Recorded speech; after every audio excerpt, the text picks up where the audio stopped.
Saga Egmont presents Hunted by Monty Marsden and read by Leighton Pugh.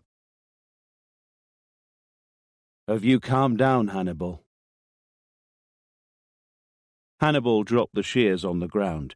His breathing pace had remained regular throughout the whole thing. His heartbeat hadn't gone above 70 pulses per minute. I'm always calm, he answered hoarsely. He turned his face towards the other side of the wall. A high fence was visible through the front door. It was raining heavily outside. I hate the smell in here. Who's going to get us out of here? It's roses. Some people like it. Hannibal smirked out of disgust. Who's going to get us out of here? He repeated. It's not going to be the wimp, right? I will. Don't worry. I'm keeping the wimp away from this. Let's move on. We'll need the others when we're out of here. I want to know who. Do I know him? You know the fox. You don't need to know anybody else. Let's go, before it's too late. It's 6:30 and we have an hour and a half to be on the safe side. Chapter 1. 7 years earlier. Police Commissioner Sense's office wasn't one of the most spacious and welcoming of rooms. Little sunshine entered the room through the window that dim morning. Despite the time of the day, the blue neon light was already on, and its buzzing filled the room. For Claps, being there, sitting in front of Sense's desk, was important. It was an achievement. This was the first time that he had called him to request his help as a criminologist, an expert in violent behavior and horrific crimes. Most importantly, Sense himself had called him. He was the big cheese, the man who always dealt with the most difficult cases. Sense was destined to move to the larger, more welcoming office that belonged to the Chief of Police. Important stuff, not to be missed. Sense had welcomed Claps a little coldly, defying Claps's expectations. He had shaken his hand abruptly, then pointed to the armchair to invite him to take a seat. Laura Mintz, 28 years old, Sense said in a flat tone, getting straight to the point. She had been missing for 24 hours when her body was found yesterday morning. They found it in a pit along the national motorway to Lecco. A short pause. I trust you know all this already. The media have been talking. Claps nodded slightly. He remained silent, his head low. He waited for Sense to carry on talking. The corpse displayed 22 stab wounds. Only one of them was fatal. The autopsy has revealed evidence of sexual abuse. She died around 3 a.m. The body was found at 6:30 a.m. by somebody who had stopped at the edge of the road because of a puncture. The victim... Sense stopped suddenly. He was chasing his own thoughts. Then a few seconds later he carried on talking as though he had been waiting to say something for a long time. Mr. Claps, I want to be absolutely honest with you, Sense said, and then he took his glasses off. He searched Claps's eyes unsuccessfully. I couldn't avoid calling you over this. I was urged to ask for your help as a priority. I have to tell you, though, that I'm a little skeptical. It sounds like you're straight from one of those American TV series. I don't know how you can actually be of help to us. No offense. No direct help, of course, Claps replied, speaking very clearly with absolute calm. He was accustomed to the diffidence of his colleagues, especially those who were used to working hands-on on cases. I can help to analyze the behavior of the potential culprit. If there are enough details, I can sketch a profile too. Claps raised his eyes and locked them on Sense. I could give you more details about the potential murderer, and you'd then be able to narrow your search focus. That is my job. Sense looked at Claps in silence for a while. If you think that could be of any help, that is, Claps added after a few seconds. Nobody likes wasting their time. No offence. Sense leant back in his armchair. A few more moments of silence. Very well, Mr. Claps, he said eventually, a little doubtfully. Surprise me. Do you have an idea of who the culprit could be? I don't have enough information yet. Fair enough, Sensi replied. I'm sure you've read in the newspapers most of what I told you today anyway. I'll tell you a little more. To start off with, the murderer— This time Claps interrupted Sensi. I'd rather you told me about the victim first, please. Sensi glared at Claps. He was used to leading the conversation. Sensi muttered a little, then carried on talking. Laura Mintz was a young woman with a fairly normal life. She had a boyfriend, a job, a few friends. The people that we have spoken to described her as a happy, bright girl, as they say. She was also sensible. Nothing makes me think that she did anything unconventional in her life. She used to work as a nursing assistant in a big dental practice. The other day she went out at 7 a.m. to go to work, but she never got there. How did she get to work? Public transport. She worked far away on the outskirts of the city. She used the bus, the metro, and she also walked a short way. I know what you're about to ask. Nobody saw any indication of what might have happened to her on her way to work. There's not even a witness or any indirect information that might help us. No CCTV? Sensi shook his head. There are no cameras before the metro. What about inside the metro station? Have the recordings been seen? We've been a little unlucky. The CCTV was out of order for maintenance that morning. What about at her destination? Claps insisted. The cameras worked fine there, but Laura Mintz doesn't appear in any of the recordings. She doesn't appear in the tapes from the other places where the metro stopped along the route. Sensi was beginning to get annoyed. This conversation was pointless. She was taken somewhere halfway on the journey between her house and the metro. Yeah, that's what we are thinking, but nobody saw anything, Claps concluded. For a few seconds, the buzzing of the neon light was the only audible noise in the office. Maybe there wasn't anything to see. Claps broke the silence, almost muttering to himself. What does that mean? Sensi sounded more irritated now. Maybe they didn't take her away violently. It was early in the morning, and it's difficult to think that nobody would notice anything at that time of the day. Maybe somebody gave her a lift, somebody that she knew. We considered that too, Sensi admitted, almost unwillingly. Laura might have known her murderer. We're investigating her friendships, but no results yet. It's still an ongoing task, though, and it takes time. What time was her disappearance reported? Sensi tensed up and closed his eyes a little. Mr. Claps, he said, annoyed. Why do you need to know regular investigative details like that for your job? Are you checking to see if we're doing our job well? How does knowing what time her disappearance was reported help you to form a profile of the murderer? Claps tried to find the best words to calm him down. I just wanted to have a clear idea of the events. I didn't want to step on your toes. I'm sorry if I gave that impression. Sensi glanced at his watch nervously. All right. Her disappearance was reported at 8 p.m. by her boyfriend. He had gone to pick her up from work like he does every day. Do you want to know anything else? I'm running out of time. I'd like to see some photos of the victim, please. I want to see her wounds. Today. The telephone operator at the psychiatric hospital leaned over from inside his lodge. He beckoned at one of the nurses walking lazily along the corridor. Did you see Mr. Bertoli? I'm on the phone to his wife. She wants to talk to him urgently. His phone rings, but he doesn't answer it.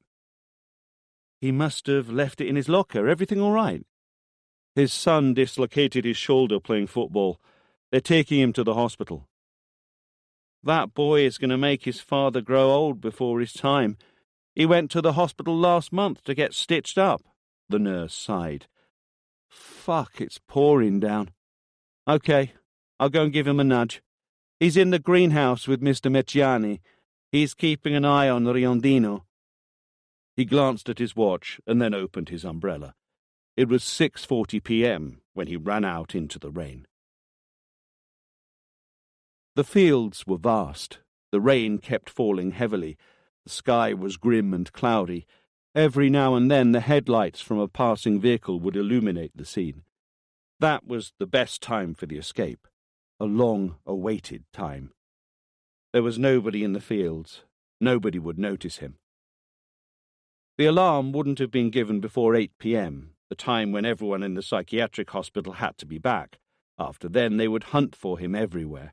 Police patrols, field searches, dogs sniffing for any traces of him. He wouldn't stand a chance if he wasn't already on his way. Riondino glanced at his watch one last time. It was 6:45 p.m. He walked faster, his heart pounding in his chest. He couldn't afford to waste time. The dirt road he was heading for made its appearance a few minutes later, after a long, exhausting haul through the wet, muddy fields. A small, isolated road. He had to be patient now, and a little bit lucky. The nurse didn't immediately understand what he was seeing, or maybe his brain simply refused to. He had entered the greenhouse with some apprehension. Before entering, he had called out to his colleagues but received no reply. The first thing that his eyes managed to focus on after a few seconds was Bertoli's wounded throat. He lay in an unnatural position on the ground. His hands, covered in blood, were around his neck, almost as if he was still trying to stop the blood coming out of the huge hole in his throat. Then he noticed that Bertoli's eyes were wide open, and a rivulet of blood was coming from the corner of his mouth. But this was nothing compared to the amount of blood elsewhere. Only when he began to scream did he notice the legs of another of the nurses lying dead behind a table in a pool of blood. Chapter 2. 7 years earlier. Sensi pulled out a drawer to find a bundle of photographs. He handed them across the desk to Claps. A white weapon. According to the pathologist who did the autopsy, they used a sharp kitchen knife, Sensi said, while Claps began to look through the photos. Like I said, there are 22 wounds, but only one of them was fatal. The others vary from light to deep cuts, but they weren't lethal, nothing that couldn't have been fixed with a few stitches. Were they all inflicted before death? Yeah, apparently they were all inflicted while the victim was still alive. Once dead, she was left untouched. The murderer had a bit of fun first, and then he killed her quickly. The fatal wound? A violent, precise stab in the stomach. It must be somebody who knows how to use knives. The blade cut through the intestine and reached the aorta, Sensi explained. Sensi described this series of events in a neutral tone, without any emotions. Claps, on the other hand, was suddenly overwhelmed with a sense of uneasiness as he thought about the blade cutting through the girl's stomach. He felt disorientated, like never before. For that reason, he decided to change his focus to the girl's face. She had pretty facial features. Her eyes were big and light-coloured. However, like those of any other dead person, they were totally devoid of expression. Claps thought that she must have been beautiful when she was alive. Then a sense of dizziness overtook him. For a few seconds, everything became blurred. He would have to get used to this feeling, and soon. He shook himself mentally so that he was able to ask another question. Did they suggest when exactly the victim was tortured with the stabbing? She died at about 3 a.m. The anatomopathologist thinks that her wounds weren't made more than 4 hours before the time of death. Okay, so the victim disappeared between 7 and 8 in the morning, but the murderer didn't do anything to her until 11 p.m. That's right. What about the sexual assault? There's no trace of penetration in her vagina. The victim was sodomized. Another wave of dizziness. Did the murderer leave anything behind? They did, actually. Sensi's eyes shone with a light of satisfaction. A lot of sperm and pubic hairs. We have his DNA. After a moment of silence, Sensi spoke again. There's something else that you should know. And that's the reason why I was strongly urged to get you involved in this. Today. The chief of police, Gottardi, was in his office on the 3rd floor of the police department in Florence. He ruffled his long hair nervously. You're saying that he could be up to an hour ahead of us? He went to the greenhouse with the nurses at 6 p.m. He had to be back at the hospital at 8. The alarm was given at 6:50 p.m. when the bodies of the 2 nurses were found. It was mayhem, Mr. Gottardi. Gottardi glanced at his watch. 7:03 p.m. is more than an hour past 6, but he can't have acted on the spur of the moment. He must have waited for the right time. Gottardi almost muttered to himself. Maybe he's less than an hour ahead. The hospital is surrounded by fields. He doesn't have any money or documents. He's soaked from walking in the rain wearing just his tracksuit and a t-shirt, and he's probably covered in the blood of his victims. How far could he have walked in the pouring rain? He can't be that far away, Gottardi said confidently. Let's search within a 5-mile radius. Are there any towns or villages within this area? The hospital is completely isolated. It's in the middle of the countryside. There are only farms around here. We're the only major building in the area. The city and its neighbouring towns and villages are about 10 miles away. Could he have found a vehicle? That was unlikely, but not impossible. Gottardi took his coat from the stand decisively. I want police patrols on the main roads immediately, please. Let's coordinate our search with the Carabinieri. We have to keep a police presence at the train and bus stations nearby. Let's keep an eye on any car theft reports in the area. Let's move. I'm heading to the site. As he hopped in the police car, Gottardi wondered why that man had been allowed to use secateurs when he had been taken to the psychiatric hospital for multiple murders. Somebody would have to tell the relatives of the victims.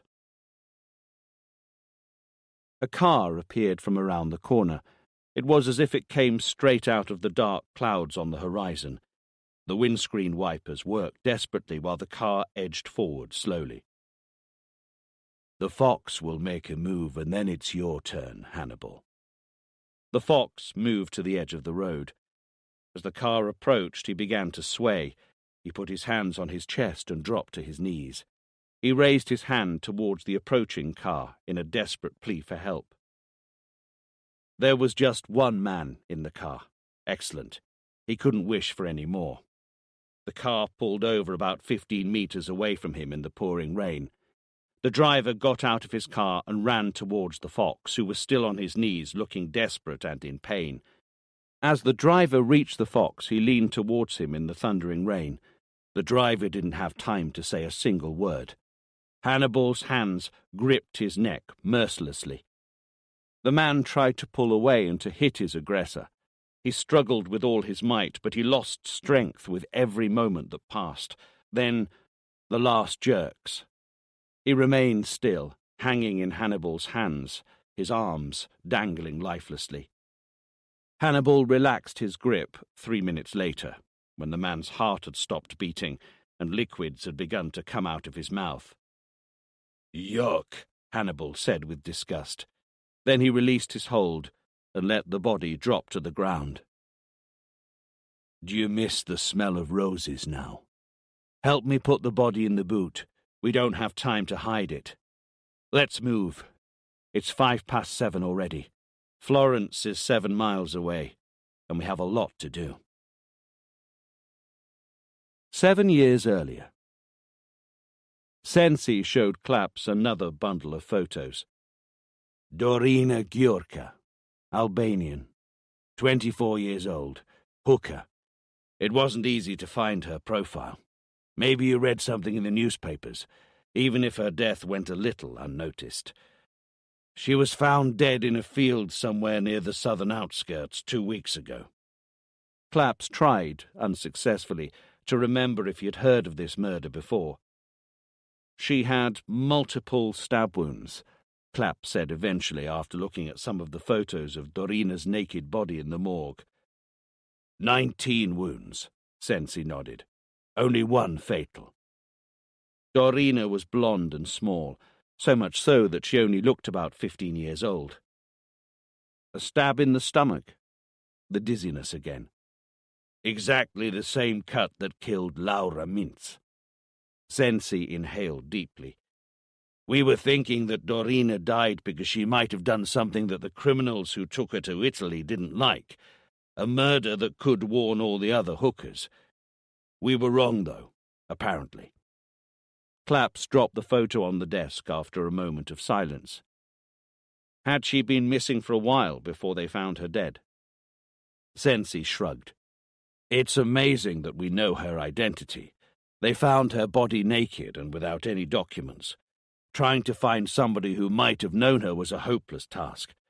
What I can tell you, though, is that the forensic investigation found that the murder occurred elsewhere. They left the body there when she was already dead. How did you eventually manage to identify her? Her fingerprints. We found an expulsion order from 7 years ago. Claps indicated the photos scattered on the desk. It does look like the same type of homicide. And that's not it. Apart from the same way of killing, the murderer left traces of his DNA behind, and it belongs to the same person in both cases. Sensi remained silent for a while. Then he looked straight into Claps's eyes and concluded in a low voice, We're dealing with a serial killer who's currently roaming free in the area. That's why it was suggested that we should ask for the help of a behavioral expert in serial killers.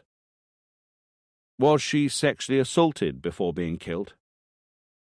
It's not so easy to say when you're dealing with a hooker, but the results seem to suggest so. We found bruises, traces of chafing, all clear evidence of violent, unprotected sexual intercourse. The same type of sexual assault that Laura Mintz underwent. The sperm that we used for the DNA test was found in the victim's rectum. Claps lowered his eyes to a photo which portrayed Dorina's small body. She looks younger than her age, Claps said as he tried to control his horror. It's the first time for you, right? Sensi had a little more empathy than before. The first time dealing with a real murder, I mean. Yeah. It's not easy to deal with real death, especially violent death. It's not easy for anyone. But we have work to do, and we have to control our emotions. I'll bear it in mind. Okay, then. Sensi's voice was warmer now. Tell me your thoughts. Tell me something new, something we haven't thought about, a glimpse that we haven't had yet. Show me that our discussion wasn't just a waste of time, that those who suggested seeking your help were right, after all. Claps inhaled deeply. He had arrived at Sensi's office that morning thinking that he was about to do something that would be important in his future career, but he had completely forgotten that. Now he just wanted to find the serial killer, for Laura, for Dorina, for himself. He closed his eyes, and then he began to speak. Laura Mintz was the very first victim, the one that the murderer must have got to know well before taking action. That's the case that could give us more details to work on. Today. It had finally stopped raining. The sky was still cloudy, and darkness had fallen now. The forensics had finished their work, and Gottardi gave the order to move the bodies of the 2 nurses. Murderous rampages were something that, thankfully, he had rarely encountered. He walked out of the greenhouse with a knot in his stomach. He observed again the hole that had been made in the fence. The clippers that had cut through the fence were still there. "We have to stop our search," Inspector Ugeri approached Gottardi. "We can't see anything in the fields. It's too dangerous." Gottardi nodded wearily. "Don't let any patrols leave. We have to keep the area under surveillance. The K9 unit?" "They'll be here in a moment." "Very well. We'll begin following traces straight away, even at night." The director of the psychiatric hospital was pale. He stood away from everyone else and stared into the emptiness in front of him. Gottardi walked up to him, his eyes full of reprehension. "How was all this allowed to happen?" "He found the clippers and the shears in the tool shed." "I meant something different. Why did everyone allow him to handle those tools which could so easily turn into weapons in the hands of a murderer?" The director spread his arms helplessly.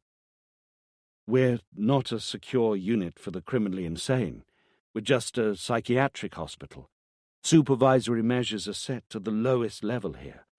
We only take patients who are declared harmless to themselves and to society." "How many patients do you have in your hospital?"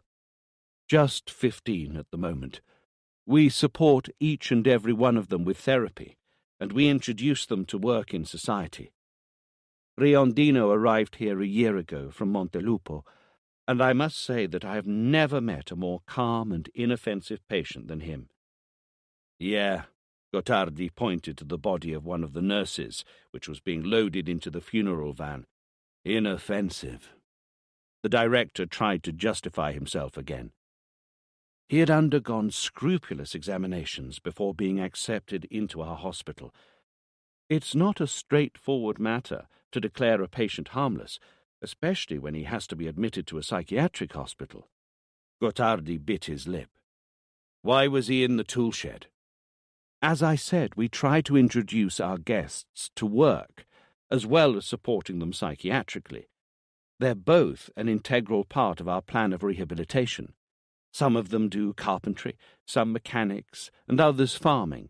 Riondino was being introduced to growing flowers, roses in particular." "Had he chosen this job?" "Yes, they choose from a range of options." "And he behaved himself for a whole year?" "Every day, twice a day, he would be taken to the greenhouse and the rose garden by 2 nurses. As you can see, these areas are about 200 meters away from the hospital building. This month, the schedule was from 10 to midday and from 6 to 8 in the evening." "Was he apparently calm and composed during the last few days? Nothing out of the ordinary?" The director shook his head. "There was nothing to cause us concern." "Did he keep in touch with anyone from outside?" "No. He didn't receive a visit from any friend or family member during his time here." "Any phone calls?" "Our guests don't have mobile phones. When they make or receive calls, they do so with our own hospital telephone. There is always someone with them when they use it. Riondino has never made or received any calls." "Computer?" "You mean over the internet? We only have one computer, which is in my office and is not available to our guests. I'm the only one who knows the login password." "No contact with the outside world," Gottardi thought. That meant that he didn't have anyone to help him to escape and leave the area. Riondino couldn't be that far away. Had he acted instinctively, on a killing spree, or had he planned everything carefully in advance? "Does he know the area?" "He's been out a couple of times to buy bulbs, escorted by our nurses, of course." "Where?" "There's a farm about 3 miles away from here. They have a garden centre." "He never went anywhere else?" "No." "Do you have any maps at the hospital? Maps of this area?" The director thought for a while before replying. "We don't have any maps of the area, no, but the small library that our guests can use must have an atlas. In fact, Riondino spent a lot of time in the library." Inspector Ugeri joined them. "The canine units are here?" "Okay, let's get them to work straight away. I'm sure he's still around. Let's send a patrol to the farm where he bought the bulbs. That's likely to be the only place in the area that he knows." Gottardi felt adrenaline rush through his body. "Let's go and find him. Let's catch him before morning light." Chapter 3. 7 years earlier. "What are you saying? The first victim, Dorina Ghiorca, was killed 2 weeks earlier?" Dorina was only a test. A test? What do you mean? How do you know? Claps ignored Sensi. The killer works methodically. Laura Mintz was lured to the murderer. I doubt that she was taken by violence. The killer works methodically. Laura Mintz was lured to the murderer. I doubt that she was taken by violence. The time between 7 and 8 in the morning was the only time when she was likely to be on her own, but nothing happened until 11 at night. There are two straightforward deductions from the behavior of the man that you're looking for. He must have observed the victim for a long time before acting, and he must have had somewhere to keep her hidden away all that time. But why did he not touch her during those hours? The answer is that the murderer couldn't be with her until late at night, work or other regular life commitments. He had to keep to his normal routine. You mean that he kidnapped the girl, then he went to work like he did every day, and then he went back to his victim after work? Something like that, yes. That's what usually happens in most cases where somebody gets kidnapped and then tortured to death. The kidnapper doesn't act compulsively and instinctively. They plan everything carefully. They want the victim at their disposal for all the time that they need to unleash their obscene emotions. Sometimes people are kidnapped for days or even weeks before they are eventually killed. Sometimes, instead, like in this case, everything ends relatively quickly, within a few hours. The framework is the same, and the murderer is often a normal person for the whole time, be it long or short. Claps inhaled deeply. You'll have to look for a man who was in touch with Laura Mintz, not necessarily a friend or an acquaintance. For example, and it's only an example, a patient from the dental centre, somebody who might have been close to her a few times, perhaps not even talking to her much. A man between 30 and 40 years old, not tall, not athletic, with an apparently weak, submissive character. Single, lives alone, has at least a brother or a sister, has had a difficult, unhappy childhood with a contentious relationship with one of his parents, most likely the father. He has a mediocre job, which he does methodically. He's quite trustworthy at work. Sensi didn't realize that his mouth had fallen open in shock. Today. The car, with the corpse in the boot, had quickly reached Florence. The driver was unaware that he had avoided a roadblock by only a couple of minutes. He parked in an isolated little road on the outskirts. The fox typed the number of his unwitting assistant into the dead man's mobile phone. The fox was lucky once again. He answered after 3 rings.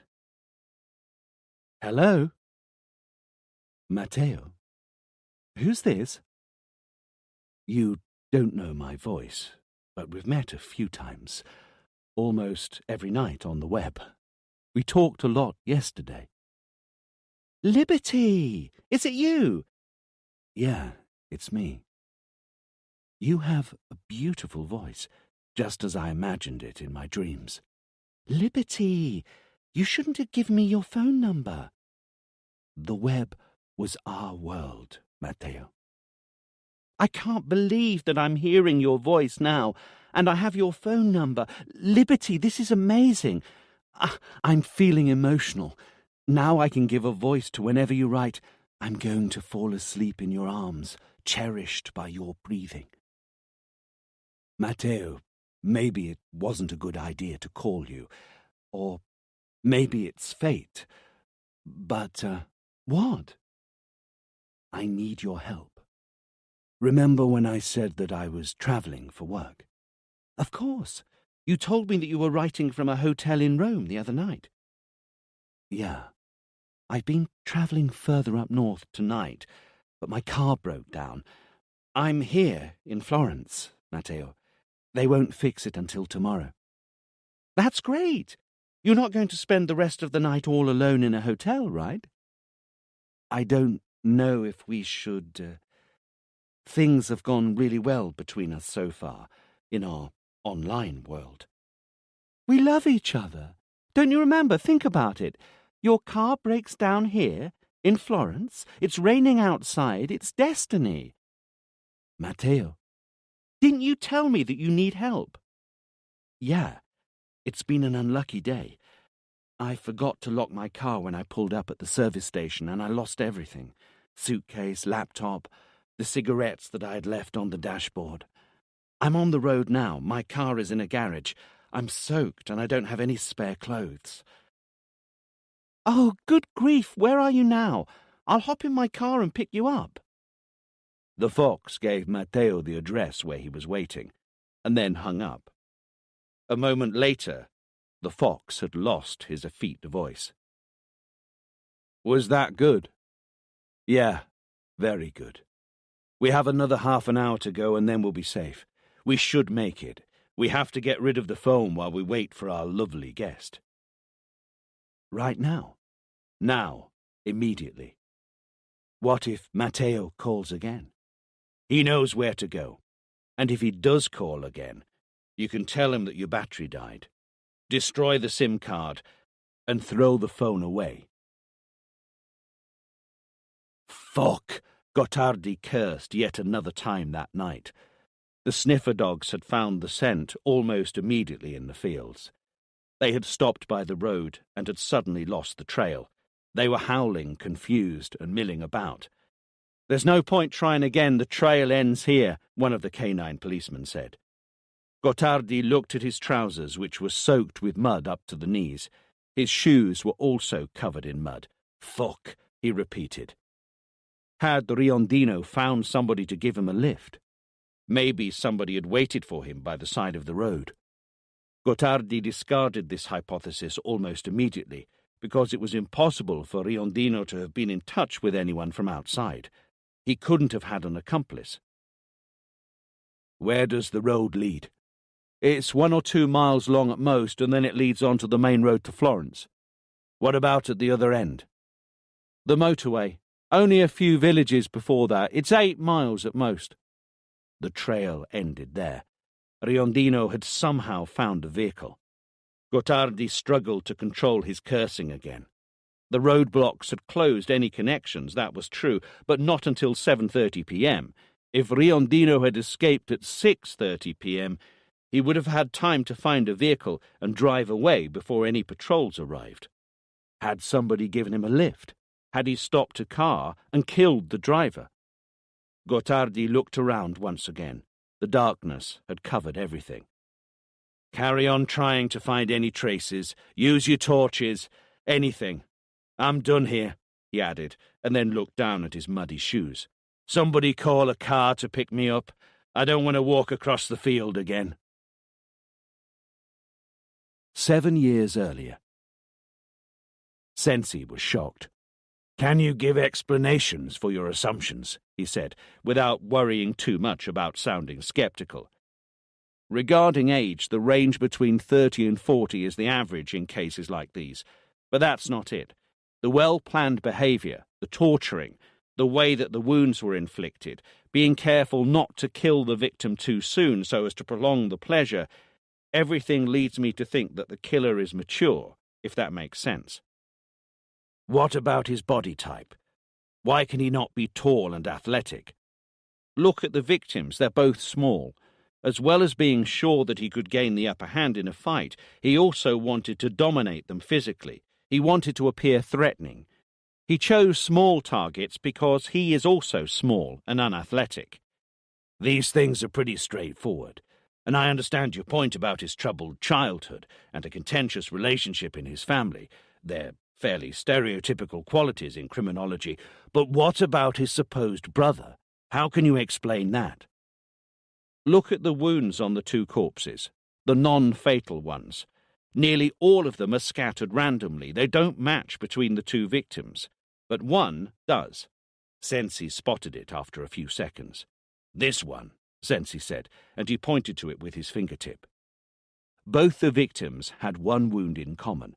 About 4 fingers below the navel, very close to the pubis, a long horizontal cut, slightly curved on the outside towards the hips. "Does it give you any ideas?" Claps asked. Sensi shook his head. It's like a sea cut. Oh, for fuck's sake, Claps, what are you suggesting? That the murderer wanted to represent his mother, and that she gave birth to the killer's brother with a caesarean birth? That's ridiculous. Claps lowered his eyelids and squinted at Sensi. Okay, let's leave this for now. There's something more important than I would expect you to focus on. What? Sensi said, annoyed. It's a problem that I can't find an answer to yet. Why would such a prepared, well-organized murderer leave traces of his DNA on the bodies of the victims? Today. About 15 minutes later, Gottardi arrived back at the hospital. Ugeri hardly gave him time to get out of the patrol car. Somebody has made a report that could be interesting. A stolen car. Somebody missing. Mr. Dante Cacciagli. He was at work and he phoned his wife at 6:30 p.m. to tell her that he was on his way back. He shouldn't have taken longer than half an hour to get home, but he never returned. His wife tried to get in touch with him at about 7:30 p.m., but his phone was turned off. Ugeri opened a map of the area in front of Gottardi on the car. He illuminated the map with a torch. There's something even more interesting. When Mr. Cacciagli phoned home, he said to his wife that he was close to this area, not far away from the psychiatric hospital. Ugeri pointed to an area on the map. Gottardi was struck by the area that Ugeri was pointing at. That's the road where the dogs lost the trail. Let's circulate the car's number and model. Let's issue a notice to all the toll booths, and let's send patrols along the road in both directions. Fuck, why is it not morning yet? Are you thinking of using choppers? It's useless to think about that now that it's dark, and it will be too late by tomorrow morning. We need to have as many staff on duty as possible. They have to inspect all of the road connections in case he drove to Florence. Do you believe that Riondino is in that car? Gottardi tried to camouflage his excitement. The car moved along the road when the trail disappeared, and we don't know anything about the owner. I'll assume that Riondino was in that car unless we find it crashed in a pit or in a brothel's car park. Gottardi looked around. We have nothing to do here at the moment. Let's go back to the office. Oh, hang on a minute. What's the name of the car owner again? Cacciagli. Dante Cacciagli. Did you say that he called his wife from his mobile phone? Yes, but the phone has been off since 7:30 last night. Maybe the phone would be off by then, Gottardi thought cynically. A third murder wouldn't matter to Riondino. Maybe it's a smartphone.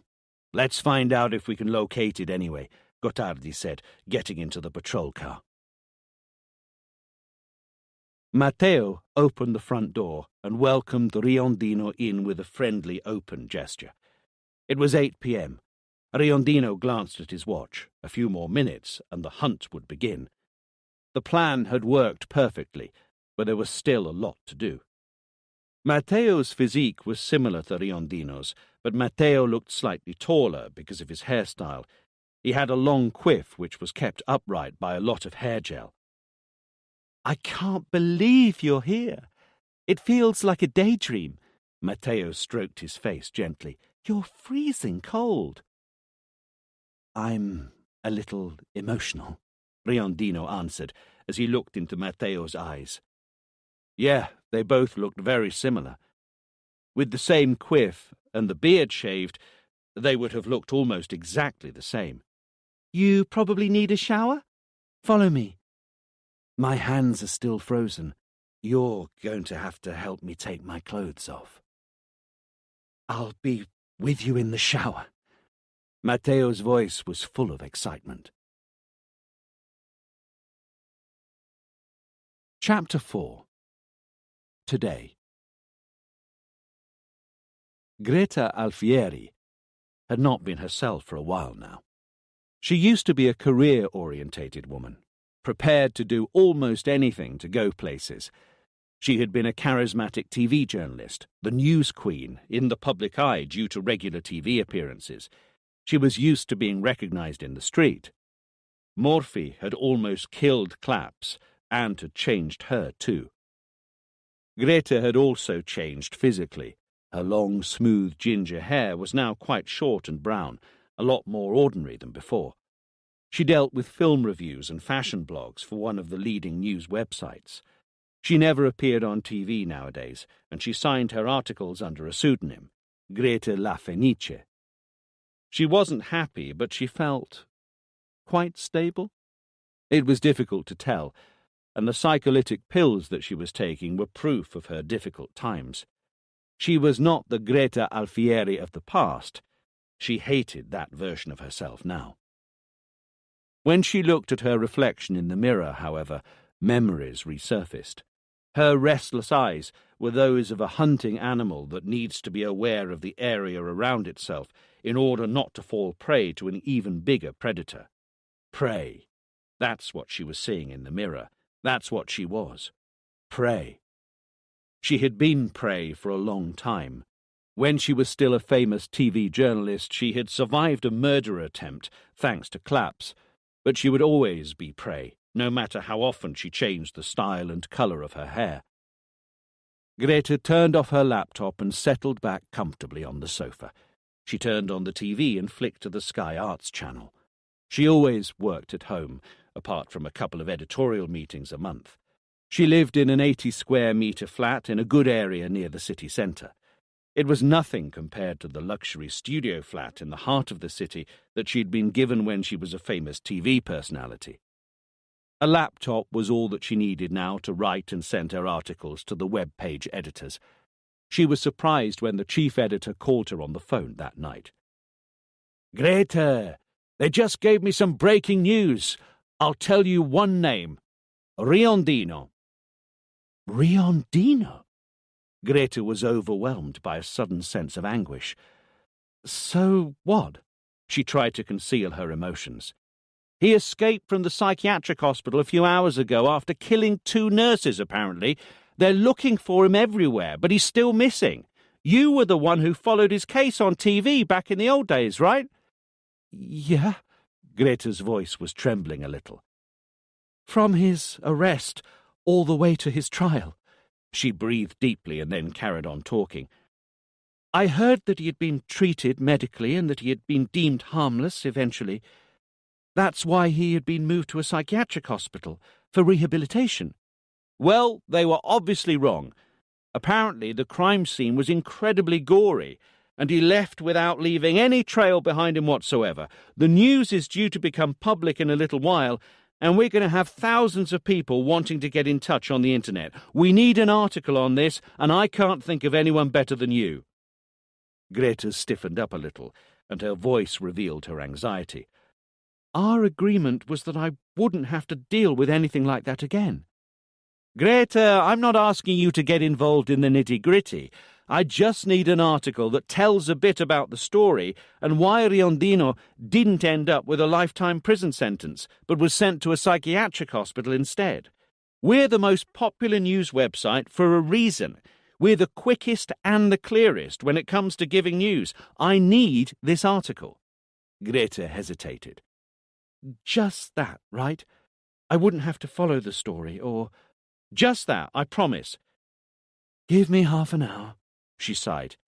You'll have your article then. The 2 men were in the shower. Matteo felt the water run down his back on his naked skin. Riondino ran his hands over Matteo's body, from his pubis up to his chest, and then downwards again.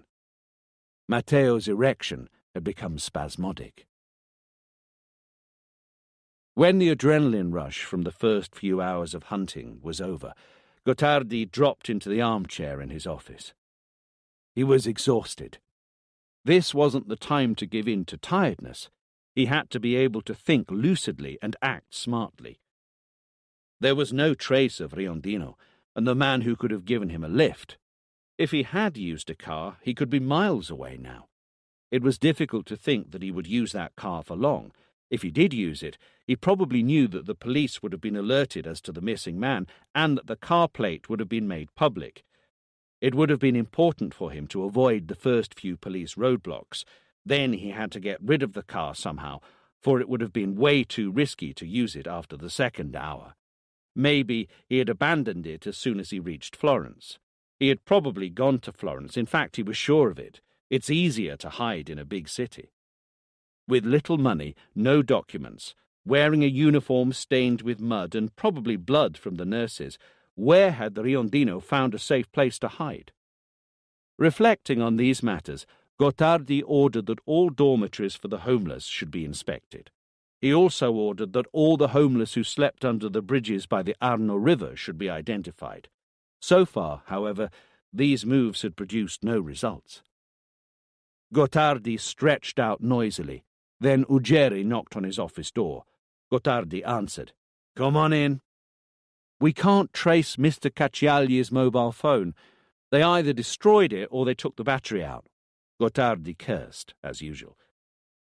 "However, Mr. Cacciagli made a call at 7:28 p.m. That's an hour after he called his wife and before his phone became unreachable."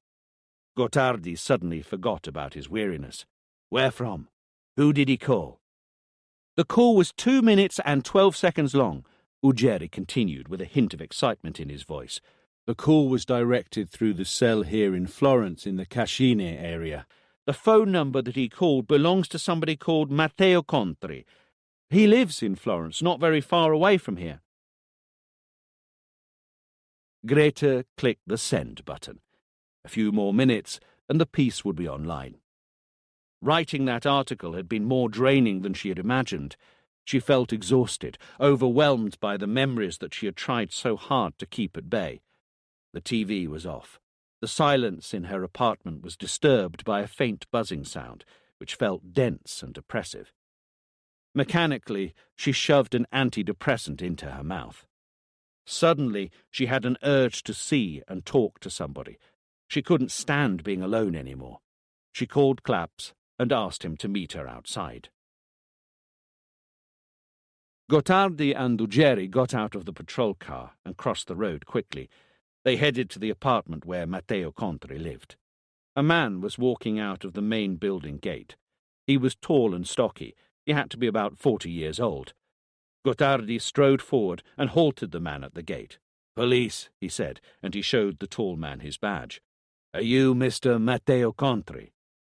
"No," the man said. He looked surprised and confused. "He lives here, but I'm not him." "Do you have any ID with you?" The man pulled his wallet out of his back pocket with a clumsy movement and handed Gottardi his driving license. Gottardi kept his eyes locked on the man while he passed the document to Ugeri. After a quick glance at the driving license, Ugeri nodded. "Mario Martucci." "Very well, Mr. Martucci. Where is Matteo Contri's flat?" The man pointed somewhere behind his shoulders. "Right staircase, first floor." Gottardi walked up the stairs 2 at a time, while Ugeri struggled to stay behind him. A man was locking the front door of the flat on the first floor. He had a suitcase at his feet. "Matteo Contri." Gottardi showed the man his badge, while their eyes were locked onto one another's. The man didn't look surprised or nervous at all. He squinted a little. Then he spoke after barely a moment of silence. "Yes?" "We have to ask you a few questions." Gottardi observed him. The man was in his 40s, well-dressed, maybe wearing a splash of aftershave. Why had Riondino called him, and what did he want from him? Gottardi lowered his eyes to the suitcase. Did they contain fresh clothes to wear? "It won't take long, but I'd rather not stay here on the landing. Can we go inside?" Without saying a word, the man unlocked the front door and let the policemen in. "Were you going somewhere?" Gottardi asked Matteo, pointing to the suitcase. "I'm going to Bologna for work. I'm going to stay there for a few days," Matteo answered with a typical Florentine accent. "And you were leaving right now?" Ugeri broke in. "It's always too busy in the mornings in Bologna. The motorway is gridlocked and I have an important appointment. I want to be there early to be safe." "Sure," Gottardi said as he looked around the room Matteo had led them into. Everything looked tidy. No sign of other people living there or anybody rushing out. "Do you live here by yourself?" "I like my life as a single man." Okay, I'll try to be more straightforward. Do you know Mr. Dante Cacciagli? No, the name doesn't ring a bell. Are you sure? You seem to have talked to somebody on the phone today who has the same name. The man shook his head. As I said, I don't know anybody called that. Gottardi closed his eyes for a moment. He was sure of it. Riondino had taken Dante Cacciagli's car, his phone, and most likely even his life. Did you receive a phone call on your mobile this evening around 7:30? 7:30? Yeah, I think so.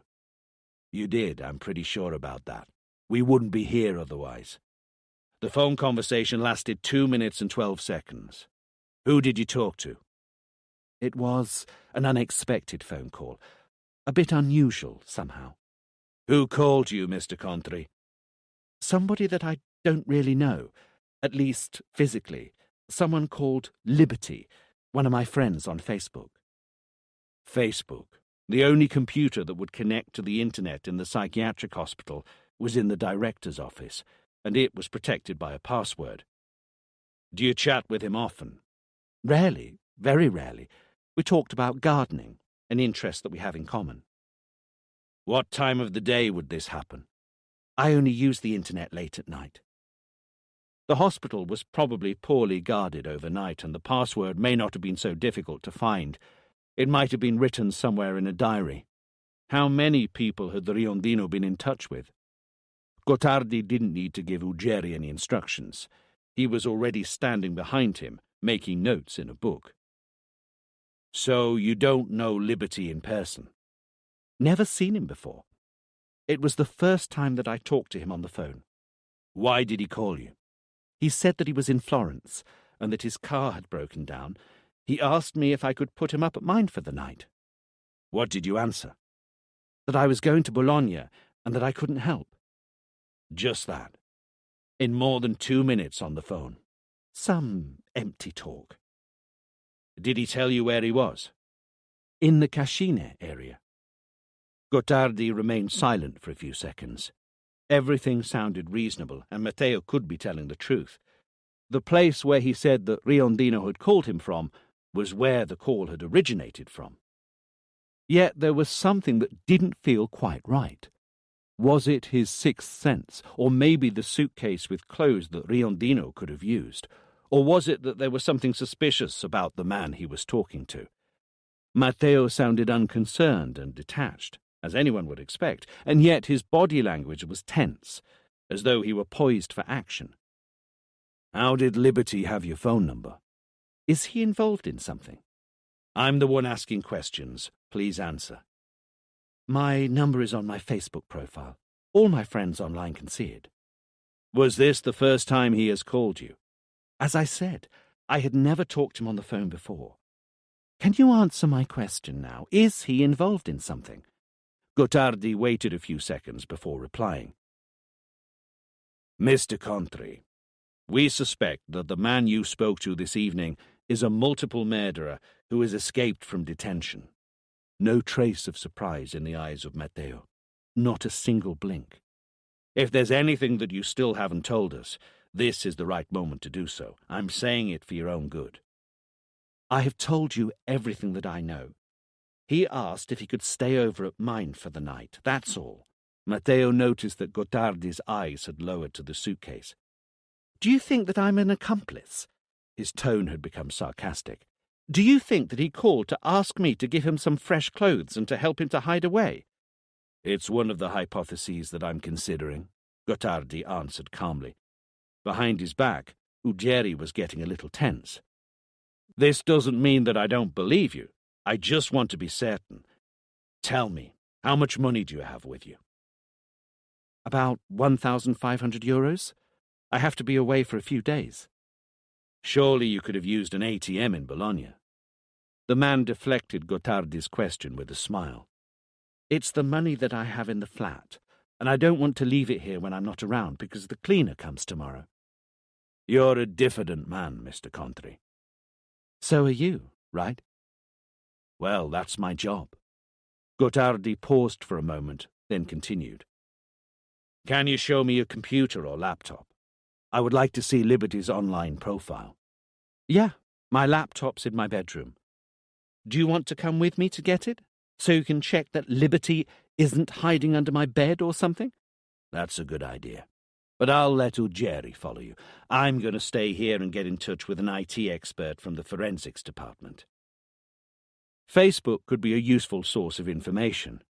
Did Riondino have other friends from Florence he could have been in touch with? Did he have a backup plan after Matteo refused to host him? Maybe they could find some information from his conversations online that would suggest where they could find him. Then, while Gottardi was typing the number of the central police station, he felt something unusual. He couldn't tell what it was. A muffled noise, a draught of air. He turned round instinctively, his attention on the corridor Matteo and Ugeri had disappeared down. Nothing. Just silence. How long would it take to find a laptop? Why were they not having any form of conversation? Gottardi edged forward slowly, towards the corridor. He heard something coming from the room. It sounded like a muffled flapping of wings, and a hiss. "Ugeri!" he called out. A wave of adrenaline rushed through his system. He cursed himself for not having a weapon. No answer. The door was ajar. Gottardi pushed it open slowly. Then a body rammed him against the wall like a plank of wood. As he slammed against the wall, his mind registered Ugeri lying on the floor, his legs jerking in pain, his pierced neck covered in blood. He was struggling desperately to breathe. The body that had hit Gottardi was huge. A hand was pressing on his mouth, preventing him from breathing properly. Then another hand hit his stomach. A punch. No, not a punch. He understood immediately with dismay. It was something that was rummaging inside him. A blade. A blade was cutting his aorta open. He began to feel confused. His legs were losing strength. He slid to the ground slowly as the man he had believed to be Matteo Contri loosened his grip on him. He was cold. Life was ebbing from him. The lips of his killer were close to his ear. "Very well, you've found me. If you had been even a couple of minutes later, you'd be alive now, motherfucker." It was freezing cold. Breathing was painful. "Fuck," Gottardi managed to say, then regretted that his very last word was a swear word. Riondino blinked. "Well done, Hannibal." The huge man wiped Gottardi's blood away from his face mechanically with the back of his hand. He dropped the knife, walked past Gottardi's corpse, and entered the bathroom. The tufts of hair that he had trimmed off were still on the floor, and most of his beard was in the sink. Matteo Contri's naked corpse was laid in the bathtub, curled up on itself. Riondino looked at his own reflection in the mirror. His face and clothes were stained with the blood of the 2 policemen he had just killed. He would have to wash and change his clothes again. But time was tight. How had they found him so soon? The phone call. Sure, but it would have taken them hours to get there. What had gone wrong? Riondino tried to control his breathing. He couldn't let anxiety ruin his plans. He was jealous of Hannibal because he never had emotions. He removed his clothes and washed the blood away. Before dressing again, he looked at himself in the mirror. His face was similar to that of Matteo Contri. He fixed his quiff a little, donned the heavy-framed red glasses, and smiled to himself with satisfaction. He could easily pass as Matteo. Chapter 5. Today. The place where Claps and Greta had agreed to meet wasn't crowded, and it had been easy to find an empty table where they could talk freely. It had been months since they had last seen each other. Claps greeted her with a quick kiss on her cheek. He was a little shy every time that he saw her. "How are you?" Despite knowing each other for years, and having been through a lot together, Claps struggled to address her by name. Was it a way for him to keep memories from the past at bay? They sat down and ordered drinks. Greta told him about Riondino's escape from the hospital. She fiddled nervously with her car keys while she talked. I was asked to write an article on Riondino, she concluded. It wasn't easy.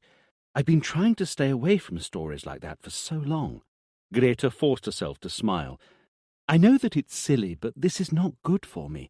Too many memories of the time when I worked in TV, and consequently, morphine. I didn't want to spend the rest of the day alone. Thanks for agreeing to meet up. Riondino. Claps observed the intense colour of his shot of rum. He could smell the intense aroma of the drink, and yet it didn't relax him. His stomach was tied in knots. It's not silly. It might be a bit of a cliché, but it takes years for the wounds to heal. You can't just ignore them. After years of rehabilitation, Claps had almost completely won his war against aphasia. He only struggled with the odd word, and some hesitations if the sentences were a little too long for him. Greta looked away thoughtfully for a few seconds. Riondino, she said a little uncertainly. If I remember correctly, you investigated him for the first time with Sensi. That's right, 7 years ago. What really happened? Claps bit on his lower lip nervously. Are you interviewing me for a new article? No, I won't write any more articles on that. Greta smiled, embarrassed. I just feel the need to talk, to rationalize, to exorcise, if you will, assuming that it's okay with you. Claps intertwined his fingers around his glass. Before speaking, he sipped on his rum. He wanted to be elsewhere right now. After the death of Laura Mintz, he said eventually, we worked for 10 days with no results. In fact, you weren't that far away from identifying Riondino, right? No, we had a profile which I had sketched. It was pretty accurate, as we found out later on. We worked on that profile. We tried to match it with everyone who could have been in contact with Laura Mintz during the previous 2 months. Working with Sensi wasn't easy at the beginning. He was very sceptical about my ability. Nevertheless, he agreed to use my indications as a possible profile of the murderer to save time trying to find suspects. So at the end of those 10 days, we had about 12 names to work on. It was difficult, that's for sure. The murderer could have seen Laura only from a distance and may not have been in touch with her directly. And Riondino was on the list? Yeah. He worked for a finance company. He used to sell investment products, common funds, occupational pension schemes, shares. He had gone to visit Laura at her house a month before to meet her partner and discuss an investment portfolio. He had seen her there. And it wasn't necessary to investigate beyond that list of names. You caught him reasonably early.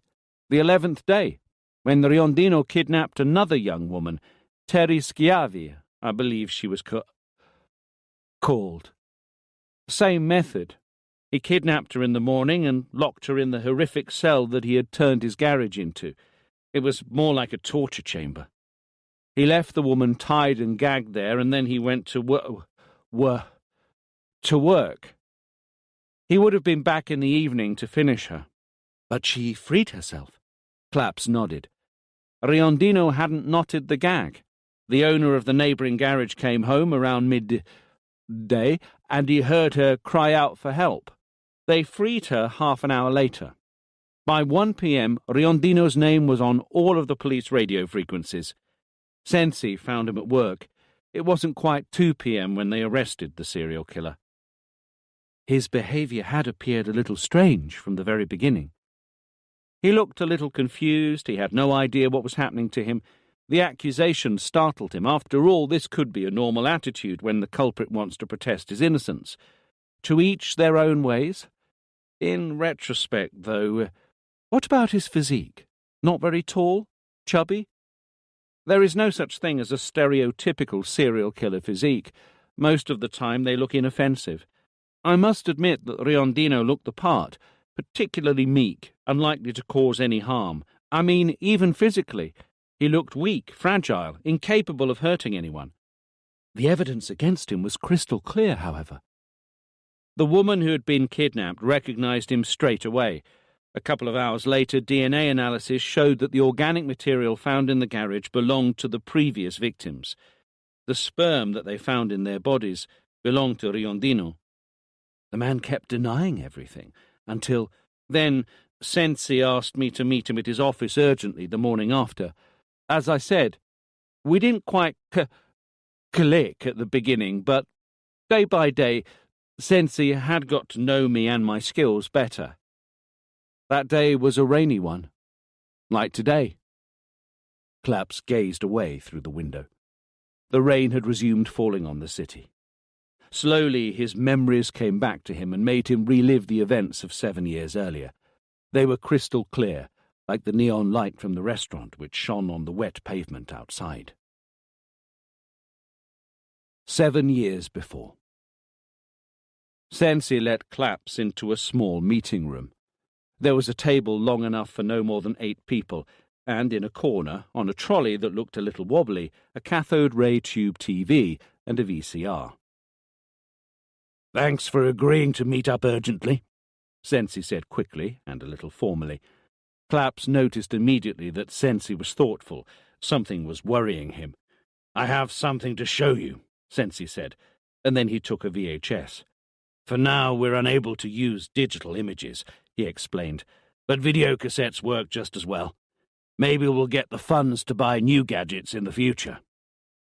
Sensi's eyes reflected a little more than just anxiety. He didn't look Claps in the eye, and his movements weren't as decisive and fluid as Claps was used to. He wasn't his usual self at all. Sensi looked worried, sure, but not only that, there was something else going on. The fact that Sensi didn't look him in the eye, the explanations... Yeah, Claps was almost certain it wasn't just worry. There was something else that he couldn't quite put his finger on. Something was concerning him. "We interrogated the Riondino this morning. His state lawyer was there with him and has encouraged him to use his right to remain silent. But to no avail," Sensi said, and then he played the recording. "The first part isn't very interesting," he continued, and then fast-forwarded the recording a little. "He doesn't say any more than he said yesterday, when you were around too. But here," Sensi slowed the tape down to normal. "Look." Claps focused on the recording. The frame was still and showed the Riondino sitting at a table next to the person who had to be his lawyer. Sensi and another policeman were standing in front of them and had their backs to the camera. They were hardly visible in the tape. "Mr. Riondino." The audio was of a poor quality, and Sensi's voice was a little distorted. "Why do you keep denying it?"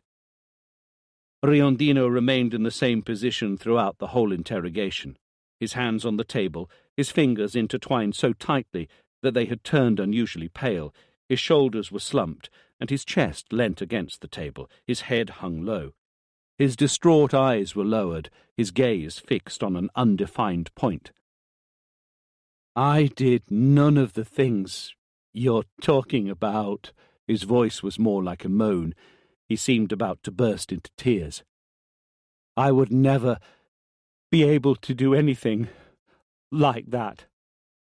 "Come on," Sensi continued calmly.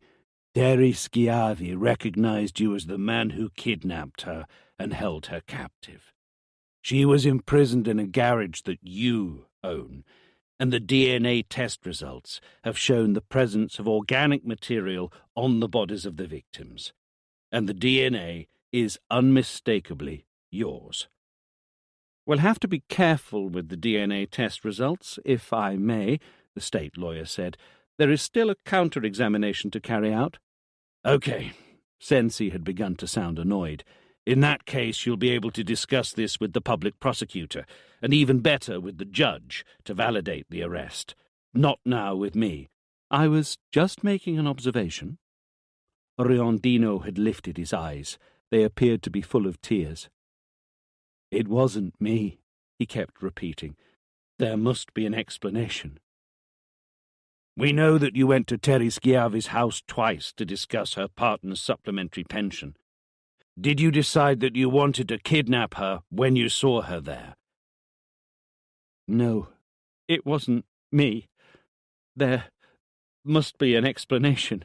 There's no other explanation. The girl knows you. She told us how you kidnapped her and took her to your garage, how you took her clothes off, tied her up and gagged her. She told us how she was able to set herself free. Claps noticed that Riondino made a strange movement during the recording. He raised his head, blinking swiftly, then his eyes began to move from one side to the other. Sensi asked Riondino if he was feeling okay, and then something made Claps's blood run cold. Riondino's face changed rapidly. His eyes became cold, penetrating. His posture became upright and tense, like an archer ready to fire an arrow. His facial traits transformed into a mask of evil and cruelty, and he looked like a different person. What had been, until then, an innocuous man hissed hoarsely, "I should have tied her tighter, that slut, or slaughtered her earlier." Soon afterwards, Riondino sprang to his feet and knocked the table over with seemingly uncontrollable anger. A moment later, the recording ended in a mosaic of electric charge. 3 policemen jumped on him, and one of them knocked over the camera, Sensi said. A 4th man was needed to restrain him, and 2 of them ended up in hospital. He was raging. Claps couldn't help but stare at the blank screen, almost as though he were hypnotized. He's quite angelic now, and he says that he doesn't remember what happened. Can I see this again? Sensi wound the tape backwards for a few seconds. The last few frames of the recording rolled in front of Claps's eyes again. That voice sounded like the devil. "I should have tied her tighter, that slut, or slaughtered her earlier." Before the recording ended for a second time, Claps was certain that he had seen a similar video clip years before. Sensi took off his glasses and rubbed his face with his palms. Remarkable, huh? That voice is terrifying. Claps finally moved his eyes away from the screen, but didn't turn toward Sensi. "He confessed, like you wanted him to?" he said almost distractedly to Sensi, while he was thinking about a different possibility. "You know, I have seen many unlikely murderers over the years break down and show their true side. But I've never seen anything like that." "Riondino doesn't remember anything of what he has said and done." Sensi nodded. "When they calmed him down, but before they injected him with a sedative, he kind of suddenly lost all of his strength and lay lifeless. All the anger that he had shown before had gone. He stopped fighting the policemen and kept asking what was happening and why he was being handcuffed, crying like a child." "Do you think he was honest?" Sensi didn't answer immediately. He stood up and nervously moved a few steps forward across the room. Then he spoke. "He looked genuinely in shock," he admitted unwillingly. "But my mind tells me that he's lying. He lies when he tries to act like a weak, submissive, whinging man, unable to even conceive of anything that he is accused of. He lies when he says that he doesn't remember any of what he did a few minutes earlier." Sensi stopped for a moment and then took a deep breath. "At least that's what my instinct tells me. You say he fakes foolishness. He comes across as a bad actor to get away from a heavy punishment in court. I have seen many try to play that card, but again, I've never seen anything like that." "Why did you call me? The investigation is over. The culprit has been arrested. It will be up to the psychiatrists to establish whether Riondino is an insane serial killer or whether he acted lucidly and knowingly. It's not your job." Sensi sat down again, slowly. "Yeah, but I want to know now, Claps. I want to know who I'm dealing with. Is he acting? You're a psychiatrist, if I'm not mistaken, right?" "Yeah, that's my first specialization. I took an interest in criminology later on." "Help me to understand then, please." Claps lowered his eyes again. "Did you notice the way he moves his eyes before he turns into his aggressive self? It's called nystagmus. and it's completely involuntary. You can't fake it. What does it mean? That he wasn't lying? It means that I'd like to talk to him before I make any judgments. Clapp saw in his mind's eye the video clip from years before. Face to face? Is that possible? Sensi arched a brow. It's not standard procedure. I'd like to be alone with him. Nobody else around, please. Not even his lawyer. He doesn't have any lawyers right now. The guy that you saw in the video clip got so scared that he resigned the post immediately. Riondino will have to wait until tomorrow to hear about a new lawyer. Your request to talk to him, however, doesn't... It won't be an interrogation. Claps interrupted him with more energy than he intended to. Nor is it going to be a psychiatric assessment. I just want to talk to him. You saw how dangerous he can be, right? There will be time to take action if necessary. 4 men barely managed to contain him. Then ask 5 men to wait outside the room ready for action. Sensi sighed. You're a consultant, Claps, a consultant. You're not supposed to take part in the investigation. Yeah, a consultant. This will give me a chance to do my job to the best of my ability. Let me talk to Riondino. Why are you so insistent on talking to him? Claps hesitated. Then he answered, Because I want to understand. Only a few minutes. It won't be an interrogation on what happened, okay? Claps nodded. I won't ask him anything related to the things that he has been accused of. Sensi reflected for a moment and then walked towards the main door. All right, then. Let me organize this meeting. Chapter 6. Today. Sensi was at a working dinner in a high-class restaurant in Milan. The politician that he was having dinner with was the centre of attention. Everybody, including Sensi's colleagues, were very keen to talk to him. Sensi was trying to find a good excuse to leave when Maezza called him on the phone. Sensi raised his hand to apologize to the politician and then walked a few steps away from the table to answer the phone call. The police department in Florence sent us a notice. It's from a few hours ago, but I've only just started my shift, so I only read the document now. I thought I should let you know immediately. What's it about? Riondino escaped this evening.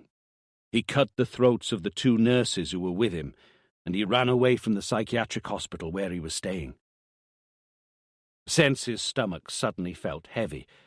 He was the one who had arrested Riondino. He had never been fully convinced that he was really the lunatic the psychiatrists had declared him to be. This diagnosis had spared him lifetime incarceration in prison because he was deemed unable to control his actions. He knew that something like this would happen sooner or later. Are we involved in the hunt? Not yet. They think that he's still in the Florence area, but there's something that we have to keep an eye on. We have details of a car that he might have used to escape from the site. We know the registration number and model. Have photographs been distributed? We have a problem with the photos. We only have very old ones. Apparently, Riondino has lost an awful lot of weight over the last few years and has grown his hair and beard. We should be able to get something more recent tomorrow, if they don't catch him earlier, that is. I hope so. Hell, I hope so. Sensi hung up and walked back to the table, deeply troubled. If anything, he had a very good excuse to get away from there now. 7 years earlier. Riondino was sitting behind a table, handcuffed. There was just one other chair in front of him. Sensi had figured that yes, the table could be dangerous if Riondino decided to throw it at him, but it would be more likely to work as a barrier between him and the man. It would give the police a few seconds to rush into the room if things took a turn for the worse. Claps wanted Riondino free of the handcuffs, but Sensi wouldn't agree to that. No chance. "Good morning, Mr. Riondino." Claps sounded extraordinarily profound and relaxed. Riondino's attitude was no different from usual. "Why did you handcuff me? I've done nothing wrong," he complained. "I'm sure that you don't mean any harm to me, but we have to do this. I'm sorry." But I never had them. You asked me so many questions without any chains. Do you remember when you were handcuffed for the first time? Riondino looked even more confused. No, we were talking. They were telling me that I did some terrible things. Then I don't remember very well. I think that they beat me. They jumped over me and... Riondino indicated the handcuffs by tilting his head slightly. They put these around my wrists.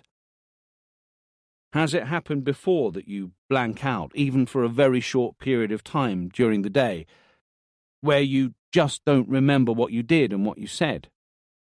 No, I don't think so. Or maybe sometimes. But it happens to everyone, right? Of course, it happens to me as well sometimes. I feel confused, a bit like finding myself somewhere and not remembering how I got there. Is that how you feel? Yeah. Sometimes. My memory fails me when it comes to remembering recent events, I mean. If I don't try my best to focus, I don't remember. I don't know. Let's try together, shall we? Riondino began to fidget nervously. Why, a test? Do you think that I did those terrible things, and that I don't remember?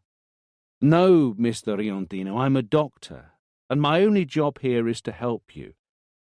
There are some drugs that could help with... You want to drug me? Is that your way to get me to admit things that I never did? Riondino was keeping his fingers intertwined. They were so tight together that they had become pale and trembled. I don't mean you any harm, I promise. I'm here to help you. I want you to be able to defend yourself better than you're doing now. Where's my lawyer? You're not going to need a lawyer this time. I'm not going to interrogate you. I'm just asking if we can try something together to see if your memory is still okay, or if you forget something every now and then, just like me. You see, it might be that we can find something in one of your hidden memories that will help you to defend yourself from the accusations. Defend myself? Riondino appeared to calm down. Can you take my handcuffs off? Please? I'll try. Let's take a short break, Clapp said, and then he stood up and walked out of the room. As soon as Claps emerged from the room, Sensi snapped nervously. Forget it. It's important. He has to be able to relax, and he won't be able to do that handcuffed. Relax? How would that help? He's been good so far, but I don't understand what he's trying to get and what he plans to do. Why should he relax? Isn't it enough for him to just answer your questions? You'll see. Just free him from the handcuffs for now. You're thinking about something, right? Yeah, but I need to verify my hypothesis. Please, take the handcuffs off him. Tell me your hypothesis first. The old footage appeared in Claps's mind again. I'll give you a name. Billy Milligan. Billy Milligan? Who's he? What's that to do with it? I'll tell you later. The handcuffs, please. Claps waited a few minutes and then decided to walk back in to free Riondino's hands. Riondino sat behind the table again and raised his hands timidly towards Claps. Thank you. Is it better now? Riondino nodded and then looked away. I'm ready, if you want. Claps was sitting comfortably, his back leaning against the chair and his hands resting on the table. He wanted to create as much space as possible between the Riondino and himself. He didn't want to give him the impression that he was invading his territory. Claps observed the hands of the man who had been freed from the handcuffs. They were intertwined together, but not as tightly as before. His shoulders were still hunched, his head lowered. Can I ask you a few questions about one of your days? Riondino nodded silently again. Let's take a random day from last week, before everything happened. Do you remember any days? Would you rather talk about one day in particular? It doesn't matter. Thursday? Claps tried to resist the temptation to ask him why he had chosen that day in particular. Very well, Thursday it is then. Can you tell me what you did that day? Well, I woke up in the morning and then I went to work. Claps interrupted him almost immediately. You didn't have breakfast? Of course. At home or outside? I always have breakfast at home. With what? I make myself a coffee and I have a brioche, one of those packaged cakes. And you had coffee and brioche that day as well? Thursday. Yeah. In fact, I remember that I realized that I was running out of brioches. I went out to buy some more in the evening. Do you remember what you were wearing at work? I have 3 suits that I wear at work. I was wearing the grey striped one. Claps carried on asking questions about his day for a few more minutes. How he had gone to work, where he had parked, whether he remembered what the weather was like. Riondino struggled to remember some details at times, but he answered fairly precisely to almost everything. On the other side of the glass, Sensi was itching to know where Claps was leading. "What does he have in mind?" he hissed to one of the men who were ready to enter the room if Claps needed help. "Why on earth is he interested in knowing so many details about a random day? Who was Billy Milligan and what did he have to do with this case?" "Did you go and see any clients that day?" Claps asked. Yes. Riondino frowned a little. I remember submitting 3 reports before leaving the office that day. Last Thursday? Are you sure? It has been a few days, though maybe not so many. Yeah, I'm sure. Because those were the last visits of the week. Friday is always the day of administrative tasks. So you met 3 clients. Do you remember the first one? Riondino looked a little lost for a moment. They're all so similar, he said unsurely. I usually always say the same things to them. Was your client a man or a woman? Claps asked, making sure he kept a friendly, calm attitude throughout their conversation. It's difficult to say on the spot. Maybe a man? Maybe. I don't remember very well. Perhaps you'll remember your second client better. Was it a man or a woman, or a couple even? Riondino shook his head quickly. He was getting nervous. It's so strange. I can't remember. I'm sorry. Is it the same for your third visit? I'm trying my best, but, yeah. Sensi was confused. This man remembers perfectly what he eats for breakfast, what he wears at work, and where he parked his car that day. And then he forgets who he talked to at work, Sensi asked out loud, talking more to himself than to the men who were next to him. On the other side of the glass, Claps carried on with his conversation, using a persuasive tone. Don't worry. It's not that important after all. Just out of curiosity, what do you write in those reports that you have to hand in at the end of your day at work? Riondino appeared to calm down a little. Details of the client that I visit and the results of the meeting, whether they have bought any products or whether they intend to, whether I'm planning to meet them again, whether I have identified a particular product that could be of interest to the client. Do you remember what you wrote in your reports that day? I remember very well that I handed the reports in. But I asked you what you wrote in them. I just remember that I handed them in. Riondino had begun to sound nervous again. Okay, let's move on. What did you do after handing in the reports? I went home. But before then, I went to the supermarket to buy some food. The brioches? Yeah, but not only those.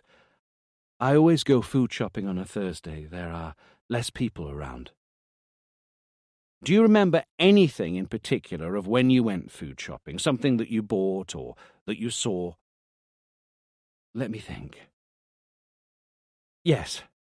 When I was queuing up at the checkout, there was a young man complaining about how slow the lady at the till was. He was a football fan, and he didn't want to be late for the match. A football match? On a Thursday?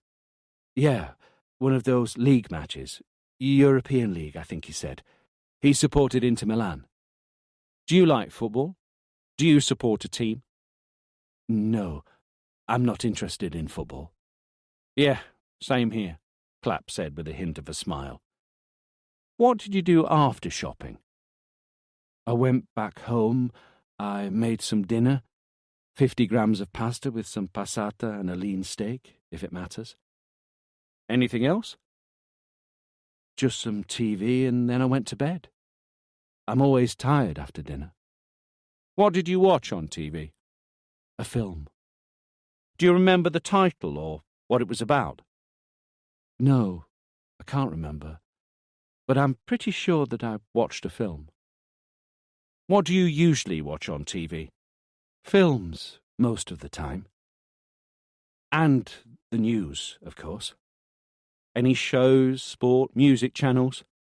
No, I'm not interested in them. Just films. What's the last one that you saw? Riondino seemed to struggle to remember once again. I'm tired. Can we take a break? I need a drink. Clapp stood up. A glass of tap water? Riondino nodded wearily, and Claps left the room. Today. Whatever way we choose, we're likely to cross paths with a police patrol. Let's just take the motorway, shall we, Fox? The Audi sports car that had belonged to Matteo Contri headed out of Florence. I don't like blood. It makes me sick. I've seen enough for today. Hannibal loves it. We didn't have a choice anyway. I'm glad that we took that long knife from the kitchen. It would have been difficult to deal with 2 policemen without a weapon. A butchering knife, just like one of those knives that he liked so much. We have been wise and lucky. Your idea of luck is messed up, Fox. They found us when they still should have no idea where we could be. The phone call. Yeah, the phone call. What else? Using that man's mobile phone was a wrong move. Shut up. You didn't even want to get rid of it at first. Of course they would have found us sooner or later. But I don't understand how they did so quickly. A police patrol car appeared a few minutes later and parked at the edge of the road a few meters away from the toll booth. It was too late to change direction. The few cars around at that time of day were all lined up, and it was impossible to turn round before the police check. There were at least 6 policemen, all of them with automatic weapons at the ready. Riondino felt his stomach tie in knots and his heart began to pound as he approached the roadblock. There were 4 cars in front of him. The first car went through very quickly. The policeman just pointed his torch at the driver and let her through. A woman, Riondino thought. The second car's driver showed his documents to the policeman. He was asked to get out of the car and open the boot. The third car belonged to a couple. They were waved through quickly. The Audi moved forward and stopped gently next to the policeman. The other officers who were standing in front of the car and on the other side were watching carefully, fingers ready on their triggers. The torchlight illuminated Riondino's face first for a few seconds and then moved to the back of the car. The policeman was probably looking for an older version of Riondino, a man with long hair tied in a ponytail and a beard. He was probably expecting Riondino to drive a different car from the one that belonged to Matteo Contri. "Your documents, please." Riondino handed his documents through the window. The policeman lingered for a few seconds on the driving licence photo. "Can you kindly get out of the car and open the boot for us, Mr. Contri?" Riondino got out of the car a little nervously and opened the boot. "I'm sorry," he said to justify his clumsiness. "Those automatic weapons freak me out." "What does the suitcase contain?" the agent asked. "Can you open it for us?" Riondino followed the policeman's order. "They're just personal things, as you can see." "Where are you going?" "Bologna. I have a work appointment early tomorrow morning." The policeman looked at him one more time, and then handed him the documents back. "Drive safely." Chapter 7. 7 years earlier. "So now we know that he doesn't remember details of a random day from last week." Sensi gave Claps a sceptical look. "How's that helpful?" "He remembers some details with unusual precision, though. Isn't that a little strange? He remembers what he had for breakfast, what he was wearing, but not one of the people that he talked to. And I'm sure his conversations lasted a while." "Is that sufficient to suspect some type of mental illness, though? Do you not think that he could just be pretending? It's quite convenient for him to pretend to forget what he watched on TV.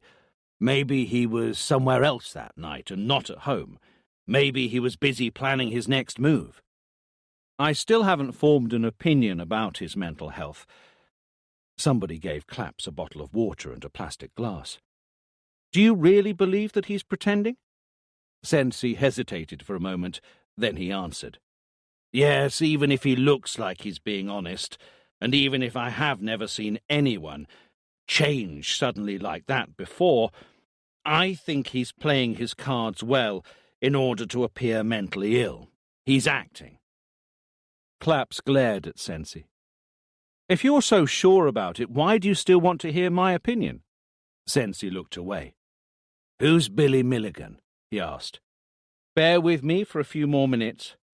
I'll go and finish talking to him first." "What else do you want to ask him?" "I want to get him to remember." "I can help you to relax. Do you want to try?" Riondino made a nearly imperceptible gesture of agreement, keeping his eyes focused on a spot on the table. Claps put his hand where he was looking. It was closed in a fist, with his index finger sticking out and moving from one side to the other like a metronome. Claps carefully observed the rhythm of Riondino's breathing and began to speak. Short sentences, a few words uttered between his breaths.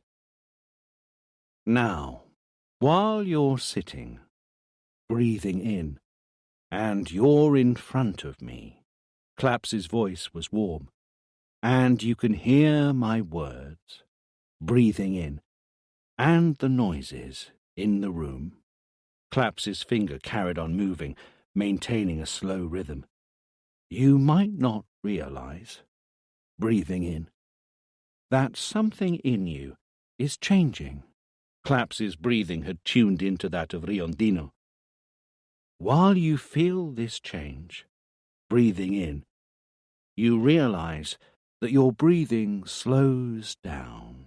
Claps's finger slowed down. "Each breath calms you down even more. Your eyes close. Like that.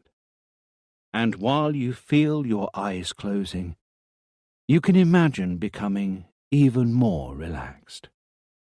Entering a cloud of tranquility. Being embraced by this feeling. You can feel your body becoming lighter and slipping into a dream world. And you realize that you're more relaxed than you could have ever thought. Now imagine you're on top of a beautiful ladder. Imagine its shape and colour. Try to picture the ladder being planted on the ground. And while you're on this ladder, I will count from 10 down to 1. And at each number, you'll be able to imagine that you're stepping down a rung at a time. 10.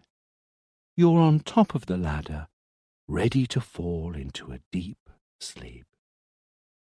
9. One step down onto a cloud of tranquility, a sweet, relaxing mist. 8. Further down, feeling deeper tranquility. 7. That is the number of relaxation. Every time that you hear it, you will relax even more. 6. One more step down. 5. Almost completely asleep, snuggled in a deep feeling of tranquility. 4. One more step into calmness. When you're down the ladder, you'll be fully asleep. 3. Waves of soft, calming emotions take you adrift, almost asleep. 2. Falling asleep feels like one of the most beautiful things to do. 1. You're now completely asleep, immersed in a feeling of complete well-being. 0. As low to the ground as possible. Calm, asleep, and tranquil. Claps observed the Riondino. He was breathing slowly, his head tilted on one side and his shoulders relaxed. He waited for a minute before speaking again. You can open your eyes now. Do you still remember the Thursday that we were talking about earlier? Claps's voice was still calm, but had lost its hypnotic power and had slowly become more authoritative. He had asked the Riondino a question, and he wanted an answer. Yes. Riondino sounded sleepy. It was almost like he was talking from inside a cave. How did the first visit go? Riondino didn't answer. Did you get your clients to buy some products? No answer again. You're not answering because it didn't go well? Because you didn't do your job well? Riondino's eyes began to move from one corner to the other, slower than he had seen in the footage. It only lasted a few seconds. The man's torso seemed to follow the movements of his eyes. Then, all of a sudden, all the movement ended, and the Riondino changed posture abruptly. He was now sitting upright, and his eyes were sharp and forceful. When the man spoke, Sensi was overwhelmed by a sense of pure terror. There's nobody who can do my job better than me, motherfucker. Riondino's voice was completely different. The tone was lower, more rigid, almost mechanical. Claps remained impassive. Did the clients that you visited purchase what you proposed? You can say that again. What I proposed. In other words, what I had decided to sell to them ever since I first saw their names in the list of potential leads, or even better, whatever gives me the best commission. I thought that you offered products according to the needs of the client. No way. Money, money, money. The only thing that matters is for us to get our hands on a huge farm, a few bags of fodder in exchange for some of their milk. My job is to get a glass of milk for myself, too. And did you manage to? Of course, I'm the best, I told you. You sound pretty confident. I am. This surprises me a little, you know. You sounded a little insecure, weak, a few minutes ago. It wasn't me. Sensi had remained speechless. Claps, on the other hand, still looked impassive. You're not Mr. Riondino? That's the name I use to sign my clients' invoices. The person that I spoke to a few minutes ago said that he's called Riondino. That's his official name. Where has he gone now, then? Riondino smiled ominously with one corner of his mouth. Then he put a hand on his chest. Here. Today. The Audi was northbound, racing through the Apennine section of the motorway.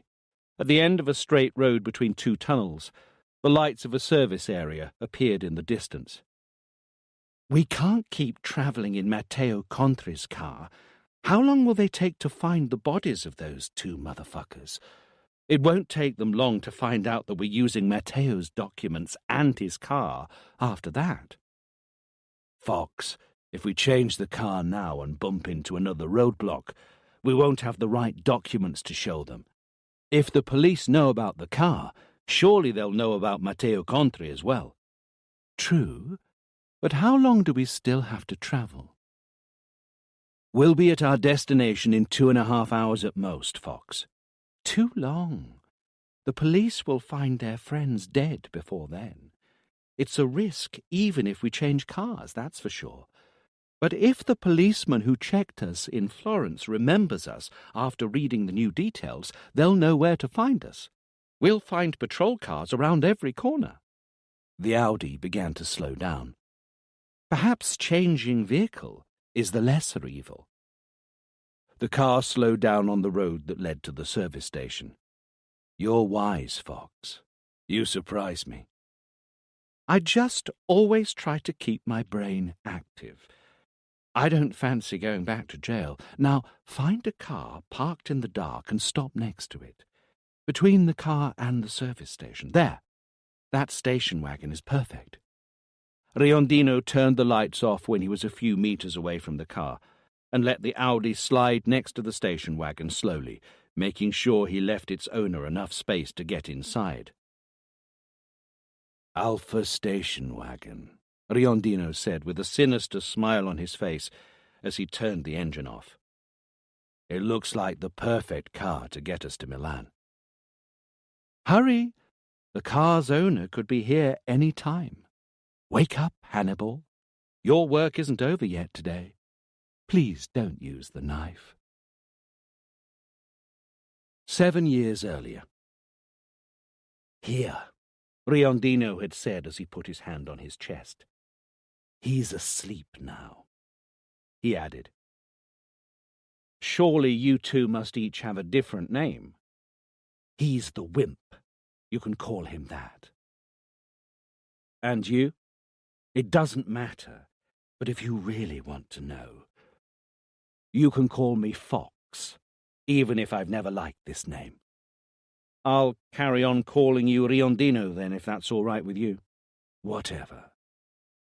Do you know why you're here, Mr. Riondino? Of course. It wasn't the wimp who killed those women, right? Of course not. He doesn't know anything about it. Was it you? No, I'm not interested in that kind of stuff. Violence isn't my idea of fun. Who was it then? Do you know? Yeah. What's his name? Hannibal. That's what we call him. Do you know where he is now? Riondino closed his eyes. The sinister smile appeared on his face again. He laid his hand on his chest. Here, he said. He's asleep, just like the wimp. Chapter 8. Today. Greta had listened to Clapps's story. She was sitting in complete silence, nervously upright. You knew that Riondino had a serious multiple personality disorder, right? Claps swallowed down the last sip of rum, tasting the full flavour on the back of his tongue. Then he spoke. When Sensi showed me the footage where Riondino switched personality, I remembered a similar case from a few years earlier. Footnote. The footage that Claps refers to here exists in real life and can be viewed on YouTube under the title Billy Milligan, Duoshong Renge. End of footnote. The same nystagmus, the same body movements right before the personality change. Billy Milligan? Yeah, he was arrested almost 40 years ago, in 1977, in Ohio. He kidnapped, sexually abused, and killed 3 university students. Claps held on to his glass more firmly. His behaviour was unusual from the very beginning, he added. He rejected all the accusations with extreme certainty, even when there was no doubt that he was the murderer. Then what happened? A psychiatric evaluation was requested by his duty solicitor. The results were unexpectedly unusual and difficult to believe. There was no one Billy Milligan. In his mind, there were 10 different personalities that lived together with Billy. It was like 10 different people coexisted in his body and discussed things with each other and took charge in turn and decided for him in whatever he was doing. Greta ran her fingers through her hair. I remember that Riondino's lawyer told Billy Milligan's story in great detail to demonstrate that Riondino didn't deserve a harsh punishment. 10 different personalities, each one with their own unique memory and will. Some of these personalities weren't even aware of the existence of the others. Billy was 26 years old, but there was also Arthur, 22 years old, a rational, cold-blooded Englishman who was able to read and speak Arabic fluently. Ragan, 23 years old, a strong, violent Slavic man, an expert in weaponry and martial arts. Danny, 14 years old, a shy little boy who loved painting. Martin, 19 years old, an arrogant snob from New York who was both greedy and lazy. There were some female personalities as well, right? Claps felt overwhelmed. He nodded wearily. April, 19 years old, and Christine, a 5-year-old dyslexic girl. And Adelana, same age as April. She wrote poetry and loved cooking. That's so odd. It's difficult to believe. It's so difficult to believe that this illness was acknowledged and added to the official register of mental illnesses only in 1994, under the name of multiple personality and identity disorder.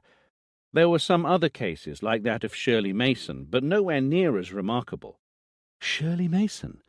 They made a film about that story, I seem to remember. Yeah, with Jessica Lange. Not only a film, there's also a TV series with Sandra Bullock. Greta pushed the glass of beer away from her. It was still half full. Billy Milligan got away with it because of the multiple personality disorder, right? That was the first time that anyone in America took that decision, and that was about 15 years before this type of illness was officially acknowledged. Greta looked thoughtful for a while. It's the same judgment that was given to Riondino. Claps nodded. It was a long fight at court. A lot of people thought that he was faking it. People wanted a severe punishment, and the media echoed people's opinion. The TV channel that I was working for back in the day also supported the theory that he was faking it. Greta frowned bitterly. There was no other choice to make if you wanted to please your audience. You have to echo the voice of the people. I was one of those who thought that he deserved a severe punishment, but some of the latest medical findings supported the Riondino, and he was allowed to take a psychiatric test. It was Paramount, an experiment conducted in the Netherlands, which clearly demonstrated that some kind of functional CAT scan could allow one to see whether patients are affected by multiple personality disorders. Hang on a minute, Greta broke in. What's a functional CAT scan? It's a scan that allows one to see cerebral activity in various areas of the brain.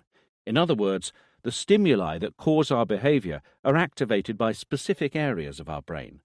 In this case, the experiment showed that in patients affected by multiple personality disorder, memory activity was greater in specific areas of the brain than those who only pretended to be mentally ill. Riondino undertook the test, and the results were incredible. The Fox and Hannibal were not just being acted out. The decision of the judges was deeply affected by that. He was not punished because he was mentally ill. As you know, he was sent to a secure psychiatric unit, Montelupo Fiorentino. Greta remained silent, immersed in her thoughts for a while. After 6 years, Claps carried on, he was deemed harmless and transferred to a psychiatric hospital. I didn't know. I didn't follow the story towards the end. He ran away from there. The hospital was low security. He killed 2 nurses who were with him. Hannibal, Claps muttered to himself. His fingers were holding the glass tightly. For at least a minute, neither of them spoke. Riondino had 3 different personalities, right? Greta asked. 2 of them were unaware of the existence of the others. Hannibal the murderer, the wimp, the man who was arrested, and the fox, the personality that came out when Riondino was hypnotized. Claps hesitated a little, and then he carried on. I'm pretty sure that there was at least another one. How do you know? The Milligan case. Some of his personalities emerged only later on over the years. They had kind of been kept at bay. They only resurfaced in specific situations. David, an 8-year-old boy, was the so-called guardian of pain. His job was that of absorbing and carrying the burden of all the other personalities. Tommy, a 16-year-old, a magician with a passion for electronics, would kick in when Billy wanted to free himself from the straitjacket. With all these people, there had to be a director, somebody who shared traits with all of the other personalities and who shared memories with some of the characters, somebody who, if I may say, directed the traffic. The true Billy Milligan. This personality appeared only later on, and he introduced himself as the Master. He used to say, "This is Billy, all in one." Do you reckon it's the same for Riondino?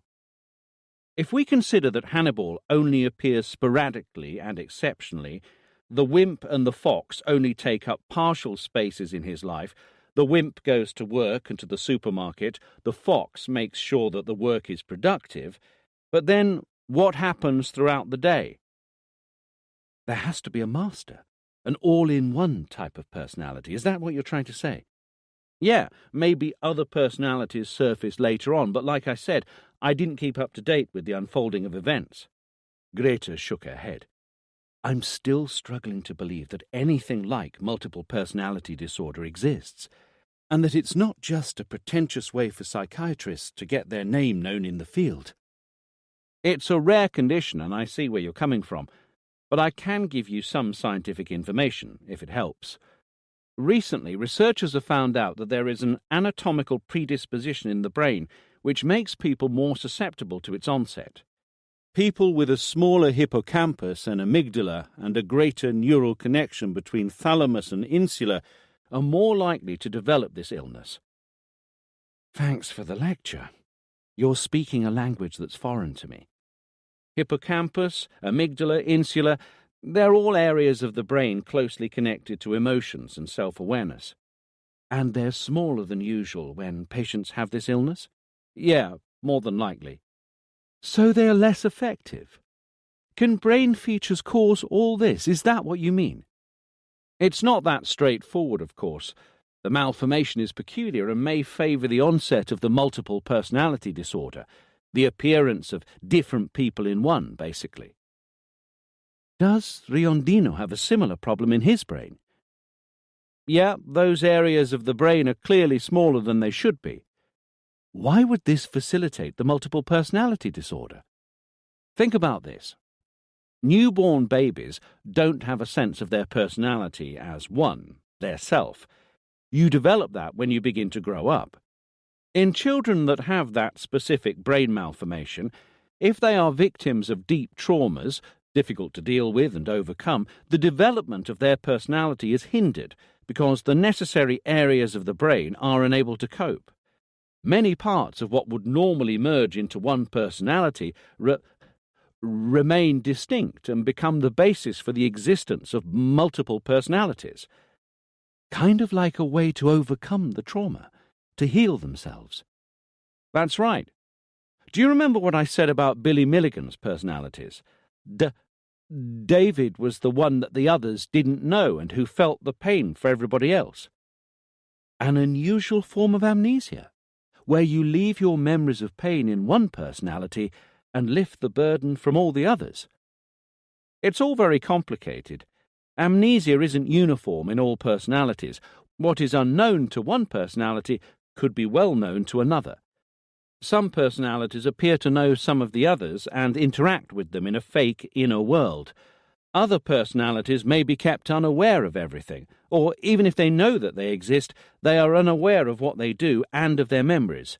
It's all very Complicated. Yeah, it's overwhelming.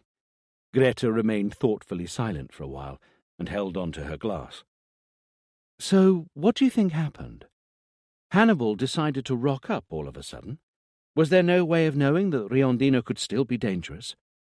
A lot of questions, to which I have no answers, unfortunately. A moment of hesitation. It's strange. What? You see, if he was deemed unable to harm himself or anybody else, that means that the therapy had worked for him. Do you know what psychotherapy aims to do in this case? Probably not. Well, it's commonly known as merging. It means merging all of the personalities into one, grouping all of the memories together, overcoming the traumas that have caused the illness. In a nutshell, letting the patient acquire one personality by working on all of the others. Do you mean letting the patient be fully aware of all the other personalities and bring them all together by eliminating the others? Claps nodded. One of Milligan's personalities said something about all-in-one Billy during a psychotherapy session. He knows us, and he's destroying us. When he becomes fully aware of everything, we will disappear. So, in order for Riondino to be considered unable to harm anyone, this process must have happened, and Hannibal should have been long forgotten. Is that correct? Yeah, but things have clearly taken a wrong turn. Somebody must have made the wrong decision. Yeah, perhaps somebody should be blamed for this. Claps felt overwhelmed by uneasiness. He glanced at his watch. It's late. And maybe they have already found him now. Are you going to talk about this case in your blogs? No, Greta said, and she stood up. I just wanted to talk to you. Too many memories, and you know what that means. I didn't want to be all by myself. That's it. It was past 1 a.m. when Sensi, unable to sleep, called Maezza. Any news? Did they find him? No good news, I'm afraid. Did you know Police Commissioner Gottardi? At the same time, not far away from the place where Sensi was making his phone call, Riondino was driving through Milan. The beams of the headlights illuminated the wet road. Come out, I know that you're there. Do you remember your city? Corso Buenos Aires. I kept my word, now you keep your word, and keep yourself asleep together with the others for at least 2 days. Try not to wake up. How did you do it? It doesn't matter. Would you prefer to have stayed where we were? We were there because of you. Because of Hannibal, you mean? I got you all out of trouble. If you wish, you can drive to the first roadblock that we see and get yourself arrested. No. You know I'm not talking just for myself. Then shut your mouth. Tell me, will you remain asleep until I tell you otherwise? Will we have the new life that you promised us? We never lie to each other. You should know that. There will be another chance. A new life. That's all that we want. Will you try to wake up earlier than I want you to? No. Chapter 9. It was 4 a.m. when 2 policemen began to put on their bulletproof jackets and load their automatic weapons. It was pouring down with rain out on the road. The Audi that had been identified was about 20 meters away from them, parked in the service station. A man was asleep at the wheel, the seat slightly reclined for comfort. They walked towards the car, their weapons at the ready. One of them stopped a few meters away, pointing his automatic at the Audi. The other approached the door and knocked on the window with his left hand. His right hand held his weapon tightly. The man inside the car didn't react to the knocking. He looked fast asleep. The policeman knocked harder. The sound echoed in the silence of the night and the thundering rain. No reaction. The policeman pointed the torch at the face of the sleeping man. Then he realized that his eyes were wide open, and a line of foamy saliva was coming from one side of his mouth. Claps had woken up early after a difficult night where he had stayed awake most of the time, overwhelmed by an oppressive feeling that made breathing hard. He had been through too much darkness, and he couldn't help but be obsessed by nightmares. Morphy, the monster who kidnapped little girls. Riondino, the serial killer on the loose. How many more victims would there be? Despite suffering from aphasia, Claps had decided to get back to work a year earlier to hunt down the man who had kidnapped the young Ami. He had chosen to take on this mission to demonstrate to himself that he was still alive, that he could think and act as well as his old self. It was as if he had used all of his energy to bear the pain during that time, and now the horror, the human foolishness, and the wretchedness of crimes were almost unbearable for him. He felt like a veteran who didn't want to go back into battle again. A war had burned him out. He had forced himself not to think about Riondino, thinking that he couldn't run far by himself and that it wasn't his job to hunt him down anyway. He had avoided watching the news and focused on the daily exercises that were helping him to speak almost completely normally. That feeling of oppression, however, almost as though a tragedy were about to happen, still loomed over him and made him nervous. In the end, he convinced himself that he might hear Riondino had been caught by the police if he watched the news, so he decided to turn on the TV. Wrong move. Riondino was on the news, of course, but the official news was very sparse. They mentioned the fact that he had escaped the psychiatric hospital and killed 2 nurses, that he had gone to the house of somebody that he knew, perhaps an accomplice, in Florence. They also said that Riondino had killed his accomplice and had then been visited by 2 policemen, who had also been killed. Claps couldn't detach himself from the TV now. He followed all the later news bulletins until early in the morning. While no more news was given about the case during that time, the discussion had shifted to the responsibilities of the psychiatric hospital and establishing appropriate security systems. In the early afternoon, Sensi called Claps on the phone and asked him to hurry over to his office. For Claps, this was confirmation that something dark and sinister had happened, just as he had been anticipating for a while. Riondino is here in Milan, Claps. We're keeping the news secret because we don't want the media to know. But he's here. Sensi had bags under his eyes and a weary demeanour. He arrived here overnight. Claps tried to remain impassive, but his stomach was in knots. I knew Gottardi. We weren't exactly friends, but I knew him. He had family. Sensi tried to control his anger. He reconstructed all of the movements of the son of a bitch from the moment when he escaped from the hospital. After killing the 2 policemen, he drove out of Florence, using the car that had belonged to the man who let him stay over at his place. He managed to avoid the police patrols on the Autosole motorway. He stopped at the first service station, and there he killed somebody else. He left the body of the man that he killed in Matteo Contri's car, and then took the man's car to flee even further away. The documents found on the man who was killed at the service station told us more about the second stolen car, an Alfa Romeo with a remote toll payment system. The killer drove on to Milan. We found the car a few hours ago in a car park near the train station. Sensi told Claps as much as he knew about Riondino's flight. He's been here since last night, he concluded. 6 victims. Claps wished he was far away from that office, from Sensi, from Riondino, from all those dead people.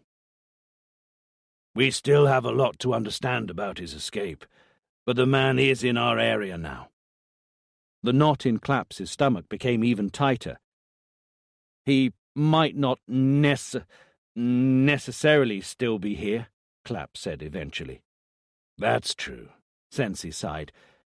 But I have 2 good reasons for thinking that he's still here. The first one, the Alfa Romeo was found near the train station, which means that he wanted us to think that he took a train to a different city. At the time when Riondino got there, though, there were no trains leaving until early in the morning, and the CCTV from the train station hasn't recorded him anywhere near the station. There is no way that he spent the night at the station waiting to leave on the first train in the morning. Maybe he slept rough overnight and blended with the crowd in the morning, Claps thought. He decided not to say it out loud. The second reason? He asked instead. Why go back to Milan? He had a car. He could have gone anywhere. No, Claps, he's here. This is his place. Even after 7 years of exclusion, he knows how to move around, where to hide. Sensi's voice became harsher. He killed 2 of our people. We'll find him, okay? Claps looked away. You don't need my help to do that. Maybe, but only if I find him within the next 24 hours. If not, that will mean that he has found a safe place to hide. Hidden amongst 2 million people who live and work in this city every day. In that case, I will need your help to find him. How will he move? What will he think? How is it possible that he's able to do all this after 7 years of clinical care? Sensi breathed deeply. Not only that. I never believed the multiple personality disorder story. There's only one man that I'm looking for, and that's Riondino. I'll have to consider every possible scenario, it's true, and if he really was mentally ill, who would we be dealing with? Who should we be after when we try to interpret his movements and his thoughts? Hannibal? The wimp? The fox? Claps did his best to hide his emotions when he spoke.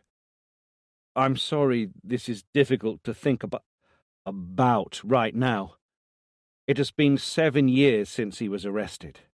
During all this time he was treated and then deemed unable to harm anyone.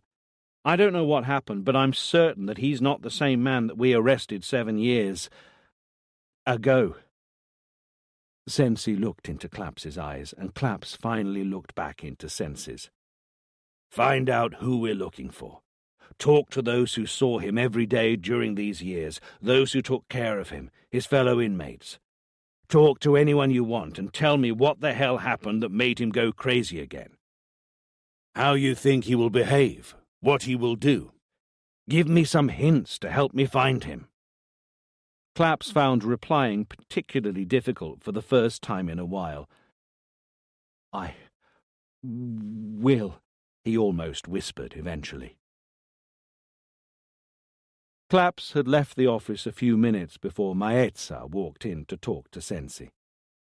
I've just finished talking to the IT experts from Florence, Maezza said, trying his best to hide his excitement. They, found something. Go on then, tell me. They found something on Ugeri's notepad. Liberty FB. And what does that mean? Sensi asked, frowning. They thought a good while about that, and they have an answer. Riondino had a Facebook profile under the name Liberty. It was activated about 6 months ago, and Matteo Contri was one of his friends online. Riondino had been in touch with the outside world for 6 months. Fuck. He used the computer at the psychiatric hospital almost every night. He went to the director's office. The door could be unlocked very easily, and there was no CCTV covering the area. They found the account details through the IP address of the computer that he used. The account was deleted yesterday at 8:22 p.m. Riondino must have deleted it when he was still at Matteo Contri's place.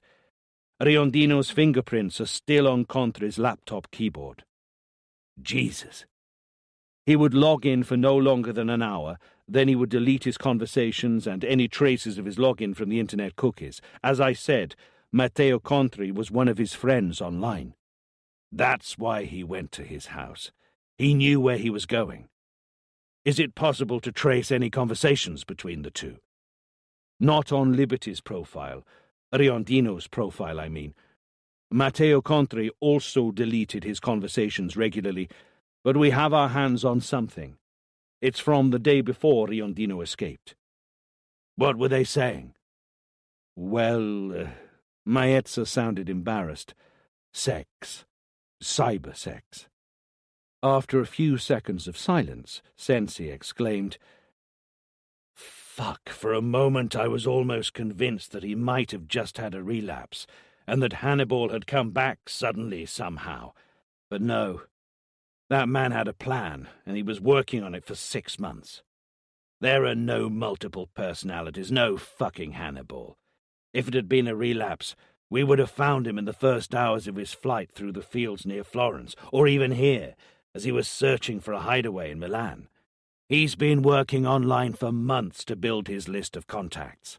He knew what to do, and he must have planned his hideaway in Milan carefully. For fuck's sake. Sensi took a deep breath in an attempt to calm down. How many friends did he have? How many of them were from Milan? About 40 friends in total, 8 of whom are from Milan. Do you think that he's going to get in touch with some of them? Jesus, of course he is. He did exactly the same with Matteo Contri, right? Sensi shouted. Listen, he carried on talking, this time more rationally. Let's think like a detective. He deleted his conversations on Facebook. If it wasn't for Ugeri's note, we wouldn't have known about his profile on the internet. Why did he want to erase his traces online if he didn't want to use some of his friends to hide away? Then why did he not get rid of Ugeri's notepad that night? Sensi thought about it for a moment. There's only one answer to that. He forgot about it. Maybe Gottardi didn't understand straight away who they were talking to. He thought that he was talking to Matteo Contri, and he was asking about the phone call that Matteo had received while Ugeri was taking notes. Maybe Riondino didn't see that Ugeri was taking notes. Sensi paused for a moment and looked into Maezza's eyes, spelling out his words very clearly. In other words, the motherfucker didn't want us to know who he was in touch with. Sensi leaned over towards Maezza. We know something now, though, he hissed. Maezza replied after a few seconds. Riondino doesn't know that we have those contacts. That's right. We have to make use of this opportunity. I want to know everything about those 8 people within the next 24 hours, whether they're single, married, what they use to log in on Facebook, and at what time of the day. Are we going to keep them under surveillance? Yes, immediately. Their telephone lines, both landlines and mobile phones, the internet in particular. Let's research their Facebook profiles. Let's find out more about their online activities, their conversations, their new friendships since yesterday. Riondino might have tried to get in touch with them with a new account. Let's see if we find anything that might be of use. Are you not going to interrogate them straight away, then? They could tell us if Riondino was talking to them and what about. Not yet. I don't want to alert them right now. They could warn Riondino somehow if they knew our plans. What if he's already with one of them? Of course. Riondino could be somewhere already, whether the people who hosted him were doing so willingly or not, whether his accomplice was innocent or a murderer. In that case, we'll catch him soon. I want the contacts to be placed under surveillance 24/7. Sensi paused to think a little longer. Not all of them, for now. Just those who log in overnight, during the same time that the motherfucker used to log in. Be careful, though. And very discreet. Nobody has to suspect anything, especially Riondino, and especially if he's trying to get in touch with some of his friends, or if he's already with one of them. Maezza nodded, then turned thoughtfully to walk out of the office. Sensi called him back before he could step out of the door. Don't let anyone else know that we're certain he's here in Milan. In fact, let's tell people that we think he's far away from here.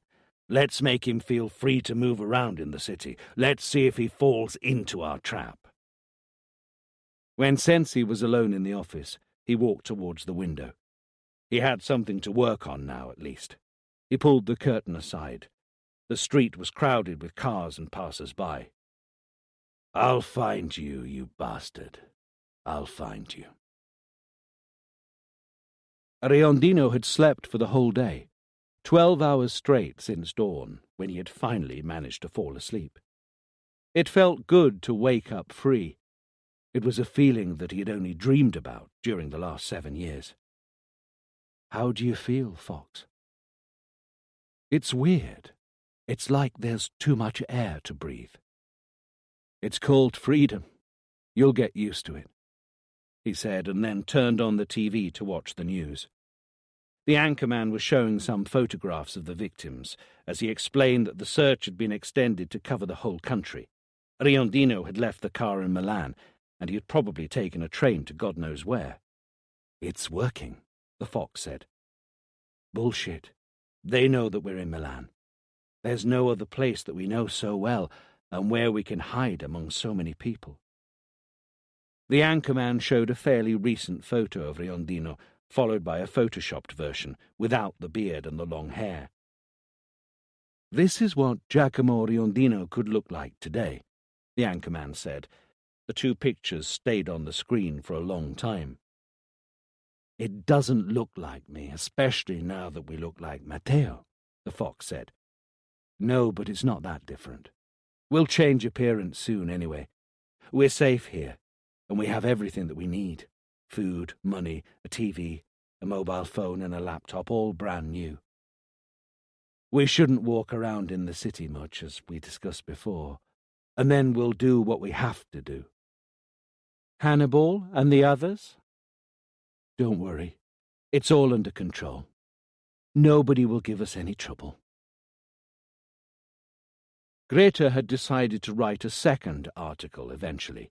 She hadn't even tried to oppose her manager when he asked her to write it a couple of hours earlier. I'd like you to write a few lines about Riondino's childhood and then include an interview with an expert which explains why it is the cause of all his problems. She didn't have to make any effort to remember. After she had met Claps the previous night, she was overwhelmed by a sense of foreboding, some kind of background, constant uneasiness that didn't allow her to completely forget about Riondino. It was as if, after so many years of withdrawing from cases like this, she couldn't help but feel a magnetic attraction to it. She had spent the whole night watching and reading all the material relating to Riondino that she had produced before her 7-year break, when she was the queen of the news, one of the most famous and talented personalities on TV. She had turned the lights off only when it was almost dawn. It hadn't been difficult to write that second article at all, and she had written a lot more than just a few lines. After all, how could such a complicated story be told in a few lines? Riondino's mother, Anna, had given birth to him after a casual relationship. 3 years later, she had married Sergio Riondino, a violent alcoholic who had given little more than his family name to the fledgling serial killer. The marriage had been hell from the very beginning, just like in one of those shabby, cliched novels. The man would disappear for days, and then he would turn up at home drunk and violent towards his wife and son. He had been in prison for a year for robbery, and when he had returned home, a little early thanks to his good behaviour, he was a different man. Anna became pregnant again, and when she gave birth to her second child, Riondino was already 7 years old. The childbirth was difficult. She underwent emergency surgery, and that was the beginning of a long period of depression that would only get worse over the years. Soon afterwards, Sergio fell into his old habits again and became even more violent. The little Riondino was the one who would suffer most of the violent and sometimes sexual attacks. Sergio died 3 years later as he drove his moped the wrong way up a one-way street, drunk and with his other little son on board. The little child died a few hours later in agony. Giacomo Riondino was left alone with his mother and spent the rest of his childhood and most of his teenage years quietly. All those who knew him would describe him as a slightly unusual guy, extremely clever at school in some subjects, but hopeless in others. He graduated 2 years later than average and 2 months before his mother passed away. Even after she had sent the article to the editors, Greta couldn't get rid of the overwhelming sense of foreboding, a restless sense of agony that hadn't left her alone since the previous night. She thought that she would have been rid of it after talking to Claps, and then by writing the article, but none of that had worked. She swallowed one more benzodiazepine pill, and then prepared herself for a warm bath, avoiding looking at her reflection in the mirrors. She knew that her haunted eyes would make her feel even worse. After the bath, while she was still wearing her robe, she picked up her phone. Claps? Hey, are you okay?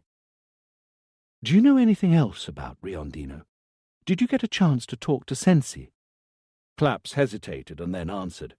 I saw him, he said eventually, almost unwillingly.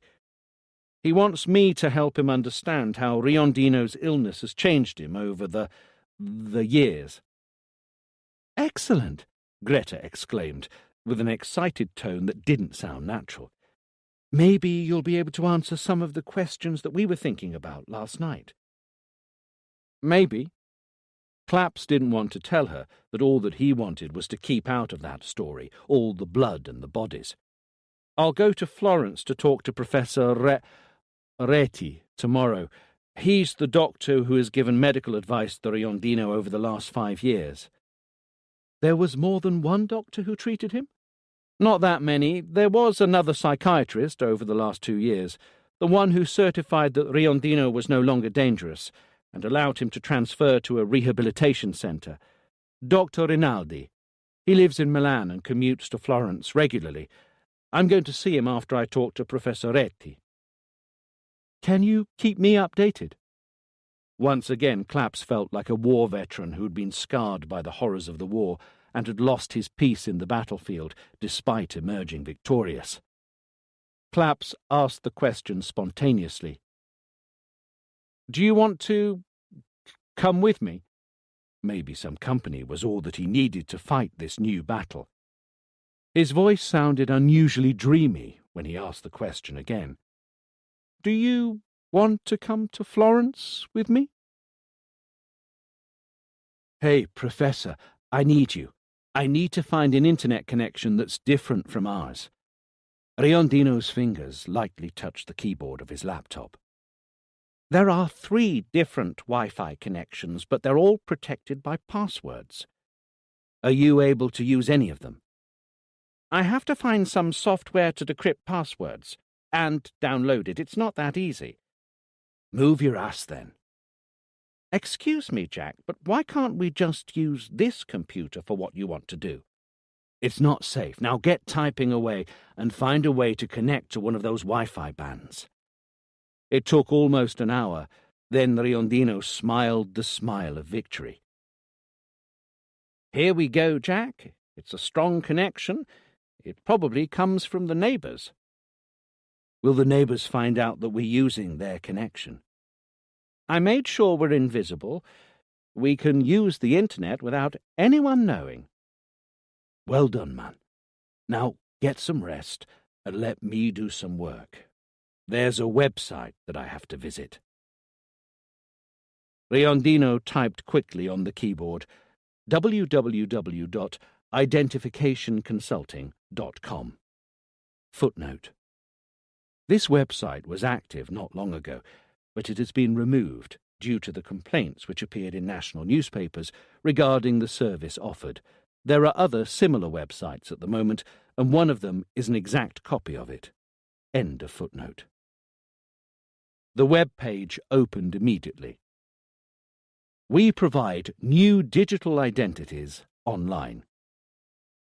Yes, that's right. We are able to make authentic copies of identity documents, including number and data-based security systems.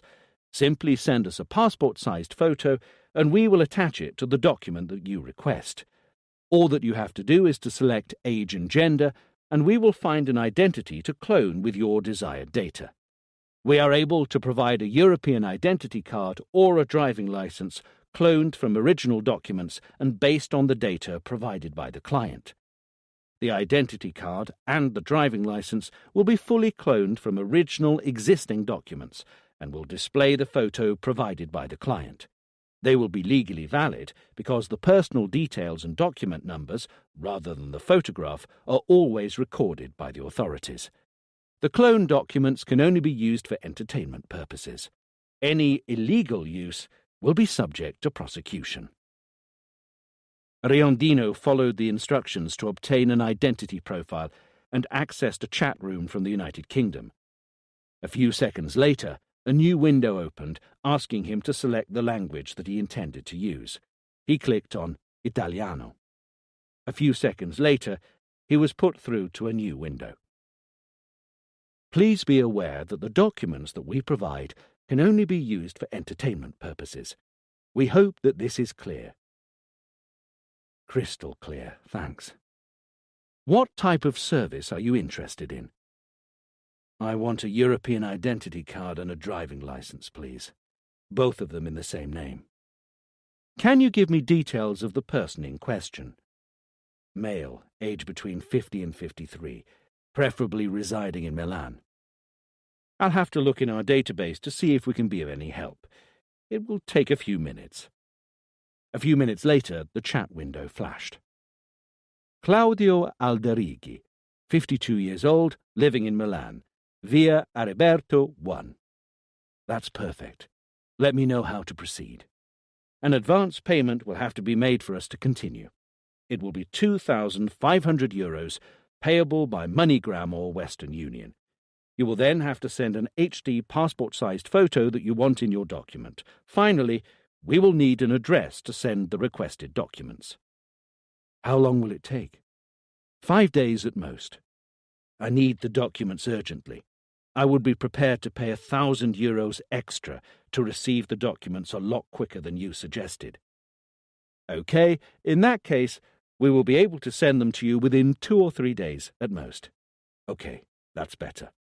Give me the details to make payment, please. Do you want me to order some food for you? Maybe a pizza? It's 11 p.m. and you haven't eaten anything yet. Fuck, Maetza, why do you always need to be so precise with time? We're not writing a report or anything. Sensi was immersed in researching the profiles of Riondino's online friends. He had wanted to get on with the work as soon as he got hold of the access details on Facebook. Thanks anyway. I'm not hungry. Maybe some more coffee? Sensi was nervous and doubtful. At a first glance, only 2 of the 8 profiles could have been of interest to Riondino. Both of them were single males in their 40s without much of a social life. One of them was probably gay. He looked like Matteo Contri's doppelganger. These 2 men, however, seemed the only 2 contacts likely to have been of interest to Riondino, if Sensi worked on the assumption that Matteo Contri was the prototype of an interesting, useful person for Riondino's plans. That is to say, a solitary person with their own accommodation who could be disposed of relatively unobtrusively. Was it logical to think that Riondino could act the same way twice? That he used the same strategy? Surely he couldn't imagine that the police had found his Facebook profile. But would it have been wise to repeat himself? Did he not figure out that they would have understood how he had found Matteo Contri? A winning strategy is a winning strategy, Maetza said when Sensi told him his thoughts. Why had Riondino chosen those 8 particular people as new friends online? Surely he didn't want to just make new friends, although that might have been part of the reason. There had to be more of it, something that he could have used once he had escaped from the rehabilitation centre. But what? Sensi sighed one more time. It had been a long day. Maybe he had to focus on the qualities of each person, what each of them could give Riondino that he didn't have already. Sensi wanted to understand, to wait for him at the gate, to foresee his movements. He would wait no more than 2 days. If he still hadn't found the motherfucker after that, he would interrogate each of those 8 people, one after the other. Sensi stretched out in his armchair and then called Maetza on his internal landline. No news. 3 people are using the internet at the moment, but only one of them is using Facebook. He's not chatting to anyone, though, just liking some posts. What about their phone lines? Nothing noteworthy, unfortunately. Okay, I'll go and get some rest for a couple of hours. Call me immediately if you have any news. Chapter 10. Professor Reti lived near the city centre in Florence, on the ancient Via delle Palettole, a few metres away from the Duomo. He was an old man, and his movements were stiff. His mind, however, was still alert, and had a remarkably youthful outlook. Reti welcomed Claps and Greta while Giotto's bell tower on top of Brunelleschi's dome signalled that it was 11 a.m. "Yeah, I treated Giacomo Riondino for almost 5 years," he said after letting them sit down in his office. "That is to say, until I officially retired a year before he was released from the secure psychiatric unit. So until 2 years ago, roughly. More or less. Consequently, the information I can give you isn't up to date. Can I, the professor asked while he took his tobacco-filled pipe from his desk. "A remarkable case. I would say fascinating if it wasn't for the deaths that this man caused." The sweet aroma of Dutch tobacco spread through the room. "Riondino's medical history is fairly standard," the professor said. "His childhood was very difficult."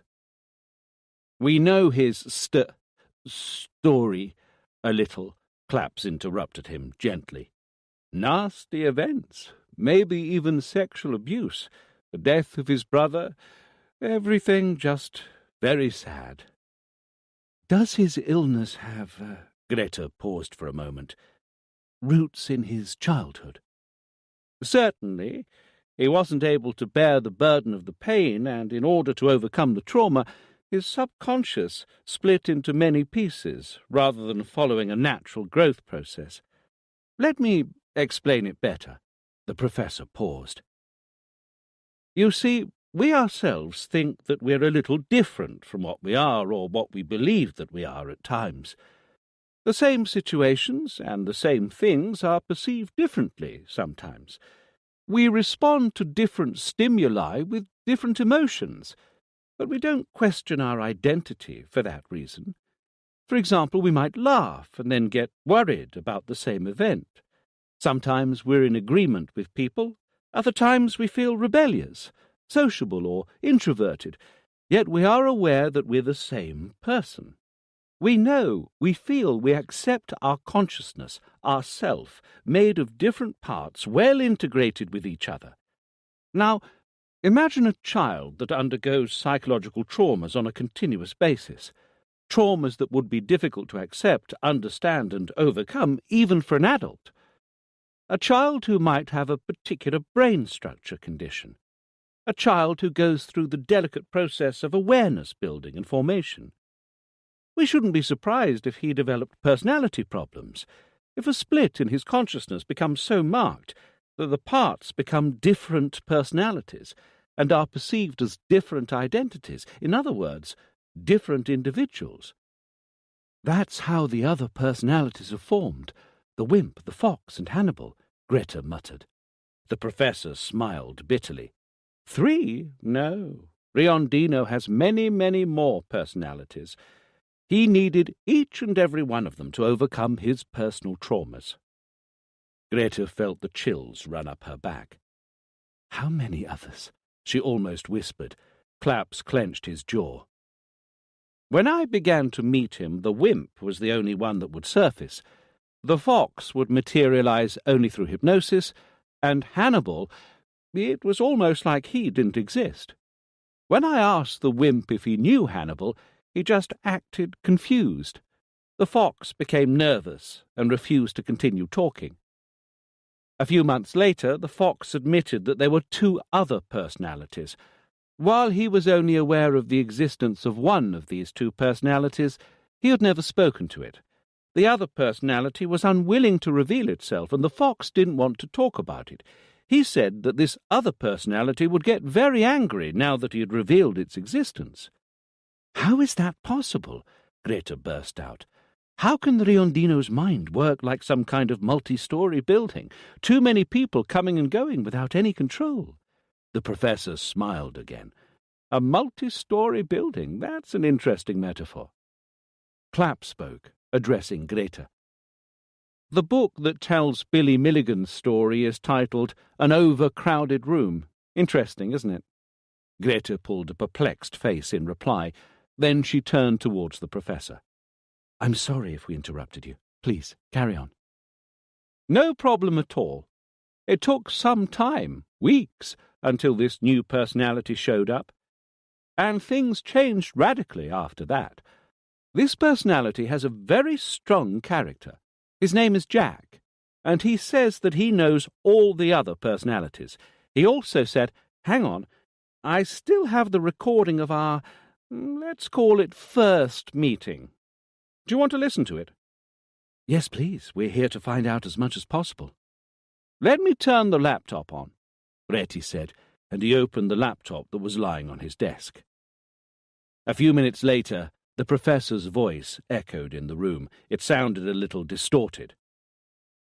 Good morning. I'm talking to the fox, right?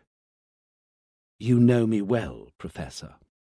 I can read your eyes, your posture. You and the wimp are very different from each other. Yeah, I wouldn't want to be like him at all. He's a loser, nothing like me.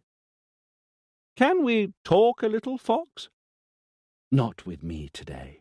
Jack wants to talk to you. Jack? What? You don't like his name? You've been trying to talk to him for weeks. He wants to talk now. You've never told me his name before. Yeah, I'm looking forward to talking to him. For a few seconds, only a rustling noise was audible. Then another voice spoke. The tone was lower than that of the fox, but equally sharp. Did you want to talk, Professor? Nice to meet you, Jack. Can you tell me about yourself? Go easy with your questions. Don't you want to know why I decided to show up at last? Yes. You never wanted to reveal yourself. What has made you change your mind? I was pissed off. Nobody had to know about me and the others. The others? Are there any more people apart from the fox and the wimp?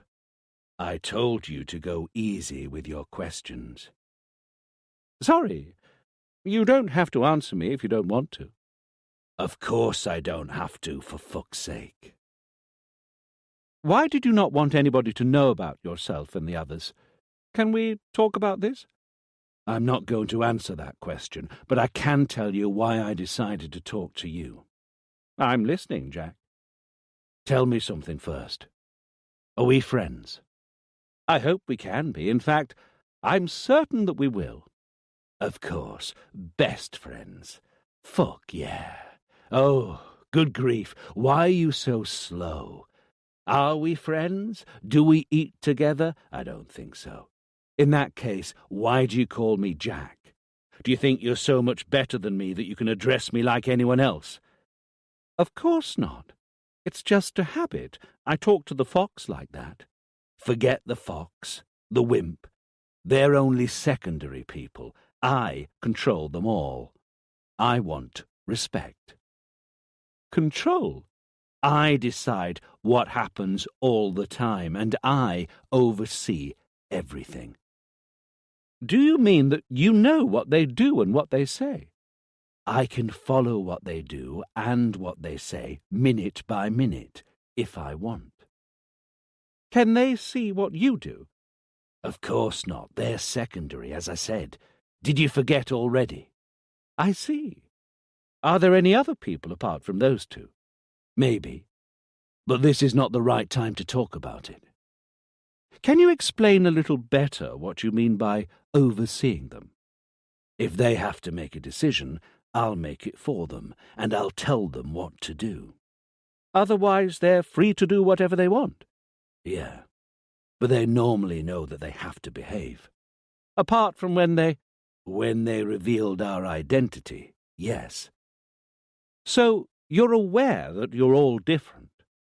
Why is it important to keep it a secret? Did you ever think that you could get some professional help? That's a silly question. Why do you think we'd want to end up in the hands of scientists who can't wait to dissect our brain? We don't want to end up in test tubes, you know. After all, how can they even help? Listen, Professor, that's the way it goes down, and we like it like that. Full stop. Regarding the others, the ones that you oversee, Has it happened before that they did something wrong? Sometimes. Who's responsible? Hannibal? Yeah, and that's the reason why we're talking right now. Do you oversee him, too? For goodness sake, do you think that I was controlling him when he went on a killing spree? Jack remained silent for a while. Then, after some background noise, Riondino spoke again. I allowed him to show up every now and then. That's the type of control that I had. He has always been a problem, but he never even got close to doing what he did before it happened. Hannibal would show up very rarely and on specific occasions. He won't come back any more now, anyway. He's been buried. But, Enough. I won't say anything else about Hannibal for now. Now, you keep saying to the Fox that you want to help us. Well, the reason why I showed up is that I want to ask you something. Does getting help from you mean that we'll be able to get out of here? That's all I want to know. It's a little early to say this, but yes, the therapy that I would like you to follow, if you let me, would allow you to be freed from the secure psychiatric unit. You wouldn't need to be here anymore. That's a fancy way to say something simple, Professor. Do you mean that we'll be out of here? As I said, listen, I'm not interested in having a conversation. You might think that we're an interesting case to study, a quirky evolutionary error, a freak, whatever you want. What we know is that we haven't committed any crimes. Hannibal will not be back. Can you get us out of here? We'll have to work together for a long time to be able to do that. You'll have to agree to take medication, accept the help that you've never wanted to get, and that you decided to refuse. That's the only way forward. As I said, it's going to take a long time. Well, we're not that busy after all right now. Let's start tomorrow. See you soon, Professor. The audio file ended a moment later. Claps was about to say something, but the professor stopped him with a hand gesture. Hang on, I want you to listen to the conversation that I had with Jack the following day. It's a video, this time. An interesting one. The professor turned the laptop towards Claps and Greta and clicked on the file in question. Good morning, Jack. Riondino was at the centre of the screen. He was wearing a tracksuit. Unlike the last time that Claps had seen him, his beard was thick and his hair incredibly long. His posture, however, was the same. He was sitting behind a desk, looking sorry for himself, his fingers intertwined, his chest and his head leaning forward. Jack, why do you call me that? Riondino said. His eyes betrayed his confusion as he looked over to the professor. Sorry, I didn't figure out that it was you for a moment. Good morning, Riondino. How are you today? I'm okay, thanks, Professor. Just a little, confused. Do you want me to help you to relax? Riondino didn't reply, but his posture became incredibly rigid, and his eyes began to be affected by a frantic twitching. I'm here, Professor. We don't need hypnosis. Let's get started. The wimp had gone, but the personality who had taken over Riondino was not the fox that Claps had met before. Riondino's posture was rigid, yet not as much so as a moment earlier, and his shoulders were hunched forward slightly. His face had wrinkles that the wimp had never had. His eyes were deep and dark, yet without any emotion. I thought I would find you here straight away when I entered, Jack. It's safer for us to let the wimp show up when we're talking to people. He doesn't get us into trouble. Does he know about you and the fox? No, he's not aware of us. I'm pretty sure that you know this already. Yes, but there's something that I'd like to ask about that. Riondino's eyes remained firm, intense, and impenetrable. He hadn't blinked once yet. I promise you that I would cooperate. Ask away. I'll answer anything so long as it's not related to Hannibal and whatever he did. We will talk about him, but not today or tomorrow. Okay, Jack, so yesterday you said that you oversee the wimp. How do you do that without letting him realize that you exist? I talk to him. I tell him what to do, but he doesn't feel my presence. A bit like hearing voices in your head? Riondino became a little nervous. Psychiatrists like you are obsessed with fucking voices in people's heads, right? You've been on about them since Joan of Arc, or even before then. Saints, witches, and magic. Nowadays it's the insane. They all hear voices in their heads. What is it like, then? He perceives them as his thoughts. What's best to do and what isn't. In a way, I'm his conscience. Do you have a proper dialogue with the fox, instead? Yeah, I talk to everyone else. Everyone else? I'll ask you a question that I asked yesterday. Who else is there apart from the fox and Hannibal? People, Professor. Personalities. Individuals. Riondino spoke clearly. Okay, individuals. Are there any other individuals? Yes. Okay, before asking about them, I'd like to know how your dialogues work. Do you speak to each other out loud, or are they just thoughts? Do you use sentences, or are they more like feelings, mental images? Both. Sometimes it's just something internal. It's difficult to explain. It's a bit like a thought crossing the mind for a millisecond. More often, it's more like a dialogue. When we're sure that we're alone, we speak out loud. How many individuals are there? About 10. Do you talk to each and every one of them, Jack? Yes. Do they talk to each other? Some of them. Those who know each other. Not all of them are aware of the existence of the others. Correct. I'm the only one who knows them all. A pause. I oversee them. I'll have to understand a little better what you mean by overseeing, and I would like to be able to talk to the others, Jack. We have plenty of time on our hands, Professor. Let's begin talking about your interesting situation. That is to say, the existence of multiple, let's say, individuals in the same body, individuals who take over the body in turns. How would you describe this process, Jack? How does it happen? Since you like metaphors, his tone was sarcastic. Imagine a theatre, a fucking beautiful theatre, a huge stage where each of us performs. Some of us sleep in the background, others think in silence or speak to each other. The spotlight illuminates one person at a time. That's the one who shows up and interacts with the world outside. To interact. Do you like this big word, Professor? Good word choice, Jack.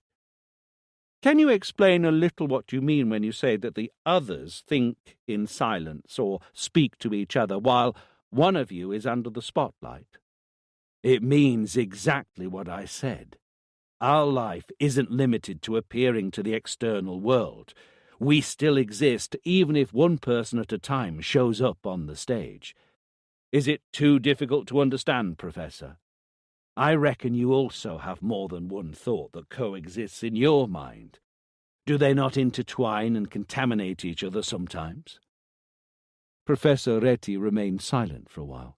Then he carried on talking. How does the person who shows up interact with the world outside? I mean, does he interact autonomously? Of course, as I said several times, they are not just an aspect of my personality, as you seem to view it. Each of them is an individual. I believe you, Jack. We wouldn't be here talking otherwise. I'm just trying to understand. You must admit that your situation is a little out of the ordinary. You hesitated. Did you mean pathological instead of out of the ordinary? Jack, you wouldn't be in a secure psychiatric unit if you weren't mentally ill. Riondino squinted slightly. Do you think I'm a loony? As I said, I'm just trying to understand. For example, do you see what one of the individuals does when he's on stage? I can if I want to, or I can just rest. I'm the only one who's able to do either of those things. The others won't see what that individual does. Do you know what they think? Do you think that I'm a fucking wizard who reads people's minds? That's impossible, come on. So the others can't see the individual who's on stage, and they can only get glimpses of it every now and again. Now, when the spotlight is on each of them, are they not confused by the lack of a continuation in their memory? The wimp, for example. He doesn't know about the other individuals. That's right. He doesn't know about our existence. What he knows is that he zones out sometimes. Can you explain this further? It happens to all of us. You're doing something outside and then, all of a sudden, you find yourself somewhere else. You know that time hasn't stopped in the meantime, but you don't remember what has happened. It must be terrifying. For you, perhaps. It's always been like that for us. There's nothing terrifying about it.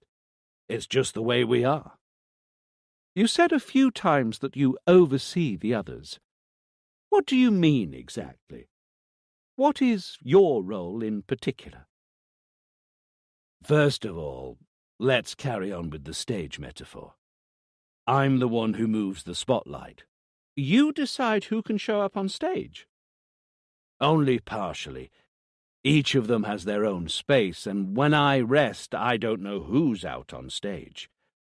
I can only stop somebody from showing up if I don't want him to. How do you do that? Can you explain it to me? I just will it. That's it. Riondino spoke in a sarcastic tone again.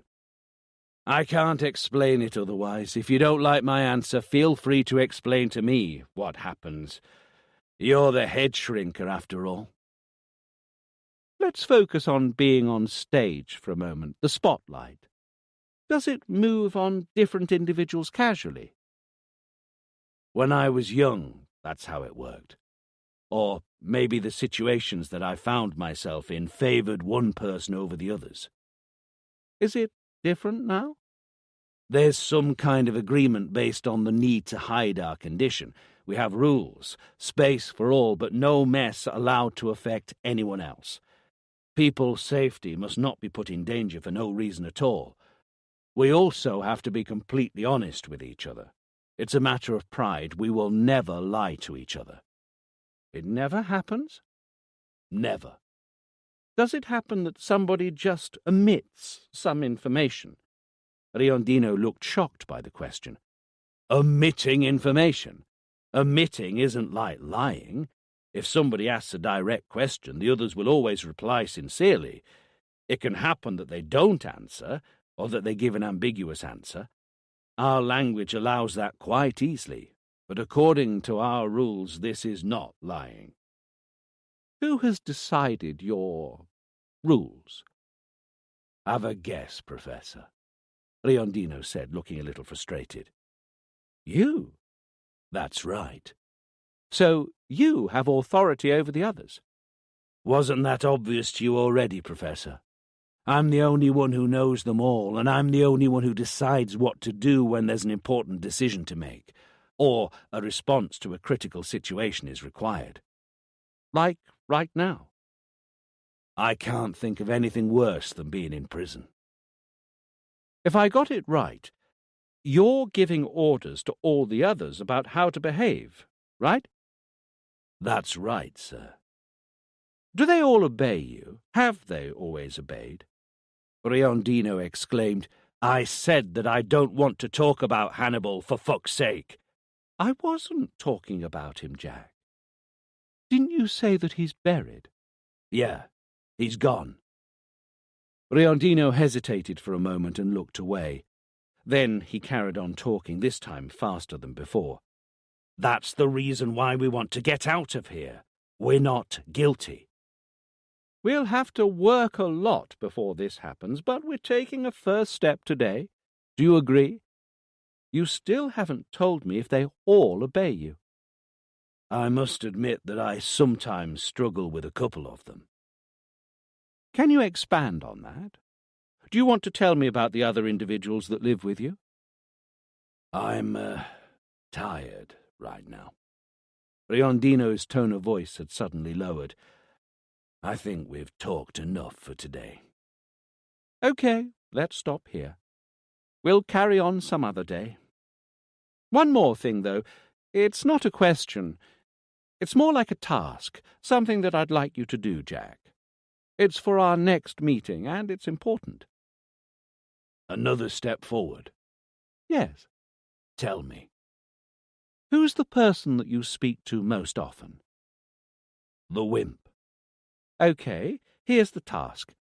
I'd like you to try to recall the wimp's thoughts, or, even better, to try to picture one of his memories.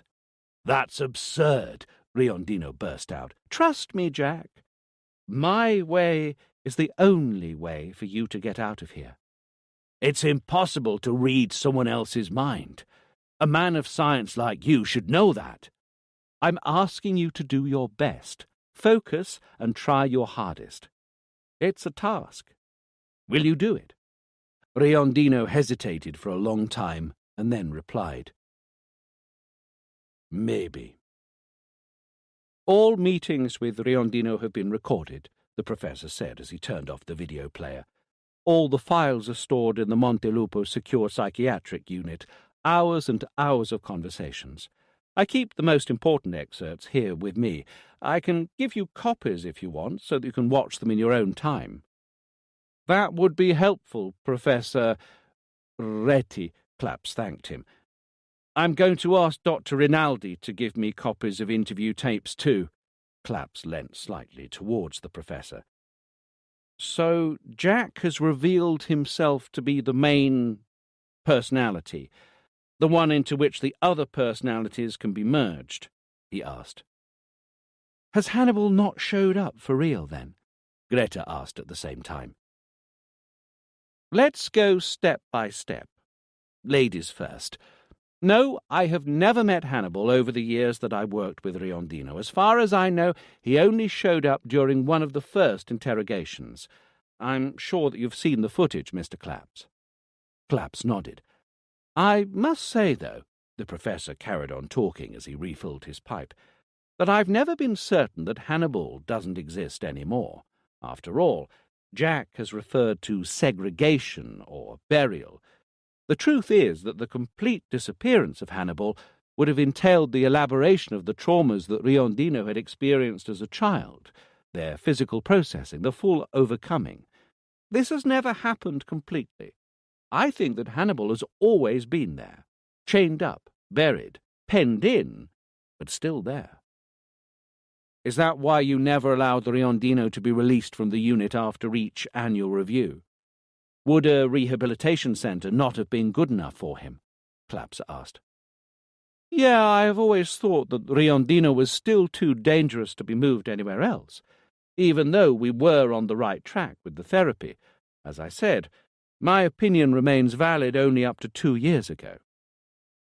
Considering what has happened recently, Greta chipped in, things must have changed radically over the last few years. The doctor who took care of him after you didn't fully realize. The professor spread his arms. Dr. Rinaldi, the colleague who treated Riondino after me, the one who allowed Riondino to be released from the unit, was fully qualified to make this decision, and he seemed very competent in his work. The professor paused for a moment to light the pipe that he had just filled. We know very little about this illness, after all, but there is a possibility of the patient relapsing again. Similar cases have been documented. A similar thing happened to Milligan, for example. Nobody spoke for a few seconds. Would you like to tell us a bit more about Jack, Professor? Claps asked. Jack. Let me answer your question from a few minutes ago. Yes, Jack revealed himself to be the most complete personality, the one who was fully aware of all the others, the one who could see what all the others were doing, if he wanted to, when they were on stage. In other words, the personality that could have been used to begin the process of merging, the fusing of identities. The director, Greta thought. It's not a difficulty that all the other personalities, with one exception, as I'll explain to you, didn't have a personal name. Only him, Giacomo Riondino. Giacomo. Hence, why Jack? I assume that Hannibal is the other personality with a proper name? Greta asked. No, Hannibal isn't that different from the wimp or from the fox, after all. It indicates a typical characteristic of his identity. In this case, the Riondino was inspired by the character created by Thomas Harris in his iconic book to represent the murderous insanity. So the other person with a proper name is another one that we still haven't talked about. The professor nodded. I'll tell you in due course. I don't want to confuse you with too much information, since we're talking about Jack. The main personality, the one that should be used to merge all of the others into, Clapp said, eager to talk more about the therapy. That's right. The process would have entailed getting Riondino to believe that Jack was one whole person by merging all of his memories together. Consequently, all of the traumas and problems from the past would have had to be overcome. It would have taken a long time, and it would have been a difficult goal to attain. The pipe had gone out. The professor relit it calmly, and then carried on talking. With time, more personalities showed up, 10 in total, including Jack. The professor, the actor, the Earl. Here, the professor paused for a moment. Then he took a folder from one of his shelves and handed it over to Claps. This is a summary file, and it gives details about all of Riondino's personalities. You can read through it in your own time. Was the therapy effective? Yes, but as expected, the process was incredibly slow. Small steps forward gained with sacrifices and a lot of effort. Towards the end, a little before I retired, 2 different groups, or blocks, had formed. The first group, the strongest and most arrogant one, was led by Jack and was made up of the wimp, the fox, the professor, the actor, and the Earl. All these personalities were slowly merging into Jack, and Jack himself was aware of this, even if he pretended that each of the other personalities was still completely autonomous. What do you mean exactly? Greta asked. You see, everybody asks themselves questions and then gives themselves answers. We have different attitudes according to different situations. Sometimes we even pretend to be different from who we really are, and yet nobody normally doubts their own identity. Back then, Riondino knew that the group was merging into one, but he drew on the other personalities most of the time. Let me give you an example. You're about to leave your house, and you see that the weather outside is miserable. You wonder if you should bring an umbrella with you. You think for a moment, and then you take the umbrella. In Riondino's mind, things worked a little differently. Jack would say, "Do you reckon we should bring the umbrella with us, Professor?" And the professor would reply, "We are better off taking it with us in case it rains." Some kind of dialogue. Yeah, even if Jack sensed that he was one person, he still drew on the different personalities he used to feel. Here's another example. You're in a difficult situation where you have to rack your brain to find a solution. You focus, and then you decide what to do. Jack, instead, would pretend to call out to the fox, "Hey, fox, we have a problem." And the fox would reply, "Let me take over. I'll think about it." I'm not following. Why pretend if he knew that he was becoming one person? You said that he pretended. The process behind what we call personality merging is not straightforward and quick. It's not like switching on a light. It happens gradually, and one takes years to get to the one-person mindset. As you said, though, Riondino was becoming aware of being one person. The personality merging was happening. Yes, and at the same time, no. The professor inhaled the pipe smoke deeply. I have been referring to Jack so far, and not to Riondino. Jack was merging into one person with his own group, but there was another block of personalities, which was still split from Jack. Is that what you mean? Exactly. They were completely autonomous personalities. Jack knew about them and would speak to them, but they didn't share any memories with him, nor did he have any control over their actions. Maybe he was only able to slightly affect what they wanted to do. Those were the most hidden personalities. Jack didn't talk about them for the first 2 years. They showed up during a hypnosis session, and that was the only way for me to be able to talk to them. How many personalities were there in this second group? There are only 3. They're very interesting, different, and often in conflict with Jack. These personalities remember Riondino's childhood traumas and still feel the pain of those memories. Little, the rebel, and the most surprising one, Julia, a female personality, the only one who has a proper name like Jack. Can you tell us more, Professor? Chapter 11. He's not out yet. Maestra was talking on the phone in an anonymous car parked in front of the building where Antonio Greco lived. He was one of the most interesting of Riondino's online friends. He didn't go to work yesterday. He called in sick.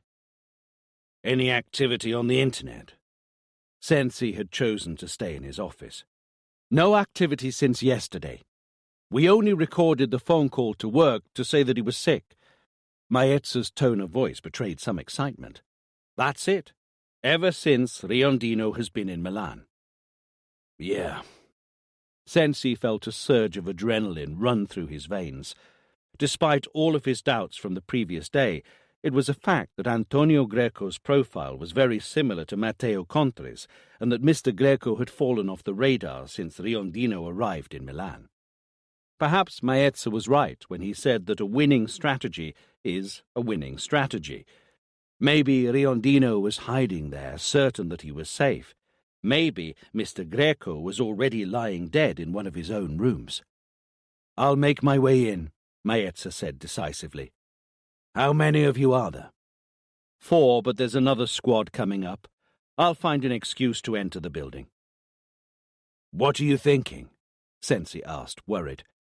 "We'll cut off the electricity, and we'll introduce ourselves as electrical engineers 10 minutes later." Sensi held on to his phone while he put his jacket on.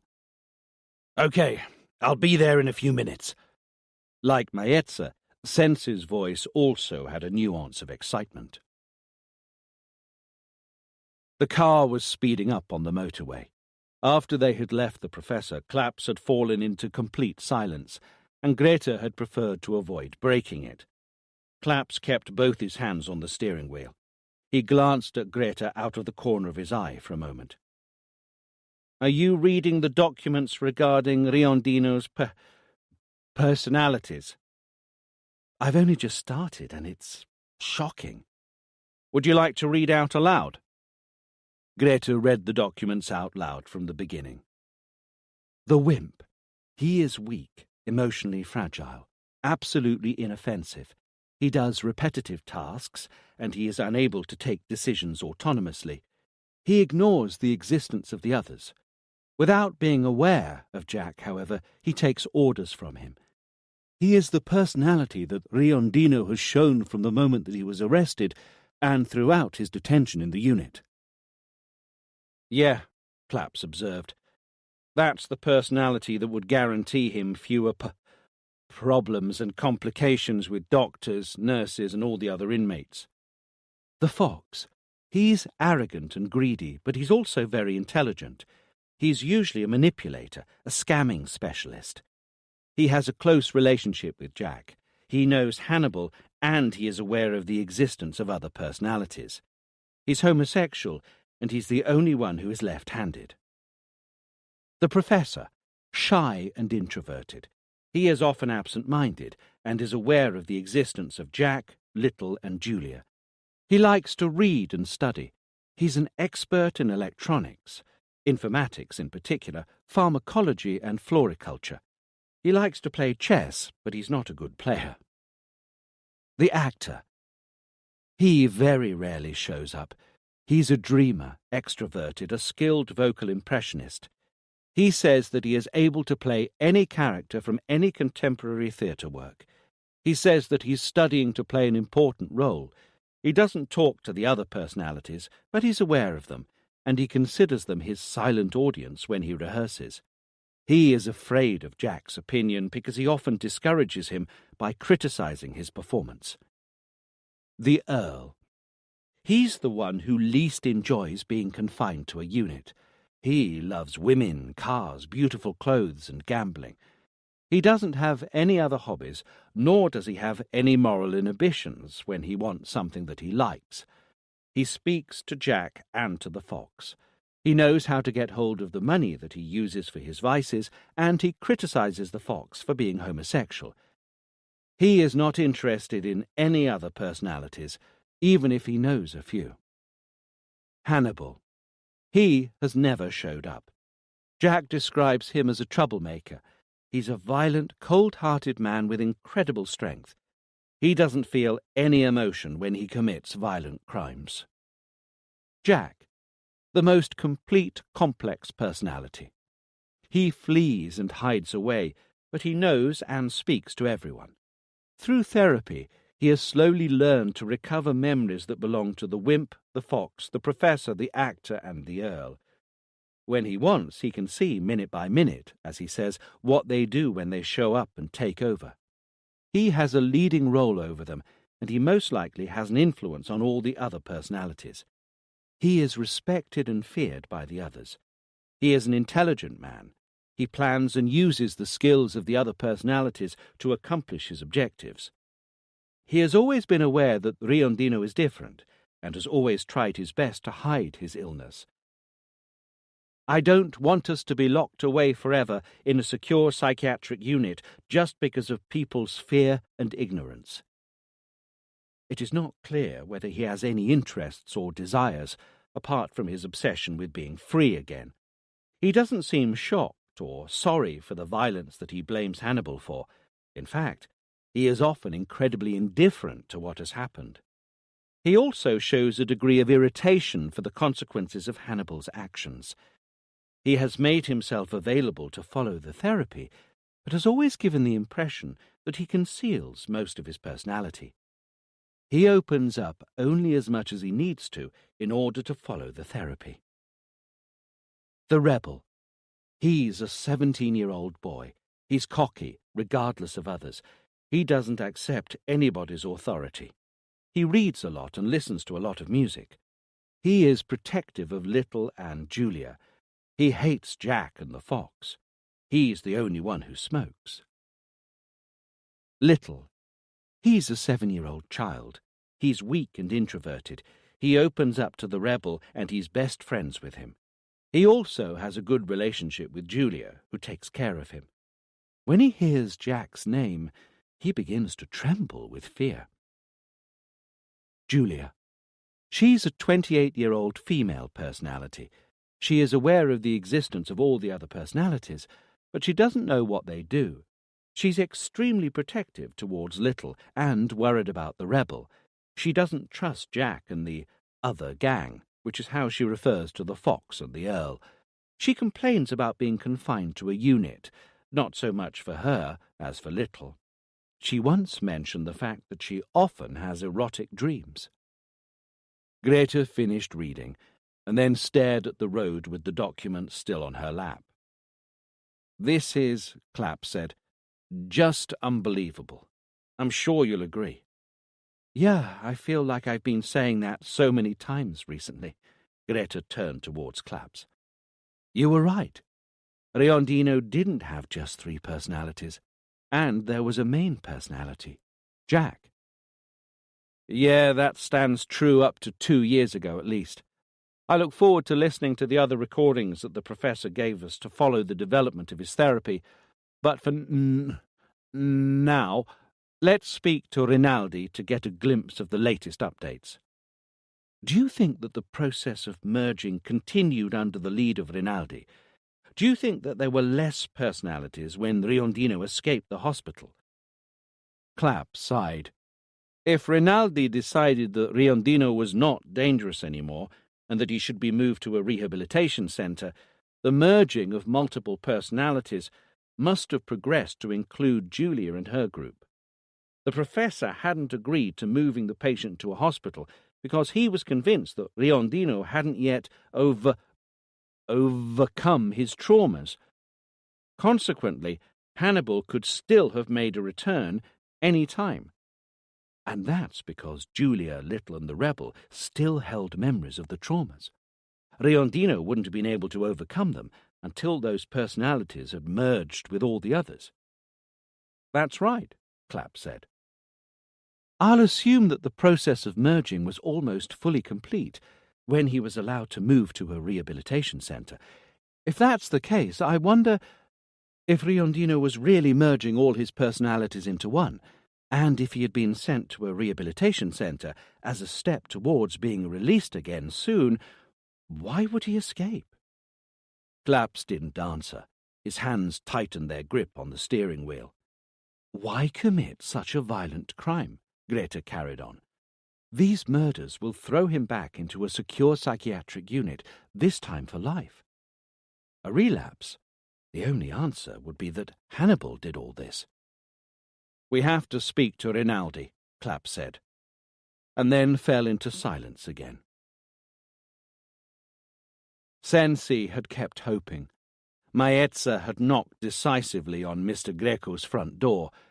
Sensi was waiting with 2 other men on the landing on the upper floor. 2 more, with their weapons primed, were lying in ambush on the ground floor. Other men were standing at the building's exits. Sensi had felt very nervous when the front door opened and Maezza and the other policemen, both dressed as electrical engineers, walked into the apartment. After a few long minutes, the 2 had returned. Maezza had shaken his head lightly to warn the others that he hadn't found what he was looking for. "No, he wasn't Riondino," Maezza explained to Sensi. "He was nearly 2 meters tall and pretty chubby. He coughed the whole time." "Are you sure that Riondino wasn't hiding somewhere?" Sensi asked. "Both of us inspected the whole apartment with the excuse of checking the electric sockets. Unless the Invisible Man is one of Riondino's personalities, there was nobody else in the apartment." "We'll find him. It's just a matter of time." Sensi looked disappointed, but he was still determined. "To start with, let's play the same electricity game with all the other friends from Milan on Facebook. Let's make 3 squads. By tonight, I want to know if he's hiding at any of his online friends' places." Chapter 12. Claps had convinced Greta that it would be better for him to visit Rinaldi by himself. "He's certainly under pressure with everything that has happened lately. You're a journalist, and he wouldn't speak as openly with you by my side." Rinaldi welcomed Claps rather indifferently. He was about 50 years old, bald, with a well-trimmed dark beard. He was wearing a black suit, and his eyes betrayed a hint of anxiety. "I'm shocked by what has happened." His voice was deep and soft. "I have taken a long period off work." A bitter smile appeared on his face. "I'm so glad that I was granted this leave." Claps was trying to avoid looking into his eyes. It wasn't necessary, after all. Rinaldi also did the same. "The media attack me all the time. My colleagues have turned their backs on me. I was told this morning that a committee from the Professional Association of Psychiatrists has gathered to evaluate my actions." "Do you feel responsible?" "I have a 15-year-old daughter who lives with my ex-wife." Rinaldi ignored Claps's question. "A difficult relationship. I see her once every 2 weeks. She called me to tell me that she doesn't feel like seeing me at the moment." "Do you feel responsible?" Claps repeated. "Everyone is responsible. Do you not think? What does it matter what I think?" Rinaldi lit a cigarette nervously and then glared at Claps. "If you're here, the magistrate must think that I'm responsible. Is that correct? Do I have to go and find a lawyer?" "I'm just an advisor and a colleague. I'm here to understand better." "To understand what?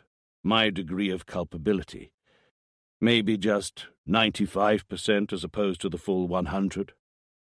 This time Claps chose to look into Rinaldi's eyes. "One of your patients has just killed 6 people. And he's now roaming free. We don't know who he is anymore. We know a version of Riondino from 7 years ago, but not who he is nowadays. I'm here to understand this, not to judge your work." Rinaldi looked back into Clapps's eyes for a few seconds. Then he sighed and sank into his chair. "I met Riondino for the first time about 2 years ago, when I took over Professor Retti's work. As you can imagine, I had to win the patient's trust over time." "Who were you talking with initially?" "Jack. The process of merging was well underway, and many of his personalities were fading away. I knew that shortly they would disappear completely." "Who are you referring to in particular?" "The Earl, the actor, and the fox." "Was the wimp still there?" "Yeah, and so was the professor, but they were all artificial personalities, like different coats that Riondino chose to wear every now and then. I play the wimp to avoid getting into trouble, he would say, and I found out that I like reading about science just like the professor. Do you understand? I play, not I am." "What about Hannibal?" "Hannibal? I've never spoken to him, and neither has my retired colleague. This personality hasn't showed up for 7 long years." "Until a few days ago," Claps observed in a sombre tone. "An unexpected relapse." Rinaldi slowly extinguished his cigarette and lit a new one. Nobody could have predicted it. It was impossible to foresee. Impossible? That was what Claps immediately wanted to ask, but he chose a less direct path.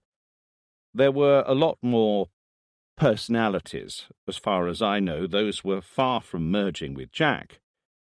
"Julia, Little, and the Rebel. They disappeared gradually during the last few months that Riondino spent in Montelupo." "Did their memories merge with those of Jack?" "Most likely. They wouldn't have disappeared otherwise," Rinaldi answered nervously. "What did Jack tell you about those memories?" "What did he tell me?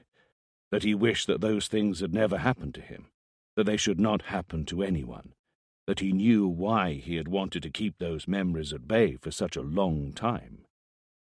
Rinaldi's voice sounded a little impatient now. "Listen. Jack made some incredible progress during the few months before he was moved to a rehabilitation center. And—" "Jack?" Claps interrupted him abruptly. "Do you mean Riondino? If it's true that his personalities had merged together, that is." "Yeah, I mean Riondino. In any case, I signed a document to confirm that he wasn't a danger to himself or anyone else, only when I was completely sure that all of his personalities had merged together. Hannibal had been gone for years. There was no reason to prevent his move to a center for social rehabilitation." "Did you keep seeing him even when he moved to the rehabilitation center?" "Monthly visits just to check his health." "Did you ever notice anything alarming?" "No, never." "When was the last time that you saw him?" 3 weeks ago. He was perfectly normal. As I said, what has happened is due to a sudden relapse and could not be foreseen in any way." "Who did you think was perfectly normal?" Claps couldn't help himself asking sarcastically. "Riondino or Jack?" Claps stood up and walked towards the front door. He didn't have anything else to ask, but he stopped by the front door anyway. "One last thing. Did you use hypnosis or pentothal during therapy in order to talk to Jack?" "I never used either of them. Jack and the other personalities showed up spontaneously." Claps walked out without saying a word. "What an idiot," he thought. There has been no relapse at all. Claps put his hands on his face wearily. He was speaking to Greta. "It's worse than we thought. Riondino has never fully merged his personalities. He did so only partially, just like the professor told us. He pretended to be recovering to get away from the unit. Greta was shocked. How do you know? And how did he manage to fool everybody? Professor Reti has never been fooled by him. He used hypnosis to call out the different personalities and talk to each of them. Rinaldi has never done that. It wasn't difficult to make him believe that the process of merging was complete. Claps paused for a moment. Greta was listening attentively. Hannibal has never disappeared. Riondino has kept some of the most dominant personalities hidden, one especially. Jack, Claps nodded. That's the most dominant personality, the one who knows about everybody else, the one who takes decisions for everyone else, the one who has a degree of control over which of the personalities will show up, the one who didn't allow Julia and the others to show up when he was around people. Only when the professor put him under hypnosis was he able to find out about the other personalities. Jack was the one who knew since he was a child that he had to keep his illness a secret, the one who has organized his life to be able to keep it a secret. Then Hannibal took over. Yes, then Hannibal defied Jack's control. Jack didn't have any mercy, any compassion for the victims. The professor said that he only had one obsession, that of being free again. But during the first month that he spent at the rehabilitation center, Riondino realized that fooling Reti and his therapy was a shortcut to getting out of there. Only then did Hannibal show up, and that's when all of the other personalities showed up too. He pretended for a long time that Hannibal and all the others weren't there anymore, and that it had all happened progressively. Why is the hypnosis so important? Why were you upset that the professor had used it and that Rinaldi hadn't? Only through hypnosis was the professor able to let Julia and some of the others show up. Rinaldi didn't hypnotize Riondino, and consequently Jack let him believe that all of the other personalities had disappeared, because they had merged into one.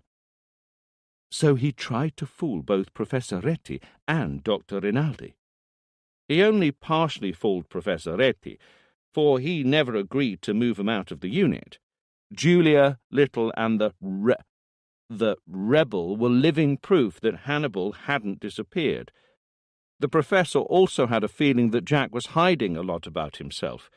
With Rinaldi, however, Greta looked very thoughtful. There's something that I still don't fully understand. I'm going to ask the same question that you dodged yesterday. Why would he escape by committing atrocious murders that would throw him into jail for good if he was getting close to being free anyway? He was in a rehabilitation center, one step away from freedom. I don't know. Maybe he feared that they would find out that he was pretending, or feared that Hannibal would take over, as had happened 7 years before. Anything that could throw him back into the unit. Clapp stopped talking, but he carried on thinking. Perhaps there is a reason after all. Maybe there was something that he had to do as soon as possible, something that he couldn't do as a half-free man. Claps carried on talking. Or maybe he had simply had enough of being kept in custody, and the opportunity to be free immediately tempted him. All those murders, all that violence. Only Hannibal could do something like that. Do you suggest that Jack used Hannibal to escape? Claps nodded gravely. Do you remember what Professor Reti told us? Jack partially merged with members from one of the two groups, the wimp, the fox, the actor, the earl, the professor, and with Hannibal. Yes, Hannibal has hidden for 7 years, but he showed up when Jack needed him. He had to use him to find a way out. Oh, shit.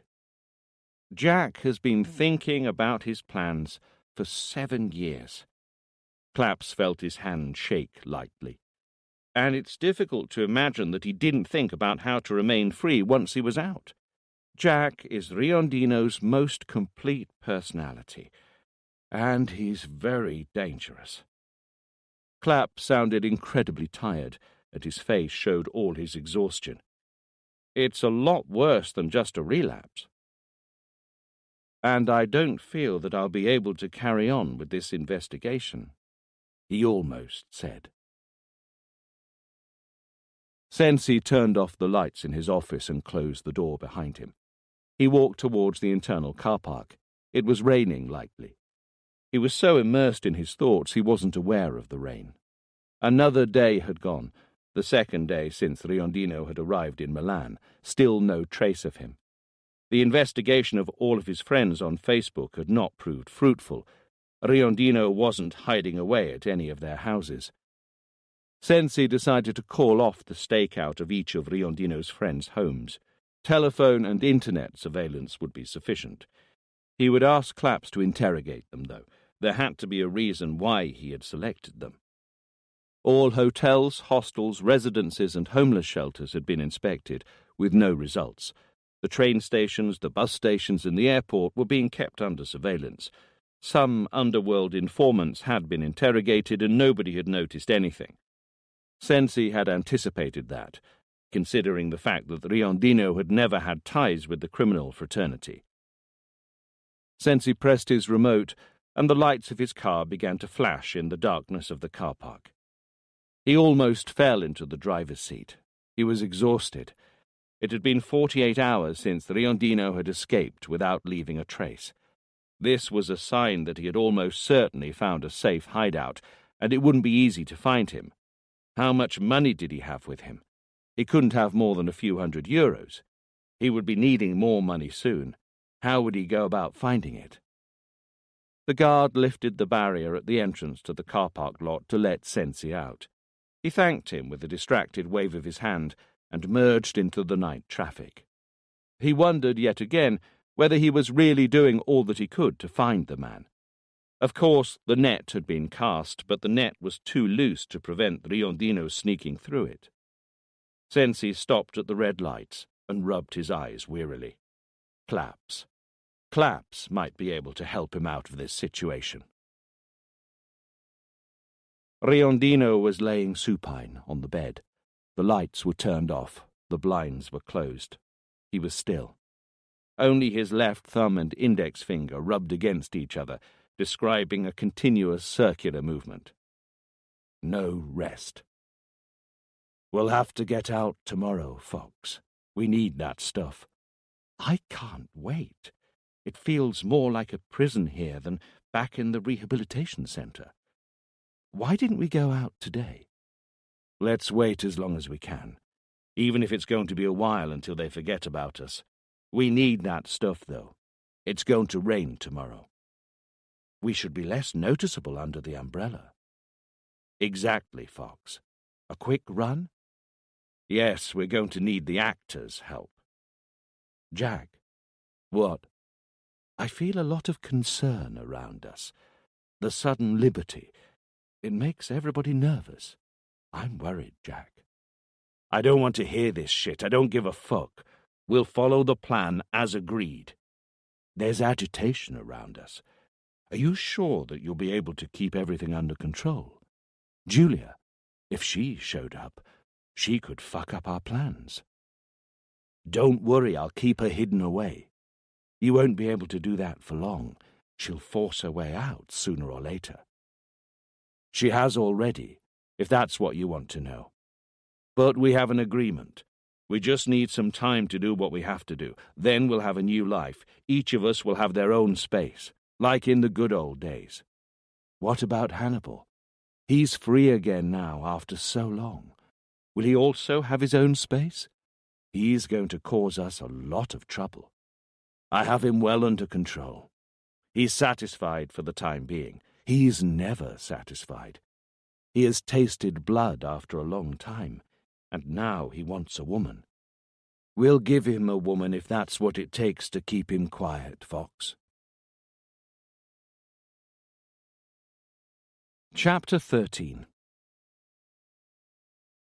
Greta had risen very early that morning.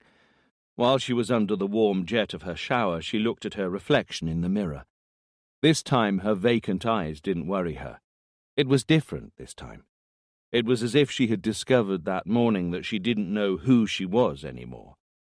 Her brown hair was impersonal, her haircut ordinary and careless. Her light-coloured eyes now had a watery nuance. Her expression lacked the pride that used to be part of her personality. The woman she was staring at in the mirror was the woman she had chosen to become. Greta La Fenice, a reborn version of Greta Alfieri, the famous journalist who used to appear on TV daily. The woman who gave a voice to people's opinions and feelings. The queen of the breaking news, one who never had enough of publicity and success. The steam from the hot water jet was beginning to steam up the mirror. Her facial features became progressively more blurred. Greta La Fenice, a blog writer, an expert in cinema reviews and fashion, far from the real news, from real life, a signature without a face. Did she still have a soul? Was she really a better version of what she had been? Maybe she was only wearing a comfortable mask, a shelter where she could hide from her old self. She rubbed the back of her hand on the mirror, clearing the mist away. She pulled up her hair. She tried to imagine it ginger, as it used to be a long while ago. She tried to remember if that was the person she used to be. The new day was a day full of grey clouds and rain, which had begun to fall about 10 a.m. The rain fell restlessly, at times violently. It was one of those days where people run quickly under their umbrellas, keeping their heads down to avoid stepping into puddles rather than looking into the faces of others. It was the perfect time for Riondino to make the bold step out of his hideaway. The big supermarket was close by, and he was there in a few minutes. As soon as he entered the place, he closed his umbrella and looked around. He hadn't seen such a huge supermarket for a long time. The aisles were crowded with people behind their shopping trolleys. He didn't remember how to deal with so many people all at the same time. For a moment, he felt light-headed, and a cold sweat broke out on his forehead. He shook himself and inhaled deeply. One of his unwanted characters could have used this moment of distraction to show up, and it was not the right moment to let that happen. "Are you there, actor?" "I'm here, Jack. At your disposal, sir." "Oh, good grief! What kind of place is this?" "Stop being so theatrical. It's not the right moment to play around. In fact, it's not the right moment to do anything just yet. You'll have to play one of your characters, maybe even more than one. We're here for you to buy the necessary stuff for the disguise. Do I have to change face again? And age?" "You'll have to change." "This is not the right place, then. We'll only find some of the stuff that we need here. We'll have to go to a costume shop." "You're not going to have to play Puck or King Lear, actor." "Modern contemporary theatre?" "Street theatre, let's say. You don't need the sort of makeup that makes you look different meters away from the stage. That sort would be too obvious from a short distance. You're only going to change a few facial features, as much as necessary to make yourself a little different from the Riondino that they're looking for. We look like Matteo Contri right now. We'll have to be somebody else tomorrow." "Sounds like a plan." "Go on, then. Take whatever you need. Let's be quick, though. Don't attract anyone's attention, and remember to speak with a strong Tuscan accent. Our documents say that we're from Florence." Half an hour later, Riondino was queuing up at the till. He waited there for a few minutes. He laid his stuff on the belt. Tubes of cream, pencils, brushes, foundation, coloured contact lenses, gauzes and cotton, hair colouring. The woman at the till gave him a funny look. "I'm an actor," the actor said, confidently, in a low tone of voice. "My face always changes according to my character, the tragedy that wears him down, or the pleasure that lifts him up."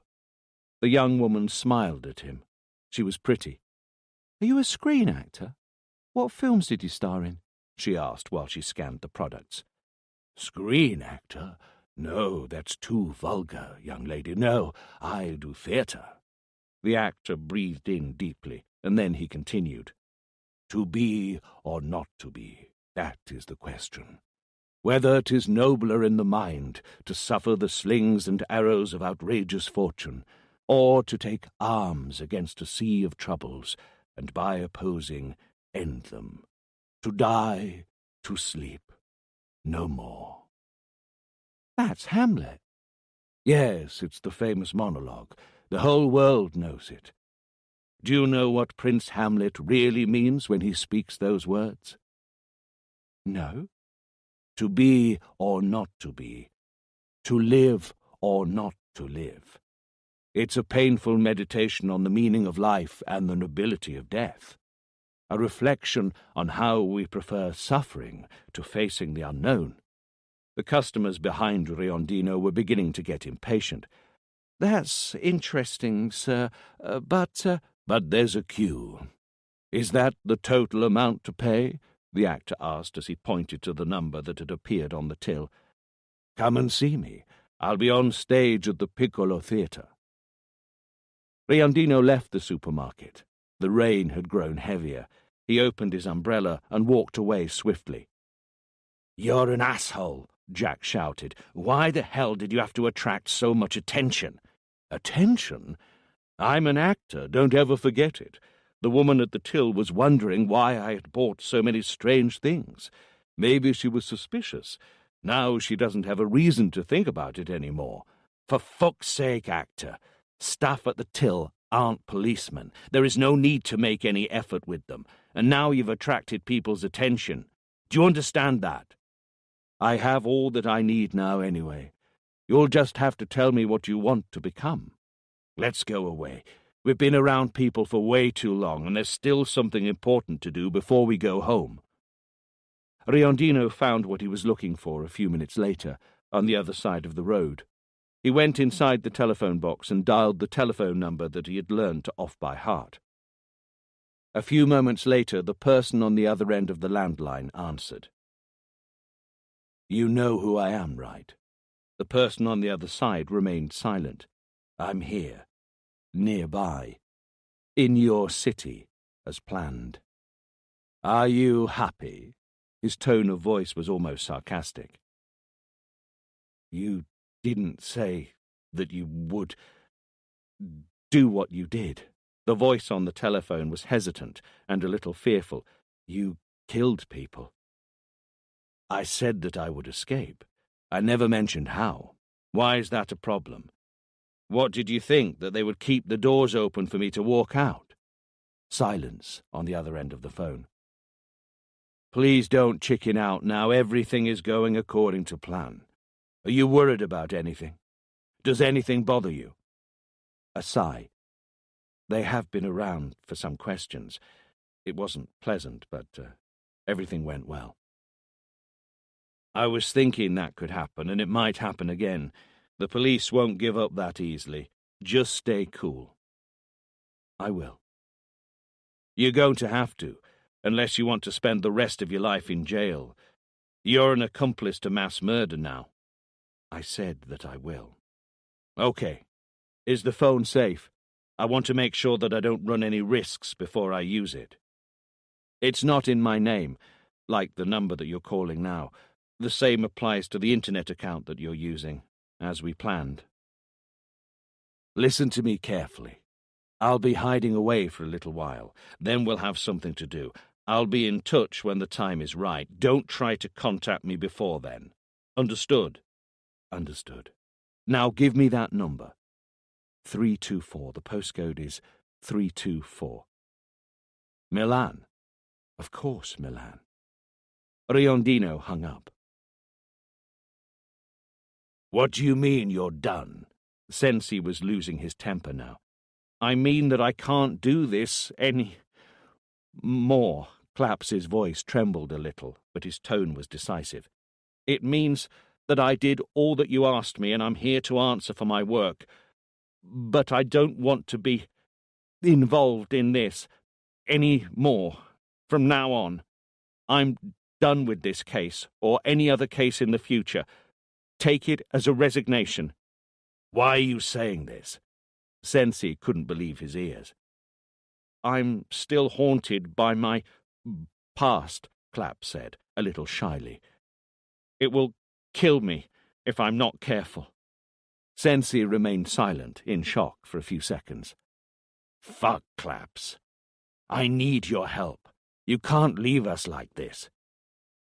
"I've done all that I could. Trust me, but I can't any more now. I just can't." Sensi took off his glasses and rubbed his face with the palms of his hands. He was struggling to accept Claps's decision, but he knew where he was coming from. It wasn't the first time that one of his colleagues gave up on him. It could be tough for anyone involved in that kind of investigation. Claps had had to deal with horrible stories for years. He had been under mental pressure to catch terrible murderers at any cost. He had been tied to the pain and the desperation of the victims. He had been close to death twice, and perhaps he had given all that he could, and now he was done. Sensi stared out of the window for a long time. The silence in the room was oppressive. Sensi inhaled deeply. "If that's your choice, I have to accept it." "It's not my choice. It's what I have to do. I can't do this anymore. Honestly, I have to stop." Claps was beginning to struggle to breathe in Sensi's office. He tried to speak again. "It's always been like the terrible stories that I would get to hear kind of tied me to the murderers, like a rope round my neck that I couldn't get rid of. The only way was to give peace to the victims, stopping the killers. I feel as if I have used all of my energy now, and that rope around my neck would kill me this time. I have to stop before it's too late." Clapp stopped talking. He was pale and exhausted. Sensi tried to say something, without success. "I did what you asked me to," Clapp said after a few seconds. "I spoke to the doctors who oversaw Riondino's therapy." Clapp spoke briefly but concisely of his interview with Professor Reti and Dr. Rinaldi. He avoided mentioning that he had gone with Greta and that she had become involved in the case. He explained in detail all of the personalities that Riondino had manifested in one way or another. Sensi listened to him in silence, closing his eyes at times. Sensi was also tired and despondent at Claps's decision to give up on the investigation. When Claps finished talking, Sensi braced himself to ask his question. "Tell me, what's your impression of the person that we're looking for? All these personalities that you talked about, how do they influence his behavior?" Riondino's behavior is consistent, according to which personality shows up. It's not like each personality lives a separate life, unaware of the others. The leading personality, Jack, has always had control over the others. He's kind of aware now that he's merging with some of the other personalities.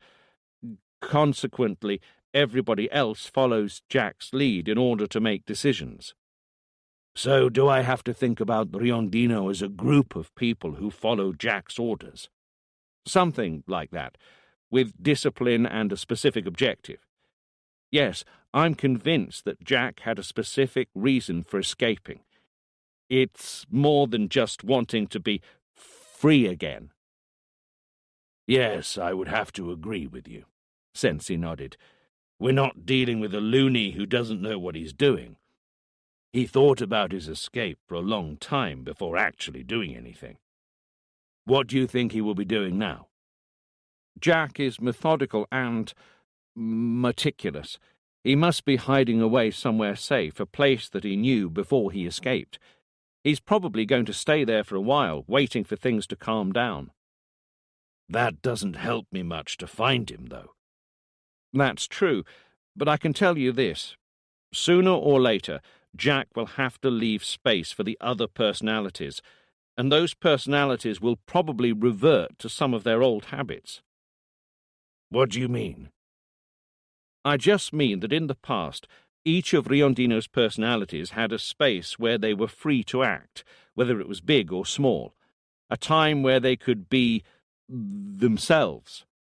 Jack could see what they did and impose some limits, but they were somewhat autonomous when they showed up. He couldn't influence their actions. He was able to stop the personalities from showing up again later on, though, if he didn't like what they were doing. "This is ridiculous," Sensi interrupted Claps. "You're saying that he decided whether his personalities would or would not show up. Is he some kind of dictator?" Look at it this way. Have you ever been close to, perhaps even attracted to, the idea of doing something wrong, out of place, or even dangerous? It happens to everyone, doesn't it? And yet you don't do it. You refrain from it. Of course. Or if you do it, you regret it, and you stop yourself from doing it again in the future. Yeah, that's normal. It happens to everyone. It's the same with Jack. Just like you stop yourself from doing something wrong again, he will block out the personality that represents one of his behaviors. What is a thought, an instinct, for you, is an idea that belongs to a different personality for Riondino. Fuck, was the best that Sensi could come up with. Claps waited a few moments to give Sensi some time to digest all that information. Then he carried on talking, knowing that Sensi was still paying close attention. 7 years ago, we didn't know about Riondino's personalities. We were focused on the murders and on Hannibal, but he must have had to give space to all of his personalities before he committed the murders. Even if they were minor personalities, they still had to be there somehow, even with little autonomy. It would be a good idea for you to do more research into Riondino's life before everything happened. I would suggest that you try to identify all the activities and behaviors that were somewhat related to the Earl and the Professor. I'm not following. Why those two in particular? They're some of the simplest personalities. They're more focused on their instincts than on a general overview. It's likely that those personalities will reflect some of his old habits. The Earl is a ladies' man. He likes gambling and sports cars. How did he act up to 7 years ago? Where were the places he frequented? And what about the Professor? Did he go to any libraries, bookshops, anywhere else? Claps paused for a moment. You'll have to dig into Riondino's life before he got himself in trouble, and you'll find places where he could still be hanging out right now. Sensi paused for a long time, reflecting on Claps's words. Then he raised his eyes to him. What about Hannibal? Do you think that he'll also go back to his old habits? Claps felt his stomach tie up in a knot. I think so, he struggled to reply. But it's not my business any more, he concluded. Chapter 14. The police department had received 4 different reports of people supposedly seeing Riondino within 24 hours, and Sensi was certain that more would follow in the near future.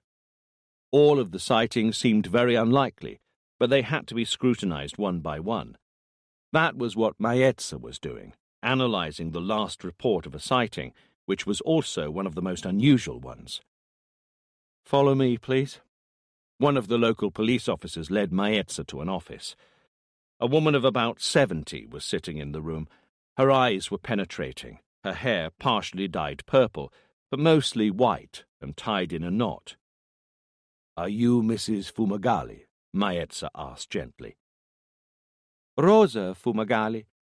I'm a widow, and I was born in 1939, the old woman stated clearly.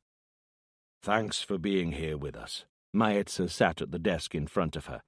He was doing his best to speak as gently and kindly as possible. Would you like to tell me what you already told my colleagues? Yes, well, I saw a dead man, one of those from Florence. What do you mean exactly? I saw him alive, here in Milan. It was him. Maetza remained silent in order to give her more time to explain herself. I was watching a talk show on TV last night. I always watch talk shows late at night, you know. old people don't sleep that much. They were talking about that dangerous, crazy man who escaped from the rehabilitation centre, Mr. Riondino. They were saying that he killed a lot of people. They showed photos of the victims from Florence. They were on the screen for a long time, and I'm sure that I saw one of the victims in Milan, Matteo Contri. Okay, so let's think about this carefully. Perhaps it was somebody who looked a lot like him. How can somebody who died in Florence days ago be alive in Milan? I'm asking you the same question. Listen, I looked him in the face, and I heard him speak. He had a Florentine accent. It was him. He had the same quirky quiff and the same red-framed glasses as in the photograph. Okay, all right. Would you like to tell me more about this encounter? I was shopping at the supermarket. There was a long queue at the till, and the staff were doing their best to be as quick as possible. I never fill up my trolley with a lot of stuff. I'm alone, and my pension is what it is. I didn't have a lot of stuff in my trolley, but the woman at the till didn't wait for me to put what I had bought in my bags after I paid for it. She moved on to the next customer straight away, and she let his stuff slide down next to mine. So, while I was hurrying to put my things in my bags, I saw the man who was queuing up behind me, and I heard him speak. He spoke with a thick accent, and I'm certain that it was Matteo Contri. You said that you heard him speak. What did he say? I didn't pay much attention, but I was struck by his accent. I thought that he was trying to flirt with the young lady. He was talking about the theatre. Is that everything? We walked out of the supermarket at the same time.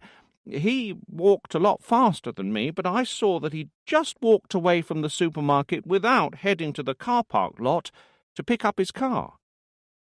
That's very helpful. Thank you very much for this information, Maetza said kindly. Don't you want to know what I think about this, mister?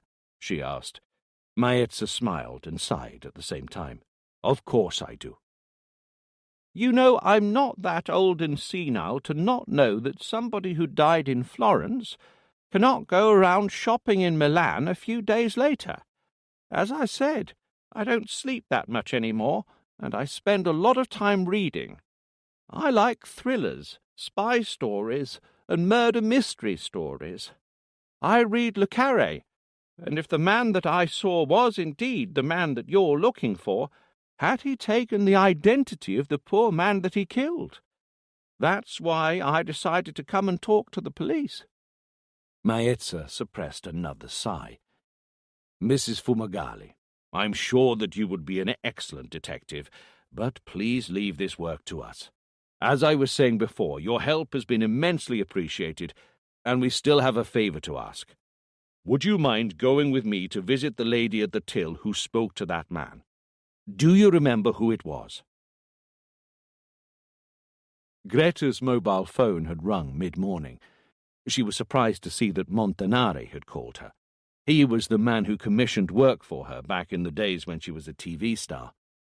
During the months following the unfortunate Morphy events, when she quit her career and cut ties with the world of television journalism, he had tried to get in touch with her twice, and she had always failed to respond. This time, after some hesitation, she decided to answer the call. She was intrigued to know what Montanari had to tell her, and accepted his lunch invitation. He had said that he had something important to tell her. Greta met her ex-manager in a high-class restaurant in town. "Long time no see, Greta. You look wonderful. You're so beautiful." Montanari was wearing an expensive suit, and his smile had clearly been brightened up by some expensive whitening procedure. "You're still good at lying." "And you're just as sarcastic as you used to be. Good to see that nothing has changed." Montanari pulled out a chair for Greta at the table.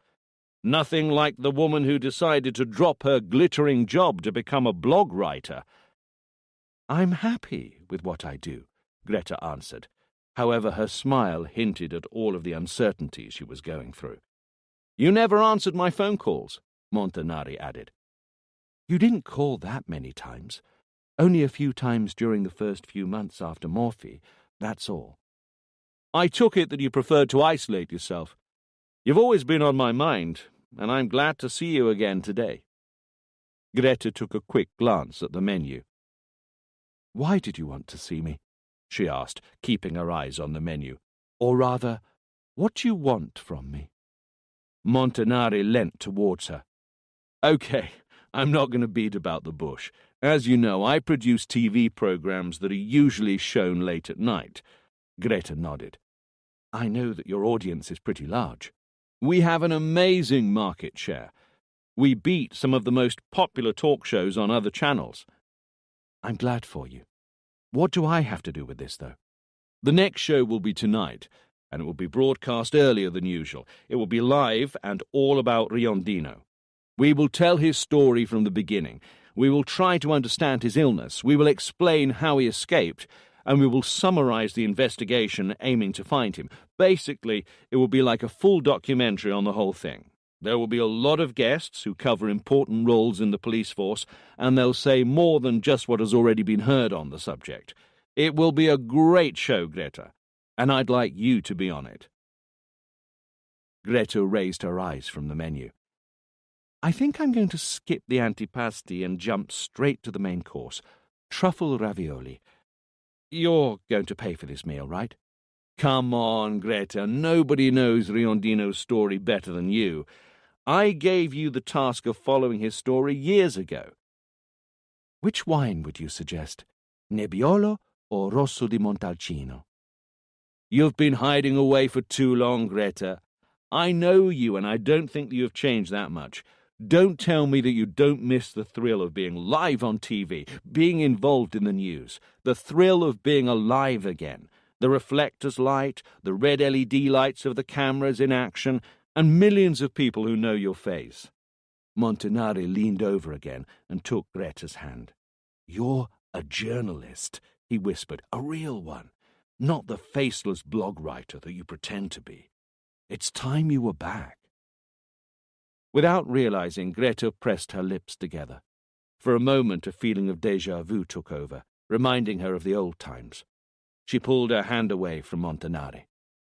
Again, she smiled nervously, while all she wanted was to look confident. "Do you really think you know me? Don't you think that I've changed over the years?" Montanari remained silent. He kept his eyes fixed onto hers. "If anything," Greta added, "I'm the one who knows you well. There's always something in it for you. You have dozens of people who will know Riondino's story just as well as I do on your show, and I don't believe that all you want to do is take me back to where I belong. What's the real reason you want me to be on the show?" Montanari smiled the smile of a kid who's been busted stealing sweets. "I've missed you, Greta. Okay. We have tried to get in touch with Professor Reti and Dr. Rinaldi for an interview or just some of their opinions. Rinaldi has fallen off the radar and Reti has politely declined the offer. I have tried to convince him in person, but he won't change his mind. But he told me that he met you and Claps yesterday and that you talked about Riondino a lot. And now you want to interview me to find out what Professor Reti told us about Riondino. What's wrong with that? We're friends, right? And we are colleagues, not competitors. You write blogs and I do TV shows. We should help each other. I'll take you back to TV like a true journalist, back to what your life should be. And you help me out by revealing information that other people won't." Greta remained silent for a few seconds. "You know, it's a shame," she said eventually. "To have been away from each other for so long, right?" "No, I was talking about the ravioli," Greta said as she stood up. "I haven't had truffle for years.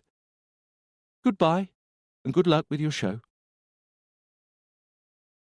"Did you investigate the last report, Maezza?" Sensi swallowed down the last sip of his coffee. It was his 6th cup of coffee that day, and it was only early afternoon. I don't know whether to believe the witness. Maezza told Sensi what Rosa Fumagalli had told him in the office. I showed a photo of Matteo Contri to the woman who was on the till that day, he concluded, and she recognized him as one of the customers she had spoken to. A man from Florence who looks remarkably like Matteo Contri. Riondino drove out of Florence showing Matteo's driving license to a policeman who was patrolling the road, right? Maezza was perplexed. He didn't want to have to trust an old lady's alleged daydream. A quirky quiff and a pair of red-framed glasses may be enough to go through a roadblock, but now we have two witnesses who have seen Riondino in a photo and in real life. Does Riondino really look so much like Matteo Contri? The witnesses have compared what they have seen on a photo to a person in real life. That's not always reliable. Let's make some identification photos using Riondino's face and Matteo Contri's glasses and hairstyle. Let's see what we can come up with. Can you take care of this right away? One more thing. The man at the supermarket said that he worked at the Piccolo Theatre, but nobody knows him there. I already checked. The Piccolo Theatre? Sensi was beginning to feel frustration mixed with anger. Yes, he said to the woman on the till that he was an actor. Did you just say an actor? Sensi asked sharply. Maezza stared at Sensi without understanding what he meant. Did you say that he walked away from the supermarket? He didn't have a car. That's correct. That's the actor, one of Riondino's personalities. The motherfucker is ambling around the city using Matteo Contri's ID and has dressed up to look like him. One of his personalities? Another one? Like Hannibal? I'll explain everything in detail later on. We don't have time right now. Let's check all CCTV recordings near the supermarket, and let's try to predict where he might have been heading. I want to see if we're lucky enough to find his hideaway this way. A rush of adrenaline gave Sensi new energy. He almost dived on the map of the city hanging on his office wall. If he walked away from the supermarket, his hideaway can't be that far from there. You wouldn't expect him to walk across the city to go to the supermarket. Where did they see him? Where is this supermarket? Maezza pointed to the area where Riondino had been seen. Fuck, Sensi said. That's near the San Vittore prison. That's good for him. He's not going to have to move to a different area when we finally catch him. Let's flood the area with plainclothes police and give them a good look at Matteo Contri's face beforehand. Make sure that they don't look suspicious, please. I also want 2 squads ready to go into action if anything happens. I want one of them to be inside the supermarket in case Riondino decides to go back to do some shopping again. What did he buy there? Groceries? No, he didn't buy any food. He got some makeup products, colored contact lenses. He said to the woman at the till that he needed them for his job. Fuck, he's preparing to retire that identity and take up someone else's. He might decide to wait a little. He only has Matteo Contri's documents right now. Yeah, but he can't use them anymore. He showed that ID to the patrol, but he's not stupid, and I'm sure he knows that Matteo Contri is well known to the police now. I'm sure we can identify precisely the stuff that he bought and make some identification photos based on it. Yes, that's a good idea. I'll get down to analyzing the CCTV recordings in the area. Let's see if he was filmed when he walked out of the supermarket. Oh, and one more thing. Let's spread the word that we think he is a long way from here. For example, in Rome, Sensi said as he walked back to his desk. Maezza nodded. That way he'll be more confident moving around in the city, and he might decide to leave his hideaway more often. That's right. I'll stir up some action in Rome. I'll ask local police departments to deploy officers in the capital. The media will fall for it. Chapter 15. It was late evening when Maezza showed Sensi a bunch of photos which portrayed the Riondino at the supermarket. These are stills from the CCTV recordings. The technical department have analyzed them. Is that him? Sensi asked impatiently. They just said that the stills are not suitable for analyzing the anatomical features of his face, but is it or is it not him? They gave a 90% chance that that's our man. Sensi didn't need Maetza to confirm it, but a wave of chills ran up his back when he heard the answer anyway. Did the external CCTV show anything? Unfortunately not. The rain. It's impossible to see any faces because of the umbrellas. So it's impossible to guess where he went. It seems that he walked in the opposite direction to the San Vittore prison, but that we lost track of him. Maetza almost sounded like he wanted to justify himself. There just aren't that many CCTV cameras that enable us to see passers-by. Just a couple on the main street and then a couple outside the banks. Let's put a few more up then, for goodness sake. Sensi turned towards the city map yet again. 1 kilometre radius. Close monitoring 24/7 of the whole area. With police on the streets and CCTV, we'll spot him as soon as he steps out. Sensi grimaced a little. His voice became harsher than usual. We got him. We fucking got him. Claps had hoped to feel better, but it hadn't happened yet. After the meeting with Sensi, he had returned home with a feeling of emptiness, a sense of agony that dazed and oppressed him. He had decided to sit in his armchair reading a book for a while. He couldn't tell how long he had been sitting there, and he didn't even know the title of the book that he was trying to read. He hadn't flicked past the first page. It felt as if he had no thoughts anymore, just a feeling of extreme tiredness and a lack of peace. It was as though what he was trying to run away from was maliciously chasing him. It kept the same distance all the time, and it never got him, but it never gave him a chance to feel completely free either. Claps's mobile phone vibrated. It was Greta. Claps didn't answer the call. He waited for the voicemail to kick in. Then he turned off his phone. His hands were shaking a little. Did you hear me, Jack? A bitch, one with huge tits. Calm down, Earl. This is the time to keep calm and hide away. Just a few more days of patience. It's been 7 years since I've been with a woman. I don't even remember their scent anymore. Do you, Jack? Leave me alone, Earl. Do you remember how good it feels to touch a woman's thighs? Stop it, for fuck's sake. We're free now. We can do it. We will, but this is not the right time. How long do we have to wait? Come on, Jack, let me show up. A couple of hours will be enough. Shush, we have to wait. You'll have to keep quiet for a while if you want me to let you appear. Shut the fuck up or I'll lock you up like I did with Hannibal. Is that what you're saying? Your choice. You know that you wouldn't be able to keep me locked up for long. I would show up sooner or later, whether you allow it or not. Whenever you get distracted or have a rest. There's no need for all of this. Just a couple of days, Earl. I promise. Not a minute longer. Fuck you. Greta had muttered those 2 words to herself while thinking about Montanari all evening. Cussing out loud kind of reminded her of her old self. She looked at herself in the mirror. Was she slowly becoming herself again? Perhaps spending 3 hours at her old hairdresser's had helped with feeling like she was back in the days of TV glory. Let's dye it red. I want my colour back, she had said to the hairdresser. And even if she was indeed feeling a little more like her old self, would this have helped her feel better? How much? How could she figure out how much better she was feeling? Maybe she should have begun to wean herself off the anxiolytic drugs. Greta sank into her sofa. She took her shoes off and stretched out her legs. Then she turned on the TV. She stared at her toes, which were visible through her tights. Perhaps it was time to use some nail polish again.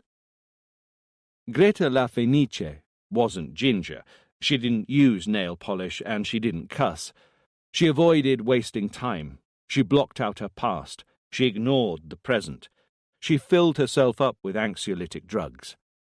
Greta La Fenice tried to convince herself that she was okay.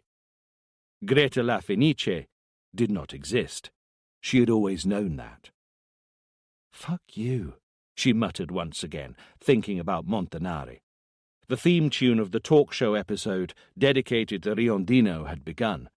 The cameras gave an overview of the TV studio and the audience. Then one of them focused on Montanari, and his face filled the whole screen in a close-up shot. Today we have the pleasure of hosting a number of authoritative guests who will help us to portray the person of Giacomo Riondino. We will tell his story and the terrible events that we all have witnessed recently. First of all, let me give you some breaking news. A large number of police moved into an area of Rome this morning. Let's talk to our correspondent Clelia Penna to hear more information about the happenings in Rome.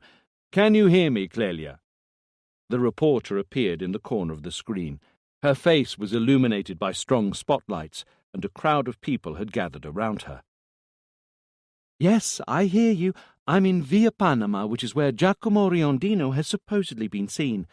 The whole area is under police control, and patrols are currently circulating all around the area, especially the main routes leading in and out of the city. He hasn't been seen by anyone since, is that correct? Montanari asked. That's correct, at least up to the present moment. I must say that the police activity seems to have slowed down a little now. Was it a false alarm? Was it one of the many sightings that turn out to be unreliable? What do the authorities say? The authorities have not revealed any official information, I'm afraid, but it seems that the sighting was a real possibility. If it wasn't true, it would be difficult to explain why so many officers are in the area at the moment. It seems that the man who walked out of the building that you can see behind me, number 22, was indeed Giacomo Riondino. Excuse me, Clelia, did you say that the investigation has become a little less intense now? Yes, it has slowed down during the last hour or so. There are still patrol cars in the area, but, how can I put it, there is no tension in the air anymore. What could the reason be for that? There is some breaking information that could explain that. Go on, we'd like to hear. It's just some unofficial information that hasn't yet been verified. Montanari smiled to the camera. Again his face filled the entire TV screen as the camera zoomed in on it.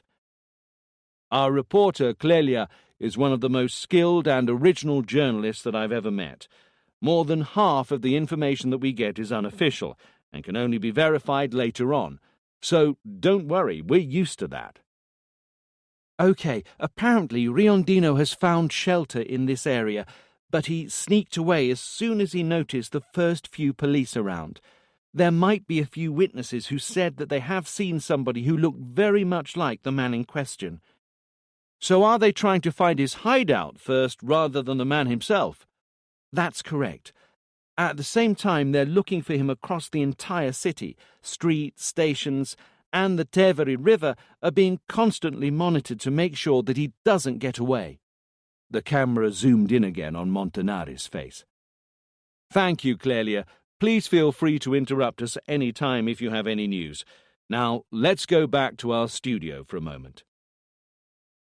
Greta followed the whole show. She didn't take her eyes off the screen for a moment, until the very end. She was certain that the show would have been seen by many that night, even though it was full of flaws from a journalistic point of view. The reporter had been very imprecise. Some of the pseudo-experts actually had very little knowledge of Riondino. Some ridiculous hypotheses had been advanced by alleged witnesses who had seen little or nothing in Via Panama in Rome. She wouldn't have allowed this to happen on her own show. She knew how to do real journalism. The thrill of being live on TV, being involved in the news, the thrill of being alive again, Montanari had said. The reflectors light, the red LED lights of the cameras in action, and millions of people who know your face. Yes, she missed all that. Fuck, she did. Fuck you, Montanari. Greta glanced at her mobile phone, which she had left on the other side of the sofa. Fuck you too, Claps, for ignoring my phone calls. Chapter 16. Claps woke up all of a sudden. He opened his eyes, staring at the ceiling in the darkness of his room. He was sweating, and his heart was pounding. A nightmare. He had had a nightmare. His breathing had become irregular. He turned on the light and was blinded by it for a few seconds. It was probably still the middle of the night, but he didn't look at the time. His mouth was dry, and his stomach was churned up with anxiety. He waited a few minutes to calm down, and then decided to go to the kitchen to get a drink. He drank a lot more water than he really needed. It had been a nightmare. He tried his best to remember it, but he couldn't. He had the feeling he had dreamed of a woman. Laura Mintz, Dorina Gjorka, Greta. His breathing returned to normal, and the anxiety faded. He went to his office. He turned on his phone, which he had kept turned off all afternoon. He found 3 missed calls from Greta and 1 from Sensi. Yes, he was sure that he had dreamed of a woman, but he still couldn't remember. The female figure had caused him pain, and the feeling was still unsettling him. He turned off his phone again. He glanced at his desk, and then, suddenly, he found what he was subconsciously looking for. The USB stick containing the interviews with Riondino, which Professor Reti had given him.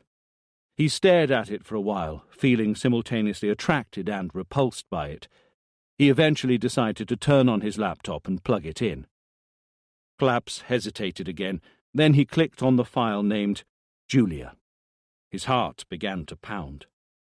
This video had been made with the same zoom focus. Professor Reti was facing Riondino, standing almost outside the camera's range. Riondino was sitting behind the desk in front of Reti. His hair had grown since the video where Reti had spoken to Jack. It was now tied in a ponytail, and his face was clean-shaven. Riondino rocked back and forth with his chest rising and falling rhythmically. His eyes were closed. Claps knew that by that time, Professor Reti had already hypnotized him. "Julia, I'd like to talk to you." Riondino didn't react. He carried on rocking back and forth on his chair. "Julia?" For a good minute or so, nothing happened in the video. Everything was crystallized in absolute silence. If it wasn't for Riondino rocking back and forth, Claps would have thought that the video had stuck. Then the recording ended abruptly, resuming again a few seconds later. The timer indicated that the video had been turned on again 12 minutes later. Riondino's posture was now completely different. He had sagged in the chair and put his feet on the desk. The expression on his face was both irritated and arrogant. "Do you have a cigarette?" Claps couldn't believe his ears when he heard the voice. It sounded incredibly young, almost like a teenager. It was a different tone of voice from that of the other personalities that Claps had heard speak. "No, I'm sorry, I only smoke a pipe." "That's an old man's thing." "Shit." Riondino wasn't looking at Reti when he spoke. He was staring at his nails. "What do you want from Julia?" Claps's muscles cramped up. The contrast between the young man's voice and the adult face of Riondino was unbelievable. "I want to talk to her. You must be the rebel, right?" Riondino suddenly raised his eyes to the professor, glaring at him. "How the fuck do you know my name? Who told you?" "It was—" "Forget it," Riondino interrupted him, looking at his fingernails again. "I don't care about who's been talking about me. Tell me what you want from Julia." "I'll tell you anyway. It was Jack." "Is Jack a friend of yours?" "Then fuck off, both of you." He said it without any anger, almost with boredom, as if he was about to yawn. "We're not friends, but we talk sometimes. Do you not like him?" "It's none of your business. Why do you want to talk to Julia?" "You don't like Jack?" the professor asked again. "Why do you want to know?" Professor Reti remained silent. Riondino was beginning to look nervous. "He bugs me. He always fucking bosses me around. Don't do this, don't do that. I do whatever the fuck I want. Nobody tells me what to do and how to behave." "How old are you, Rebel?" 17. Any problems with that? I was just asking. You're young. I'm not as old as you, that's for sure. And again, what do you want from Julia? How about this? I'll give you a dose of your own medicine. It's none of your business. Professor Retti's tone wasn't sarcastic. He spoke gently. In which case, my answer will be another fuck you. Forget her. I wouldn't want her to talk to someone as rude as you. Can you talk to her? She listens. She knows that I want the best for her. Are you trying to protect her? I have no intention of harming her. Riondino shrugged. How can I believe you? You could be anyone for all I know. What do you want from her? What are you protecting Julia from? Or whom? Riondino remained silent. He was becoming increasingly more nervous. From Jack, for example? The professor asked. Or Hannibal? Riondino's reaction startled Claps. He lifted his feet off the desk and leapt to his feet. His face turned red and his jugular throbbed visibly. He leant over towards Professor Retti, brandishing his fist. I'm your fuck, he screamed. It looked like Riondino was very close to attacking Professor Retti. Strangely, he remained still, frozen in that position. Then he relaxed his arms again and sat back down with his eyes closed. When he opened them again, Claps couldn't believe it. Seeing the wimp turn into the fox first and then into Hannibal and Jack had been shocking, but what he was witnessing now was beyond his imagination. Riondino was sitting neatly, his hands intertwined on his stomach and a different light in his eyes. His face was literally transfigured. His facial features were more stretched and gentle. Every sign of harshness and manliness was mellowed. The wrinkles had disappeared. Riondino's face looked rounder, fuller, in other words, more feminine. He had a smirk on his face. If he had loosened his ponytail, Riondino would have looked almost completely feminine. Claps thought irrationally of the Mona Lisa. I'm Julia. The voice was thin, not quite as high as a woman's voice, but soft enough to make anyone to think it was a woman speaking if they hadn't seen his face.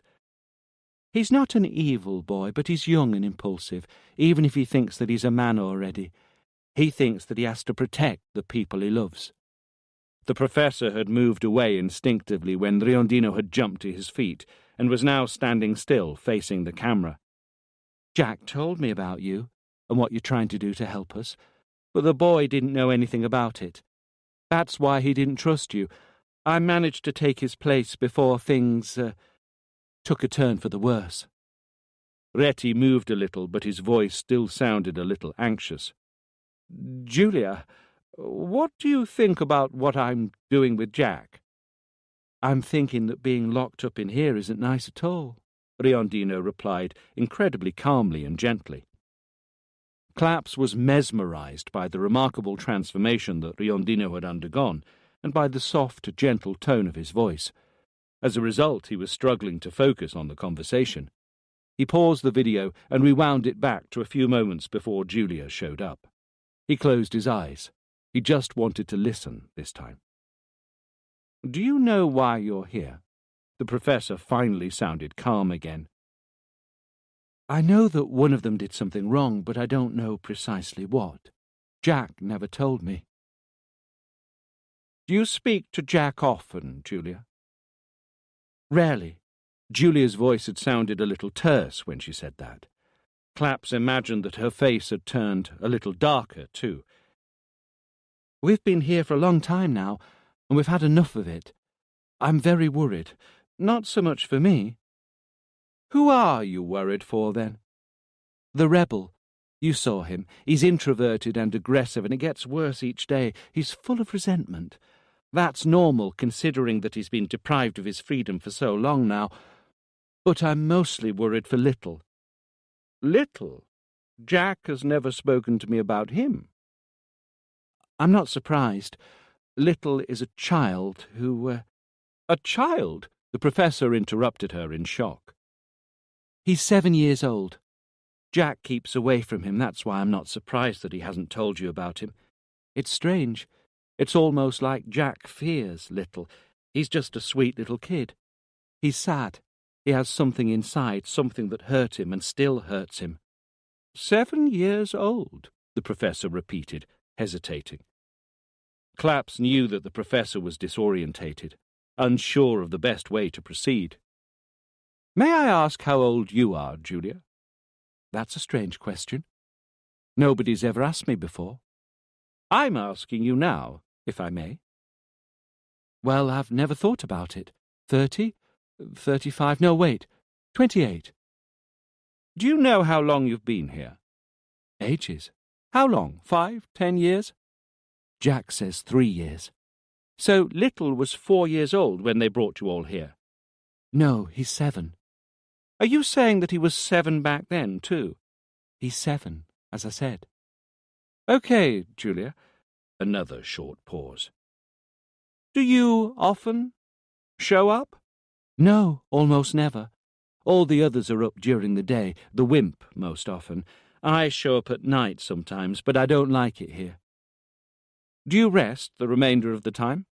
Sure, I rest like everybody else. Otherwise I just do my thing. I spend a lot of time with Little, sometimes with the rebel, but especially with Little. He needs a lot of affection. He shouldn't be left alone. Do you not talk to the others? Rarely. Sometimes with the professor. He's nice. What do you mean when you say that you do your thing, Julia? My thing? When we were free, I would show up more often and I kept the house tidy. Sometimes I would cook. I took care of Little. I got him to do his homework. I would take him to the cinema. I would spend a lot of time drawing. And what about now, Julia? I can't draw that much. I just think. I think poems. I also make up stories to tell Little. What kind of stories? Stories that you usually tell children? Fairy tales? I can give you some colouring pencils and paper if you wish. That would be nice. I'd like to see your drawings, Julia. Will you draw something for me? It's difficult for you to see them. Jack will tear them apart as soon as he sees them. He's always done that. Why does he do that? He says that they're ugly, girly rubbish. That's not the real reason, though. Do you want to explain this further? He fears that Little will see my drawings and will be inspired to draw like me. Tell me more. As I said, it's almost like Jack fears Little. He doesn't want to talk about him. He doesn't want to know what he does. Not only does he behave like Little doesn't exist, but he carefully avoids anything that is to do with him. You'll agree that Jack's behaviour is a little strange, right? Maybe he fears what Little could draw. I don't know. Jack is like that. He's always been like that. We have always been like that. It's not strange. The professor waited a few seconds, then he carried on talking again. So, Julia, if you were to be free right now, how do you imagine your life would be? What would you do? Oh, not much. I would stay with Little. I would write poems, take care of the house. And go out? Yes, I would go out, be around other people. But Jack would never allow me to do that. Chapter 17. Clapp struggled to fall asleep. In fact, he hadn't even tried to fall asleep, because he had stayed at his laptop the whole night, listening over and over again to the conversation between Professor Reti and Julia, without ever looking at the screen. Julia. She didn't know how old she was. Julia. She knew that Little had always been 7 years old. Julia. She thought that time was an unknown dimension. Julia. She was a prisoner in Riondino's mind even before he had been made a prisoner physically. Claps empathized with Julia, irrationally. She was a victim in her own way. She begged for justice. Was she the one who had followed him in his dreams? He tried to rationalize for a long time, telling himself that he was making a mistake by confusing a personality, the residue of a sick mind, with a person. Jack was a person. Hannibal was a person. At dawn, Claps had decided to play the clip yet again, this time looking at the video. Riondino's face was so different. His eyes had a liquid and calm light, together with a veil of sadness and resignation. He looked vulnerable. Julia. Claps walked to the bathroom. His feet were heavy and tired. He decided to take a long, hot shower to release all the muscular tension. While standing under the hot water jet, which both burned and refreshed him, Claps realized that he would never be able to run away from anything. He couldn't do it. All those terrible stories, the horror, the death, the victims, the nightmares. They were part of his life. He didn't have anything else, nothing else. He couldn't run away from them all. He just couldn't. He finally understood who the woman in his nightmare was, the female presence with no face. It was the victim that he still didn't know, the one that Riondino would kill if Claps didn't stop him. With a decisive snip of his scissors, Riondino cut off the quiff that made him look so much like Matteo Contri. The hair fell pathetically into the sink. With a little bit of hairspray and talc, his hair had become grey and old. Riondino drew wrinkles on his face with his makeup pencil. "Don't exaggerate with the makeup, actor. People will notice. All that you need to do is look about 15 years older, that's all." "Don't worry, Jack. I know what I'm doing. Nobody will notice it. I'll be a man in his 50s with a limp." "Will that be enough? Will the facial features be credible enough?" "I'll put some cotton wool on top of my teeth to modify the shape of my lips and make my face oval-shaped. The glasses and the contact lenses will do the rest. Why are you so worried, anyway? They're looking for us in Rome. Didn't you see how many policemen they sent to that area of Rome on the TV show? They'll soon realize that they were wrong. Give me half an hour, and you'll see the reflection of a different person in the mirror." 8 in the morning. Claps turned on his phone and rang Professor Retti's number. "I hope I'm not bothering you, Professor. I've only just seen what time it is," he lied. "I only sleep a few hours a night at my age now. I'm already awake at dawn. I knew that you would try to get in touch with me again. Did you see the videos?" "The one about Julia," Claps replied hesitantly. "Little remembers all the traumas from Riondino's childhood. That's why Jack fears him and keeps him at bay. Is that correct? Not only does he keep himself away from Little, he pretends that he doesn't exist. During these years of therapy with me, he has never mentioned Little. I heard about him through Julia." "Did you say that he pretends? Is it possible that Jack didn't know about him?" "No, I spoke to him a few times, and Jack knew very well who Little was, but he would suddenly become nervous, and he would change topic immediately. It's understandable. It's common for many people to reject painful memories, almost trying to run away from them." "It's impossible to run away," Claps thought bitterly. "The memories are always there, following you, keeping you a prisoner of yourself and making your escape impossible. Perhaps multiple personalities were the only way to do that." "I don't seem to have a recording of any of your talks with Little among the files that you gave me," Clapp said. "There aren't any. I've never been able to talk to him. Like Hannibal. Funny, isn't it? I can't talk to the innocent one or to the guilty one." "Julia is kind of innocent too, isn't she?" Claps asked, feeling a little emotional. "Julia? She's a very complex personality, unlike how it might seem. I wouldn't be so sure of that, Claps." "What do you mean?" "I'm sorry. I have to ask you something first. All these questions, all this need to know, are they going to be useful in catching Riondino?" "I don't know, Professor. Maybe. You see, I shouldn't be the one saying this, but feeling empathy for any of those personalities can confuse you and lead you astray, even if it's understandable to feel pity or be intrigued. They are not people, like Riondino says. They're just personalities. There is ultimately only one person, and he is the killer. It's Riondino, and he should be stopped. Don't forget that, Claps." No, he wouldn't forget it. "We'll do our best to catch him, Professor." A long silence. "Tell me about Julia." Why aren't you sure that she is innocent? I won't say anything for now. You'll find out by yourself by listening to the other files. We'll talk after that, if you want. The result was incredible. What Riondino was looking at in the mirror was very different from his previous look. He looked like a man in his 50s, maybe 55, with grey hair and blue eyes. His wrinkles looked natural, his face was round and his lips fleshy. Nobody would have recognized Riondino like that. If you had a moustache, the result would have been even better. There is no time to grow facial hair, actor. You did an excellent job anyway. Yeah, I was inspired by Willy Loman from Death of a Salesman. I love that character.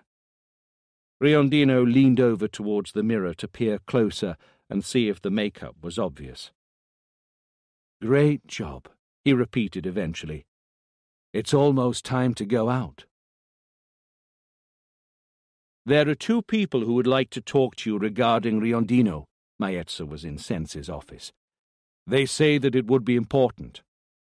What are we waiting for? Let them in, Sensi replied. The two sat in front of Sensi's desk. They were both in their 60s, they were wearing expensive clothes, and one of them was holding a leather folder which contained some documents. We've met before, but I don't think you'll remember. No, but your face looks familiar.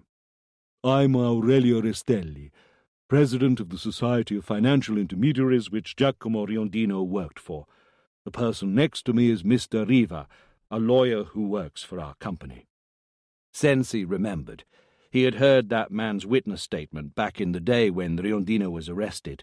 Restelli had almost passed out when he learned that one of his most skilled and experienced employees was a murderer.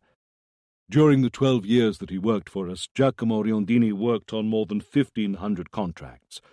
He has dealt with national and international investment funds, occupational pensions, insurance, asset management, an average total income of 50 million euros. After the arrest, all of his clients were taken care of by other colleagues. The Society had to reassure all of the clients who had had financial dealings with Riondino over the years. We were pretty successful with all that. I think that we lost only 3 clients eventually, but we realized that something was wrong financially. It took us 3 weeks to understand everything and get a good idea of what had happened. Riondino had embezzled funds over the years, and 4 million euros were missing. 4,320,562 euros, to be precise, the lawyer added. Sensi put on his glasses and stared into Restelli's eyes in shock. Are you saying that Riondino stole that money from the company? Over the years, a little at a time. Only part of the money belonged to the company. The majority of the money was stolen from clients' investments. He used an extremely good technique by drawing on the currency, stock market fluctuations, tax premium to IPOs, and reinvestment of profits. The numbers looked fine and always passed yearly reviews until we realized that there was something wrong. And you never sued him for this? No, we chose not to. Would you like to explain the reason? He said, turning to the lawyer. You see, Mr. Riva began to explain, any company like the one that I'm privileged to work for needs its clients to fully trust it. Trust is the most important value even before efficiency. The whole company would collapse if there was no trust from the clients. Riondino obviously committed atrocious crimes, but none of these were related to finance. And yet, clients had begun to lose faith in the company. Can you imagine what would have happened to the company if the clients knew it had lost 4 million euros by misusing their funds? The whole company would have collapsed in a matter of weeks. What Riondino did was illegal, and it had to be reported to the police. Some of your clients were scammed without knowing. None of our clients have been adversely affected financially, the lawyer said with a confident smile. The company has reimbursed them whatever was missing, to the last penny. It was expensive, but the company is still healthy, and I'm sure that we'll be back on track again soon, Restelli said. We couldn't see any other solution. Sensi was immersed in his thoughts. All of this information was extremely helpful. and it opened up new possibilities. This means that the Riondino has 4 million euros hidden somewhere. We thought that we must report what had happened now, the lawyer said. The fraud is only a secondary crime now, but we figured that Riondino will be easier to track down with that much money. If you manage to get the money back for us as well, then that would be great. What we would like to ask you, though, Restelli said, is to keep the whole thing confidential for the sake of our company, for the reasons that we just mentioned. The reputation of the financial company was currently the very last thing on Sensi's mind. Do you think that we're so stupid as to tell the world something that could lead us to Riondino? We don't want him to know that we know, he said bitterly. The news will be secret until we catch him. And after that? We'll do our best. We are confident that we can trust you. This is not a deal, Sensi said impatiently. You are now obliged, as I repeat, obliged, to tell us all that you know. If not, you will be accused of being an accomplice. Having said that, he added, a little more gently, we'll do our best. Restelli nodded to the lawyer, who in turn laid his leather briefcase on the desk. We have all of the documentation here, our notebooks, our analyses, and information on the money that has gone missing. We did our best to track it down. As I said, Riondino was extremely good at scamming, and we lost track of where the money went to at some point. I suppose the police and the court are better able to track everything down. We're confident that you can help us. Greta, I thought that you would never call me again after our conversation yesterday. Montanari's voice sounded incredulous on the phone. Did you watch the show? It was amazing. It had been Greta who made the call, but she still had no intention of being nice to Montanari. It was awful. You might have had a large audience, but hardly anything said was useful or even close to the truth. It was a rubbish show in terms of journalistic value. We drew on what we know, what has been made public. Montanari was beginning to lose his patience. You say that it was an awful show. Well, if you'd come over to tell us what you know, maybe it would have been less awful. A few moments of silence, then Montanari sounded gentler again. I received some data about our audience this morning, and we had an incredible share. That's what matters, after all. Sure, the audience are the most important thing. You know, sometimes I think that being an unpopular blog writer is still a lot better than anything else. That's bullshit, Greta. You know it is.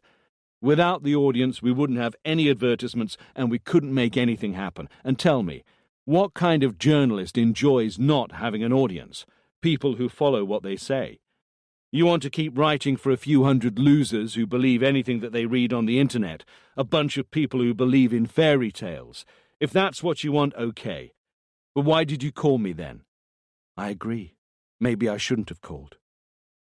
Montanari remained silent for a while. Then he carried on talking calmly. You asked me this question yesterday. Now it's my turn. What do you want from me, Greta? Why did you call? This time, Greta hesitated before replying.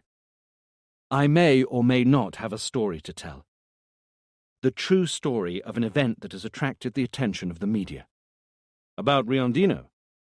There has been a lot of talking around and about him, and most of the information is wrong. I may, or may not, know what really happened.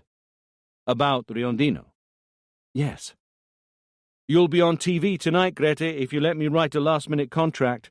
It will be a good contract, trust me. You don't get it. I don't want to tell the story now. I don't want to be the centre of attention. I already have been for way too long. I thought, listen to me, Greta interrupted him abruptly. You were right. I have always been the type of person who wants to be involved in the news, and I'm itching to feel alive again. My pseudonym was only a way to forget, a way to pretend that I could still survive. That's what I'm talking about. There's something that you didn't get right, however. One can change. I did change. I don't want to be part of a system that doesn't take into account people's dignity, or that interferes with the work of the police. I want to be a real journalist, one of those who only gives true information, a journalist who talks about real stories, who talks about their protagonists, who lets people understand everything. A pause. I will tell Riondino's story only when everything is over. Is that a deal? Greta was certain that it wasn't what Montanari wanted, but at the same time she was sure that he was already thinking about how popular a show where she told Riondino's story once the police work was over would be. What if it's never going to be over?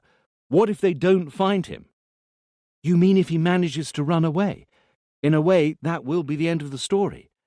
I will tell you what I know in that case, but I want freedom on how to lead the show. Is that a deal? Montanari didn't think about it for a second longer. That's great. We'll have a contract by tomorrow. Welcome back, Greta. After she hung up, Greta decided to call another number. This time, Claps answered the call. Chapter 18. Riondino walked out of his hideaway. Like the day before, he had listened out for any neighbours before opening the front door. He wanted to make sure that nobody in the building would see him. The sky was cloudy and the air damp and polluted from the traffic, but there was no rain. Riondino couldn't use an umbrella to hide under this time. He walked confidently, not too fast, not too slow, and he affected a slight limp. "Are we going to town, Jack?" "Yes, Fox. It will be easier to find what we need. There's a Western Union branch there. We'll need that to transfer the money abroad." Riondino's hideaway was on a road named after one of the Roman kings. It was in the city centre, but still fairly hidden and isolated. Soon he would have to walk through crowded streets with lots of people and heavy traffic. He felt more nervous than he had the last time he had gone out. After a few steps, he stopped in front of a shop window to check his reflection and make sure that he had done a good job with his makeup. He looked like a completely different person to the one the police were after. Riondino walked towards one of the main streets which lead to the heart of the city. The pavement was crowded with people and the road was full of cars. He tried his best not to look furtive, while at the same time trying to establish if anybody was paying attention to him. A few minutes later, he finally found what he was looking for, an optician and photographer. The shop was small. There was only one glass display. The woman inside welcomed Riondino with a smile. "I need some passport-sized photos. How long does it take?" "We can do those straight away. You'll have them in a few minutes." "I would need a copy in digital form as well, for some documents that I have to send online, please." "We can do that too for a little extra charge. Come in here." The woman was young and pretty. She was wearing a pair of boots and a skirt. She let Riondino sit on a stool, and she moved closer to help him to pose. She smelled good. She touched the Riondino's chin to tilt his head slightly for the photo. Her fingers were thin and her nails were polished red. Her touch was soft. Riondino felt something waking up inside him. He closed his eyes for a moment. "No, you have to relax your expression a little." The woman was behind the camera, ready to take the photo. "You'll look scary if you're that tense." She smiled. She had a beautiful smile. Her teeth were white and perfectly straight. "There you go. That's better." "Done. Let me check the digital version to see if it's a good photo. Give me your email address so I can send you a copy." "I have a USB stick. You can copy it onto there." His voice sounded hoarse, unusually rough, as he handed the USB stick over to the girl. Riondino looked around. There was a small back door at the far end of the shop. It had to be a stock room, or some kind of back room anyway. He moved his eyes back to the girl. He noticed her graceful movements, her low-cut top, her hips, the parts of her legs which weren't covered by the skirt. "Do you work on your own here?" The hoarse voice again. "No, but my manager was involved in a road accident with his moped, and he sprained his ankle. He'll be back in a few days." Will you be here if I need more passport-sized photos? Sure. I can make as many copies as you want. Here's your USB stick. Riondino walked out of the shop. He was once again surprised by the damp, polluted air. He felt a little confused. He moved forward, forgetting to pretend that he was limping. For fuck's sake, Hannibal. Not now. I want her. We have some important work to do first. It's for our own safety, to keep us all safe once and for all. I want her, Jack. Did you smell her scent? It was coming straight from her thighs. It would be so easy. There's a back door in the shop. We could turn up a little before closing time. Not now. Not now. Are you sure that you can stop me like that? Fuck, Hannibal. Think. We have to get our money back, get hold of some new ID documents, and then run away from here for good. If anything goes wrong before that happens, I want that girl. And I also want you-know-who. I promise you that you'll have both of them. But for now, listen to me. The photos that we took a minute ago are for the new ID documents. We will have them in a few days, and we'll need them to get our money back. We'll be able to move around more freely after that. You've waited 7 years, Hannibal. What are a few extra days compared to that? Tell me, did you smell her sweet scent? Hannibal, sweet, sweet like blood, like pussy. Go away, Hannibal. Just a few more days. Sensi was still excited about the information from Restelli. He gave all of the documents to the magistrate and then went back into his office. Unexpectedly, Claps was standing there waiting for him. He had bags under his eyes, but he still gave Sensi an intense, decisive look. "Today is a new day," he said. "Tell me how I can be of use." There was no need to add anything else. Sensi nodded and let him sit down in front of his desk. He related all that he had heard from Restelli and his lawyer, without omitting anything. "We're so close to finding him, Claps," Sensi added. "We have identified the area he's hiding away in, and we are keeping it under surveillance. We hope that he doesn't choose to shut himself in his hideout forever. Now we know why Riondino has been dying to run away from the rehabilitation center. There is not one reason, there are 4 million reasons." "Do you think that you'll be able to find the money?" "It's not going to be easy, but we have all the means to be able to find it. Technology will help us a lot with that. If we don't find him before then, we'll definitely catch him as soon as we find the money. The circle is getting tighter around him now." "Maybe you don't need me up." Thank you for allowing us to share this story with you. Let's enjoy a quiet interlude before the next chapter begins. This audiobook is yours. Freely given.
Sensi smiled. His face looked relaxed, almost dreamy. I never said that. He's not back in prison yet. Sensi then wiped the smile off his face and looked into Clapps's eyes. Help me to spot the son of a bitch. The area where he's hiding is being monitored 24/7, but that's not enough. The area is quite large, and even if the surveillance is fairly tight, it is possible that he might sneak through it effortlessly. We're close to getting him, that's true, but we still haven't found him. We have to be quick, or he'll find the money and perhaps he'll use it to move abroad. Sensi leant over towards Claps. You know how you were mentioning the possibility of reconstructing Riondino's personalities before he was captured? Do you think you can do that for me? I will, Clapp said. Julia. She dreamed of getting out of the house. Had she ever done that? If you need any help, feel free to ask. Take whoever you want. There's something else I'd like you to give priority to, please. Sensi paused for a moment, and then he carried on talking. As you know, Riondino has 8 friends on Facebook who live in Milan. The internet data has revealed that he was the one who added them as friends online. Why did he choose them? Why them in particular? Do you think that he wants to use these contacts somehow? Claps asked. Yes, he might have done that already to hide away, but there might be other ways in which he wants to use them. I've been thinking about this for 2 whole days without any conclusions. I'd like you to talk to these people discreetly, without revealing anything. Sensi handed over the list of names, addresses, and some information that they had gathered about each of the contacts. You'll have to inform them beforehand about your arrival and about your role, so that they can't refuse to talk to you. Try to find out what they have that they could offer Riondino. Find something that will get us closer to him. Riondino clicked on Send. The file with his photo and the €3,500 payment was sent immediately through the Western Union online system. That's it, Fox. 2 more days and we'll have the documents. Are they going to send them here? Of course, they will be addressed to Mr. Riondino. For fuck's sake, Fox. They will be sent to our friend's post office box. He'll pick the documents up for us. So he'll know our new identity. Isn't that risky, Jack? The documents will be sealed in an envelope. In any case, we'll make sure that he won't speak to anyone. At all. Hannibal? Will he take care of this? Yes. He showed up this morning. It's because of the woman who helped us to take some passport photos. I told you that he wanted a woman. He said that he could smell her scent. Will you be able to control him? Yes. You don't sound too confident. I could smell that scent too, Fox. Chapter 19. Maybe Clapp should have declined Greta's invitation to visit her at her place, or rather, he should have declined to meet her at all. Maybe. He knew that he wouldn't be able to get rid of the ghosts that haunted him anymore.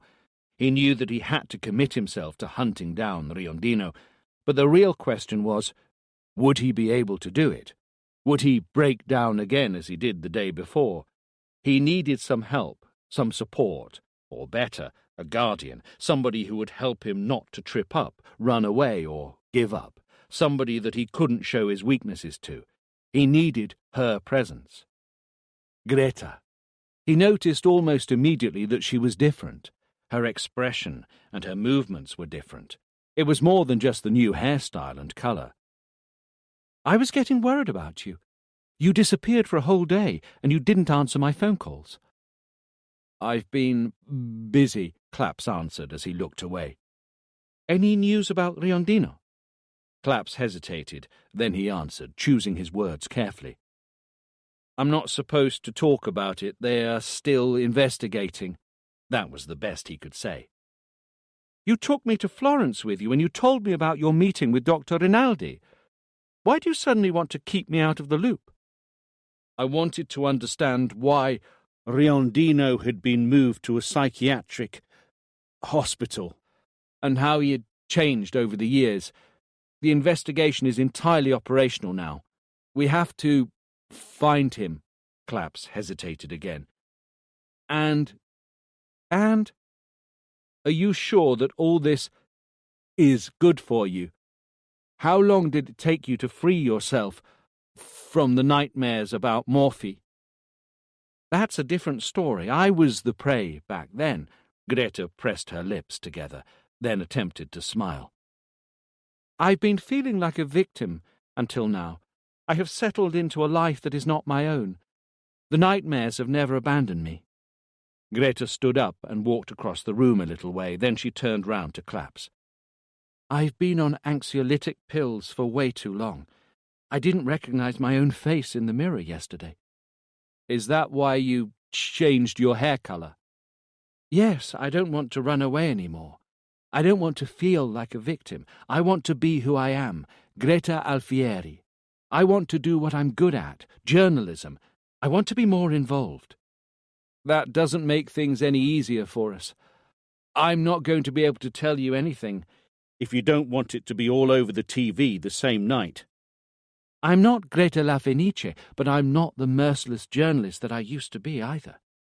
I will talk about this story only when it's all over, not a minute earlier. Mark my words. Claps remained silent and looked at Greta. Help me to stop running away. You can't run away from what you are, Claps muttered, more to himself than to Greta. Help me, Greta said, and she lowered her eyes. Claps wanted to tell her that he was the one who needed more help right now, but he had to play the game. Greta's presence would force him to keep on his toes, to keep wearing the mask that he had on his face. In order for that to happen, it wasn't necessary for Greta to know how weak Claps really was. We know why Jack wanted to escape, Claps finally said. Greta suddenly raised her eyes towards him. Money, Claps said. A lot of money that he could use to give himself a new life somewhere else. Claps carried on, telling her all the details that he had heard from Sensi. Greta listened to Claps attentively, thinking carefully about each of the things that she was hearing. If she could have seen her reflection in the mirror right now, she would have recognized her old self again. Yeah, she said eventually. I see why he wanted to escape as soon as possible. He had no way of knowing when and if he would ever be released from the rehabilitation center. Even if he had been released, he would have been subject to continuous monitoring. The company that he worked for would have revealed the scamming scandal to the police eventually, just like they did now, and he would never be able to enjoy that money. Claps nodded. If he got hold of that money and he kept it hidden somewhere, he must have had a project in mind to use it for, before he was arrested 7 years ago. Jack didn't like the regular life that he had before being arrested, and he doesn't like the life that he had inside the rehabilitation center either. A life of community work and regular monitoring. But that's not it. He had merged with one of the groups of personalities. Do you remember? Only partially merged. It doesn't matter whether it is wholly or partially. He's still a new, different person, with a degree of self-awareness, a range of memories and instincts. All that he wants now is a new life, where nobody will know who he really is.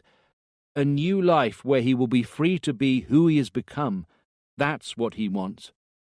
What about Hannibal? Claps could read the meaning behind Greta's question in her eyes. Yes, he said in a low voice. The new Jack has Hannibal within him.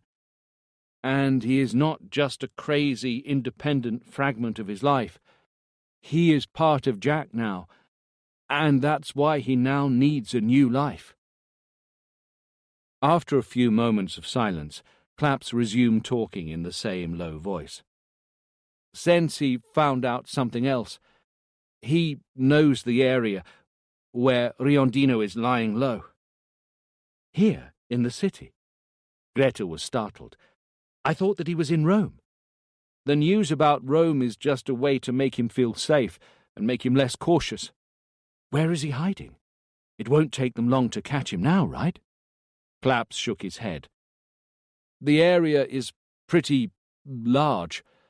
Sensi told me that they are close, but they still are not quite there. The investigation is still full on, though we might now have a possible lead. Claps told Greta what Sensi had asked him to do. Tomorrow I'll interview some of the people from Milan that Riondino has added as friends on Facebook. Then he hesitated for a moment. I will need your help. Do you want to be involved?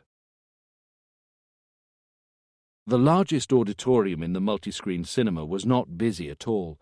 There were 7 films showing, and the first early afternoon show on a weekday had never been popular. Most people attended the late evening show. You're going to like this film. You'll see. Can I buy some popcorn? The film is about to begin. Please, I'll be quick. Okay. I'll get the jumbo size. The big tub? The biggest one. Yes, the big tub. You won't manage to eat all that popcorn. I can eat 2 if I want. Please. Okay. But if you feel full at some point, I don't want you to think you have to finish it, okay? And a Coke, please. Of course. How can you eat popcorn without a Coke? We haven't been to the cinema for so long. I'm always locked in doing work or napping. Yeah, it's been a while since we last went to the cinema. It's been ages. I'll take you to the cinema more often, if you behave. I'll do all my homework, and when you ask me to go to sleep, I will do so without complaining. Okay? Good boy. Now go and get your popcorn. The woman at the counter smiled when she saw Riondino approaching. Any popcorn? Yes, please. A jumbo tub and a Coke, Riondino said, and smiled back at her. The young woman found it funny that Riondino was talking in a child's voice. She thought that he was joking, or that he was shy buying Coke and popcorn at his age. She didn't notice the bloodstain on his collar. Claps glanced distractedly at his watch. It was almost midnight, and he had been studying Riondino's friends online for 2 hours now. Are you at home, Claps? Sensi's tone of voice was low and dry. It wasn't promising at all. What time is it? I'll send a patrol to pick you up. Come and meet me where I am. Something has happened. Chapter 20. Riondino walked into the shop as a regular customer a little before closing time. Sensi sounded cold and professional. He was clearly doing his best to keep his emotions under control. He surprised her, stunned her, and took her to the back room. Then he turned the lights off, locked himself inside the shop, and went back to her. The lights in the shop were all turned on now. Outside the shop, a group of passers-by had gathered on the pavement. They were illuminated by the pulsing blue lights of the patrol cars, and they were being held at a distance from the front door of the shop. The back door was open. From there, the woman's legs were visible. She was still wearing one of her boots. A rivulet of blood ran from one of her thighs all the way down to her calf and onto the ripped tights. Are we certain that it was him? Claps asked a little uncertainly. He killed her the same way that he killed the others. This time, though, he spent less time torturing her first, as he didn't have the whole night at his disposal. He made a C-cut on her stomach, just like he did to the other victims. Claps walked cautiously to the back door. He avoided looking at the young woman's face. He observed the room and then the body, which was lying on the floor in an unnatural position. Its posture revealed a degree of rigidity already. Claps hunkered down and examined the wounds with detachment. Eventually, after a few minutes, he looked at the face.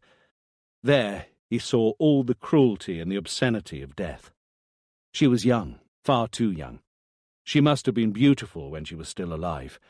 Her face was deformed now in a grimace of pain, Her eyes were wide open and looking slightly upwards, her mouth gagged with some duct tape. A tear had moistened her cheek and it was still visible. How much had she cried before the end? Had she desired death? Had she welcomed it as freedom?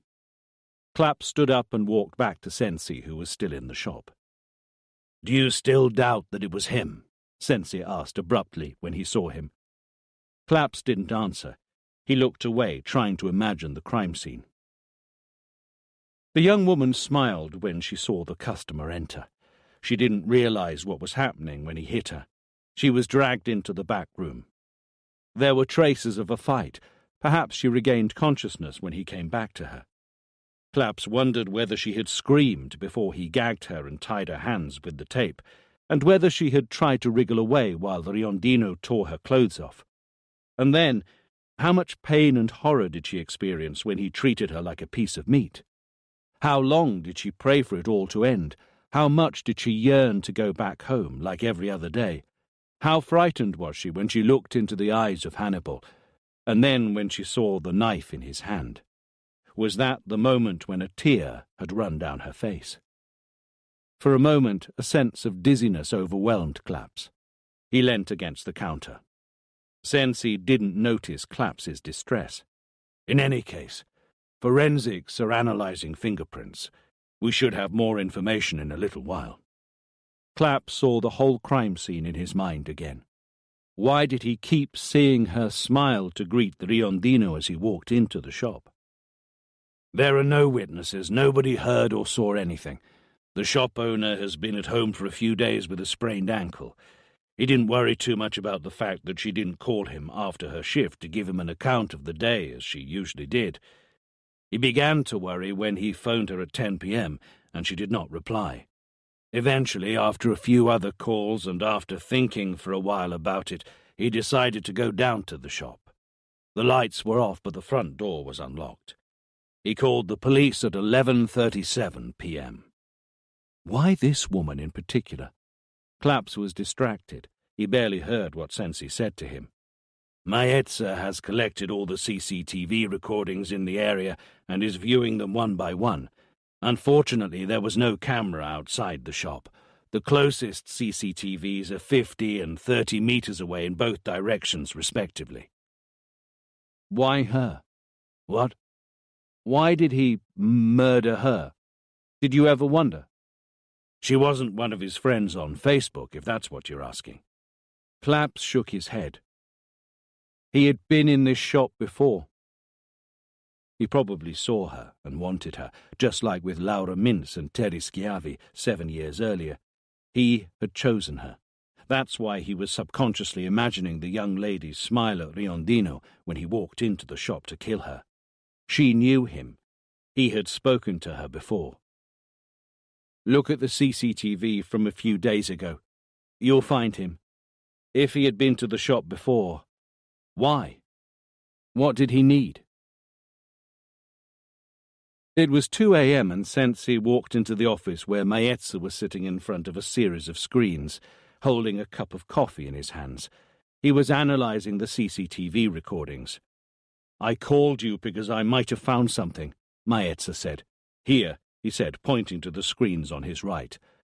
"These are CCTV recordings from the 2 cameras closest to the shop at around 7:30 p.m. A lot of people walked past the cameras around this time, and not one of them looks like Riondino. 4 of them have hats that cover their foreheads, and their faces are difficult to see as a result. One of these people walks past the first camera at 7:27 p.m. and past the second one at 8:02 p.m. Here." Maetza fast-forwarded the tape. "Here." The recording was in black and white, and the quality was poor, but it was still obvious that it was the same person walking past the 2 cameras at different moments in time. The point of view of the cameras was from above, and with the hat that the man was wearing it was impossible to see his face. The body type and the height, however, were compatible with those of Riondino. Maetza played the footage again and again for Sensi. That from the first camera showed that the man limped slightly as he walked forward, but the limping wasn't apparent in the footage from the second one. 35 minutes to walk 80 meters, Maetzer observed, spelling out his words very clearly. 35 minutes. It was enough time to kill the young woman. "It's him!" Sensi roared, with anger in his voice. "It looks like he's heading towards the city centre, but he's not visible in the next camera, which is only about 100 meters away from the shop.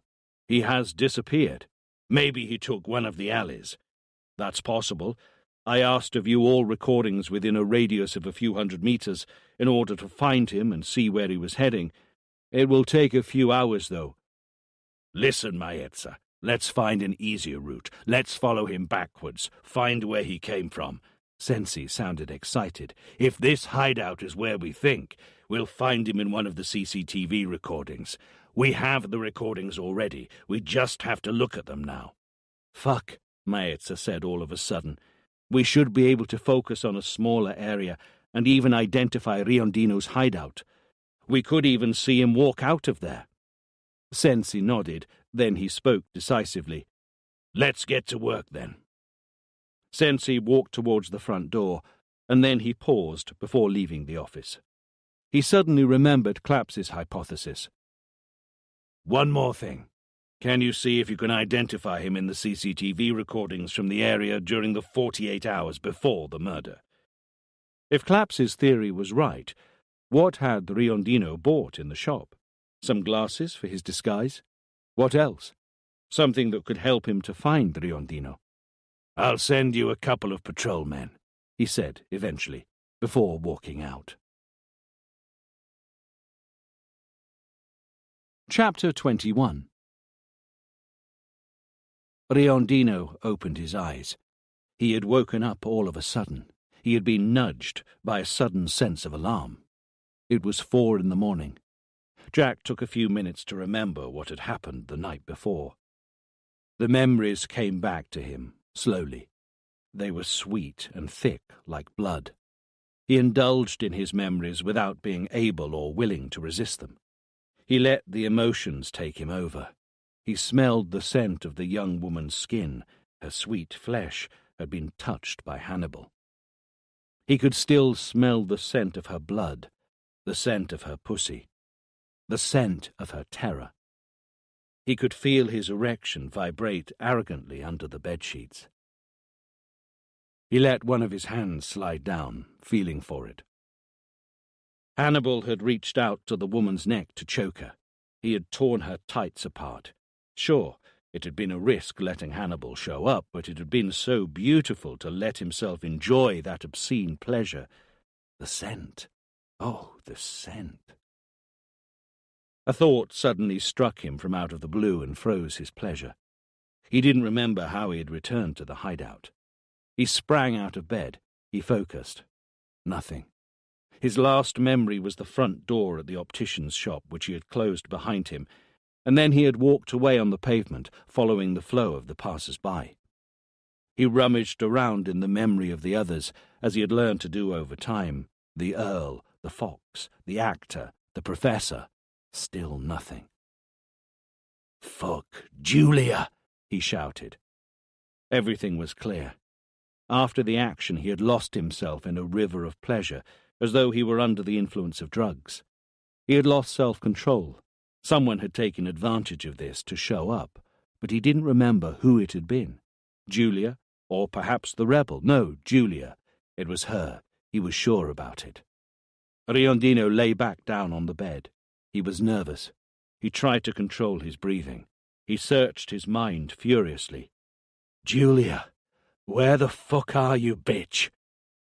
What had she done? Where had she gone? Had she given away where he was hiding? "Show up! I need to talk to you, for fuck's sake, Julia!" Maetzer didn't bother knocking on the door. He walked straight into Sensi's office, startling him. "We got him!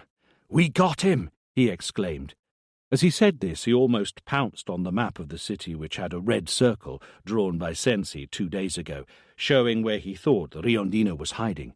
"He's here, right in the middle of the area where we thought he was. Hell, are you sure?" I followed the trail backwards like you said, from 7:30 p.m. backwards, from his closest point to the shop, but then I lost him almost immediately.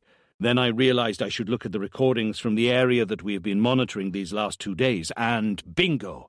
Here, Maetza said, overexcitedly as he pointed to a specific spot on the map. The first recording in chronological order shows him in this spot. We placed a lot of cameras in this area, and Riondino only appears on this camera. He started from here. His hideout must be here. The dot that Maetza was pointing to comprised 10 buildings at most. That's it. Sensi was overwhelmed by a rush of adrenaline. That's not it. Maetza was still speaking overexcitedly. Right now, I have only told you where he left from, but we dug deeper further back in the night.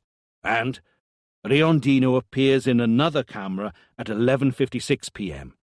Maetza pointed to another spot on the edge of the red circle. We followed him all the way from here, frame after frame up to the last camera, where we saw him appear 2 hours before for the first time. Maetza pressed on the map so hard that it looked like he wanted to penetrate both the map and the wall behind. He goes back into his hideout at 11:07 p.m. here, at this spot.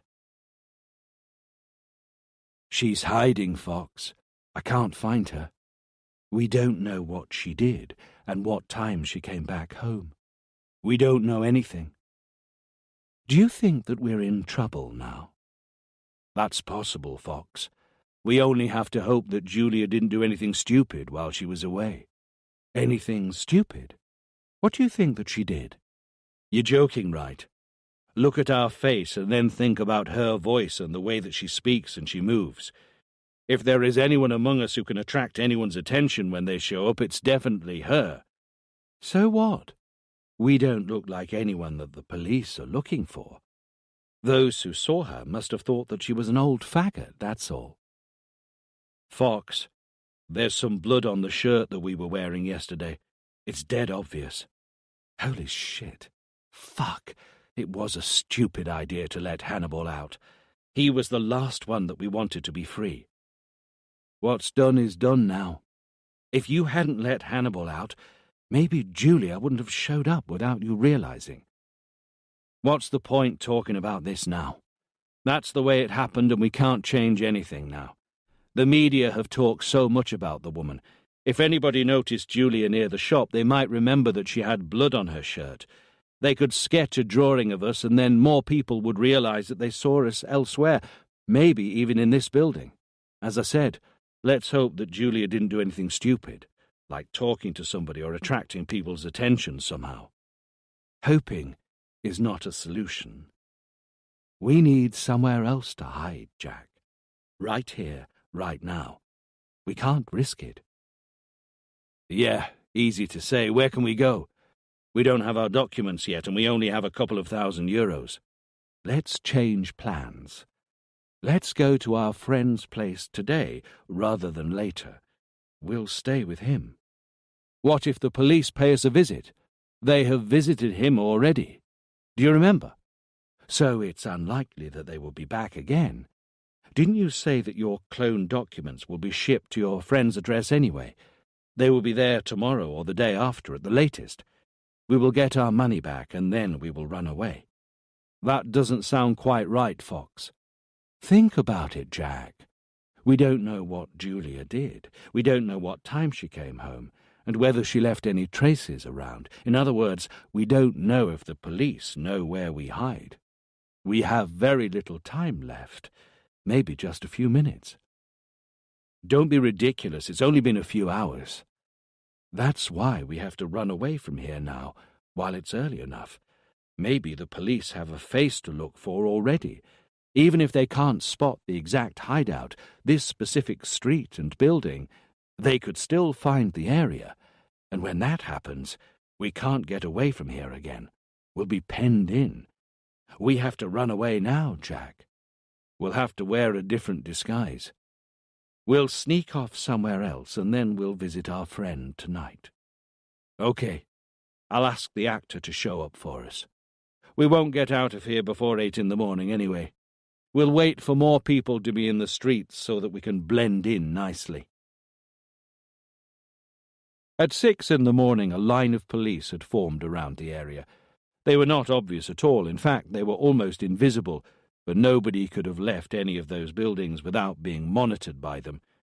They would have stopped anyone who looked suspicious if they thought there was even a slight chance that it could be Riondino. Other officers were lined up in a wider circle around the area in case help was needed. Sensi had finished walking slowly around the area. He sat back in the car with Maezza. He had walked thoughtfully in the light drizzle. His breathing was fast. Too much adrenaline. We just have to wait for him to come out, Sensi said with a hint of anxiety in his voice. It's 7.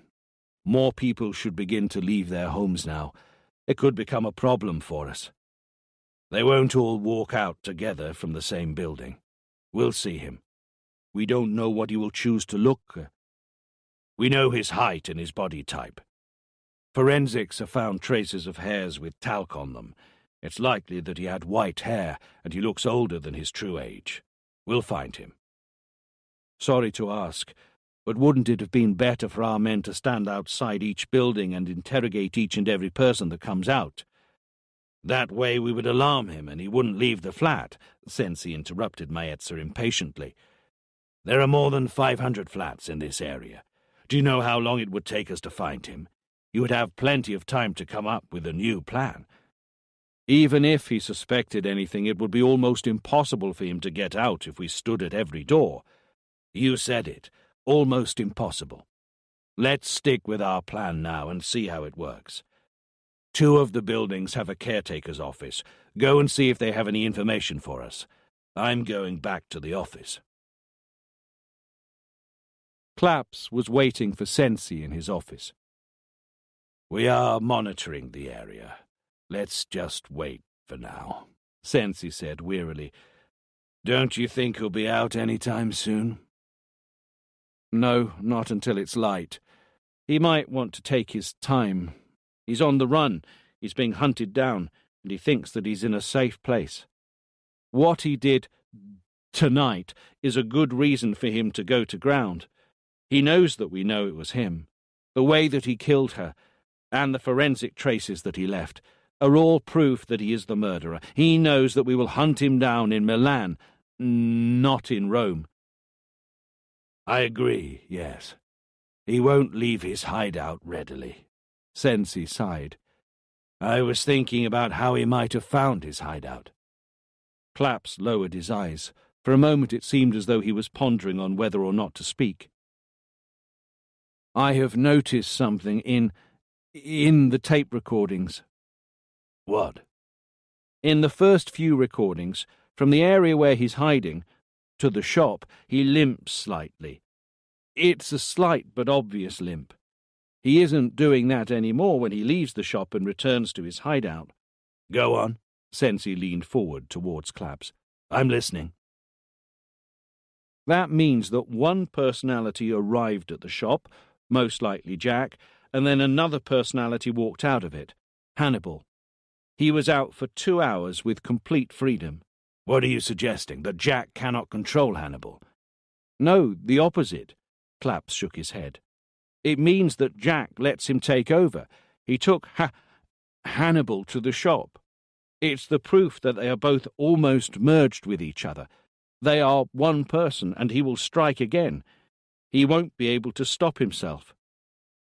Jack, Hannibal, the actor. I don't give a fuck anymore, Sensi exclaimed. I want to find him. I want to find Riondino, and we're so close to him now, he hissed. Yes, sure. For a moment, only a split second, the thought of Julia crossed Claps's mind. You're right. Sensi noticed that Claps looked incredibly tired. After all, he hadn't slept that night. You should take some rest. Yeah, and so should you. Not yet for me. There's still a lot of work to do. For example, I want to know how many flats are empty or rented out in the buildings in that area. If there are any warehouses or cellars, we have to get closer. I want to know how he found his hideout. We can't just wait for him to decide to walk out." Claps nodded gravely. "Regarding what happened last night, the news reports say that the murder was the aftermath of a robbery," he said, after a few moments of silence. "That's what we wanted the media to say. I don't want to alarm the public for now. If people know the truth and begin to look around suspiciously, Riondino will become even more cautious, and maybe he will never leave his hideout." Sensi loosened his tie and then unbuttoned the collar of his shirt so he could breathe more easily. "Go get some rest, Claps." "I have some work to do. Do you remember? I'm going to have to speak to Riondino's Facebook friends. It could be important." Claps's mobile phone vibrated as he walked out of Sensi's office. The screen displayed Greta's name. Riondino pulled the curtains apart slightly. He had been looking down the street for a few minutes now. "I don't like this, Fox. You mean the car parked down here, right? There are people in it, and they've been there for 40 minutes. No one has got out. Maybe they're waiting for someone, Jack." "And they've been waiting all this time. I don't like it. Maybe they are waiting for us." Fuck. Maybe she shouldn't go out now. Let's wait and see what happens. We don't want to take any risks. We'll keep an eye on the vehicle for the time being. Yes, that's a wise choice. Jack froze all of a sudden. "Look, there!" Two men got out of the car decisively. "Look!" Jack repeated. The two began to follow a man who had left the building opposite the one where Riondino was hiding. After a few meters, two other people walked towards him and stopped him. The group were now too far away for Riondino to see them clearly, but it seemed that one of them had shown him something. In turn, he had reached for his wallet. "That's a police check. They fucking asked him to show them an ID. It's a fucking police check." A few moments later, the man who had been stopped was released. The two men strode quickly back towards the car where they had been sitting. "Do you know what this means, Fox? We're penned in, thanks to you and Julia for letting Hannibal show up. Stop it, Fox. They stopped somebody who was walking out of the building across the street. They don't know exactly where we are. They will find out soon, Jack. They will inspect each and every single flat. We have to find a way to get out of here and do it now. I'll find a way. Fuck. But what? Jack, if Julia showed up now, it would be the end. That fucking bitch won't show up. I'll keep focused, and I won't let it happen."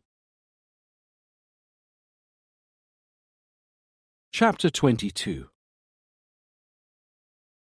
When Greta got out of the taxi, Claps was already waiting for her. He was outside the house where Alberto Reggi, the first on the list of Riondino's Facebook friends, lived. Greta smiled at Claps quickly. Then she asked the question, "Was it him? The woman that was murdered in the shop last night? Was it Hannibal?" Claps looked around before giving an answer. He saw again in his mind's eye the face of the young woman who had been murdered, the tear that had rolled down her cheek. Once again, he wished he had nothing to do with this case. "What makes you think that?" Claps forced himself to ask. "It's just a rumor that I heard. Your tired face kind of confirms it. It looks like you haven't slept all night." Claps hesitated a little longer. "Don't worry, I won't say anything to anyone," Greta assured him. "Not everyone in the police should be trusted anyway. Where do you think that the rumor comes from? Somebody will broadcast the breaking news later tonight, I'm sure." "It was him," Claps confirmed. He lowered his eyes. "You knew that it would happen, right? You said it a while ago." "I didn't think it would happen so soon." "Did he leave anything behind to lead us to him?" "Nothing obvious, but the police are working on it." Claps wondered again why Riondino had entered the shop in the first place. Was it really to buy some glasses to look different, as Sensi thought? This time Greta lowered her eyes and answered in a whisper, Was she sexually abused? In this aspect it was no different to the other murders. Oh, God. Yes, Sensi was right. Jack, Hannibal, the fox, Julia, whoever it was, whatever it was, Riondino had to be stopped immediately. Claps forced himself to speak again. Let's go and meet Alberto Reggi. He looks the most similar to Matteo Contri among Riondino's online friends. His job doesn't seem to relate him to Riondino at all. He's the head waiter of a restaurant in town. I want to ask him what they talked about online. Alberto Reggi was a tall, thin man in his 40s, who sported a goatee beard full of grey hairs. His facial features were gentle, and his hair was combed carefully. It took him a few minutes to understand why Claps and Greta were visiting him, after which he was rather aloof. As I said, we'd just hear about an investigation into your online friend. Did he do something bad? We wouldn't be here otherwise. Robbery? Some financial scam? Why do you say that? Well, I never chatted to him that often, but when we did, he would talk about financial affairs. Some strange financial talk anyway. He had even offered to give me some good advice. And did he give you any? No, I always dodge the issue. I don't like taking financial risks, and I don't have enough money to do so anyway. Greta noticed that the furniture was expensive, just like the clothes that Reggie was wearing. That was where all his money went, for sure. I would like to know more about your online chats. We would talk about anything. We didn't have a specific topic all the time. Can you make an effort to be a little more precise? As I said, we would often talk about big financial investments and financial projects, but it wasn't a dialogue. He was the one who talked about it all. He liked talking about it. I never understood it much. What other topics would you talk about? Cinema, actors, fashion, travels, or simply the weather. A bit of everything. Did he ever ask you to do a favour for him? Anything at all? No, never. Did he ever ask about your job and your own life? Not much. As I said, it was always varied. Did he send you a friend request on Facebook? Yes, I think so. Did he tell you why he did? He had found a post that I'd written. He commented on it and then sent a friend request. What was the post about? It was a photo of Rupert Everett, the actor, he said, almost reluctantly. Do you live alone, Mr. Reggi? Greta asked. She had remained silent until now. Yes. Are you in a relationship? I'm seeing somebody, but we each live in our own place. A girlfriend? Reggie hesitated a little. A boyfriend, he said eventually. It's not a crime, is it? He asked with a hint of arrogance. Claps gave Greta a slight nod. He wanted to indicate that she should let him talk. Of course not. Reggie had begun to act nervously. Pornographic material? Illegal trading online? Is that what he is accused of? Claps looked at him in silence for a few seconds. That's an interesting question. Has he ever offered to send some of that material to you? Reggie remained stubbornly silent. You have nothing to worry about. If you collaborate, that is. He asked me for some photos. Of myself. What type of photos? Isn't that obvious? Of me. Did you show him? Yes. Did he send you any of him? Reggie nodded, even though I'm pretty sure that it wasn't him in the photos. He must have taken them from the internet. It didn't matter anyway. It was only a game. Was it cybersex? As I said, it was only a game. Only now and then. Claps paused a little, thoughtfully. Did he ever ask you to meet up, especially recently? No, as I said, it was only an online thing, and that's the way I wanted it to be. Did he ever mention meeting up as a hypothetical possibility in the future? No. Does he know your home address? He never asked, and even if he did, I would never have given it to him. The internet world is different to real life. Does he know the restaurant where you work? It's on my Facebook page. Everybody knows it. One more thing. Did he ever tell you whereabouts in Milan he lives? Milan? He has always said that he lives in Florence. Has he ever mentioned a flat in Milan? No, never. Greta and Claps were going back down to the ground floor in the lift. Greta decided to ask Claps what he thought about his conversation with Reggie. He was chatting to the fox, not to Jack. I wouldn't think that he was planning to get anything from him, anything related to his escape, I mean. No, he just wanted a little bit of fun, and somebody to talk to. That's something that people who are deprived of their freedom always miss. This conversation wasn't that useful, was it? No, but we should keep in mind that he knows where to find Reggie if he ever wants to. What about the restaurant? Will you ask Sensi to monitor it? Yes, Claps lied. He wouldn't need anything like that, because Riondino had been penned in. The air outside was very damp. Greta huddled in her coat. The area under surveillance comprised 9 buildings and 260 flats. There were no warehouses, but each building had cellars and terraces. Maetza had gone to talk to the caretakers who worked in 2 of the 9 buildings within the crucial area. The information that he had received had allowed him to tick them off as possible sites for Riondino's hideout. There were 243 other flats to check now, distributed among a few buildings. 21 flats are inhabited by immigrants, or at least that's what it seems, judging from their names on the telecom buttons. We're trying to understand how many flats are inhabited by their owners, how many are being let, and how many are empty, Maetza observed.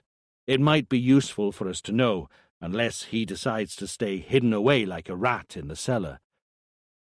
Do you think that the son of a bitch has rented a flat for himself? Sensi asked, almost ironically. He might have done so over the internet. It's not that difficult. Sensi was a bit sceptical. He was wondering whether anyone could have rented a flat from a rehabilitation centre. It might have been more likely that he had occupied someone else's flat while it had been left empty. Maybe the owner had naively told him about the empty flat during one of his online chats. Or maybe he had murdered the inhabitants. Sensi sighed noisily. The truth was that Riondino could have been in any of these 300 flats, and they didn't even know which building he was in. Whether or not he rented the flat, he's hiding there. Let's go and find him, shall we? Maetza asked decisively. Patience. We have to be patient.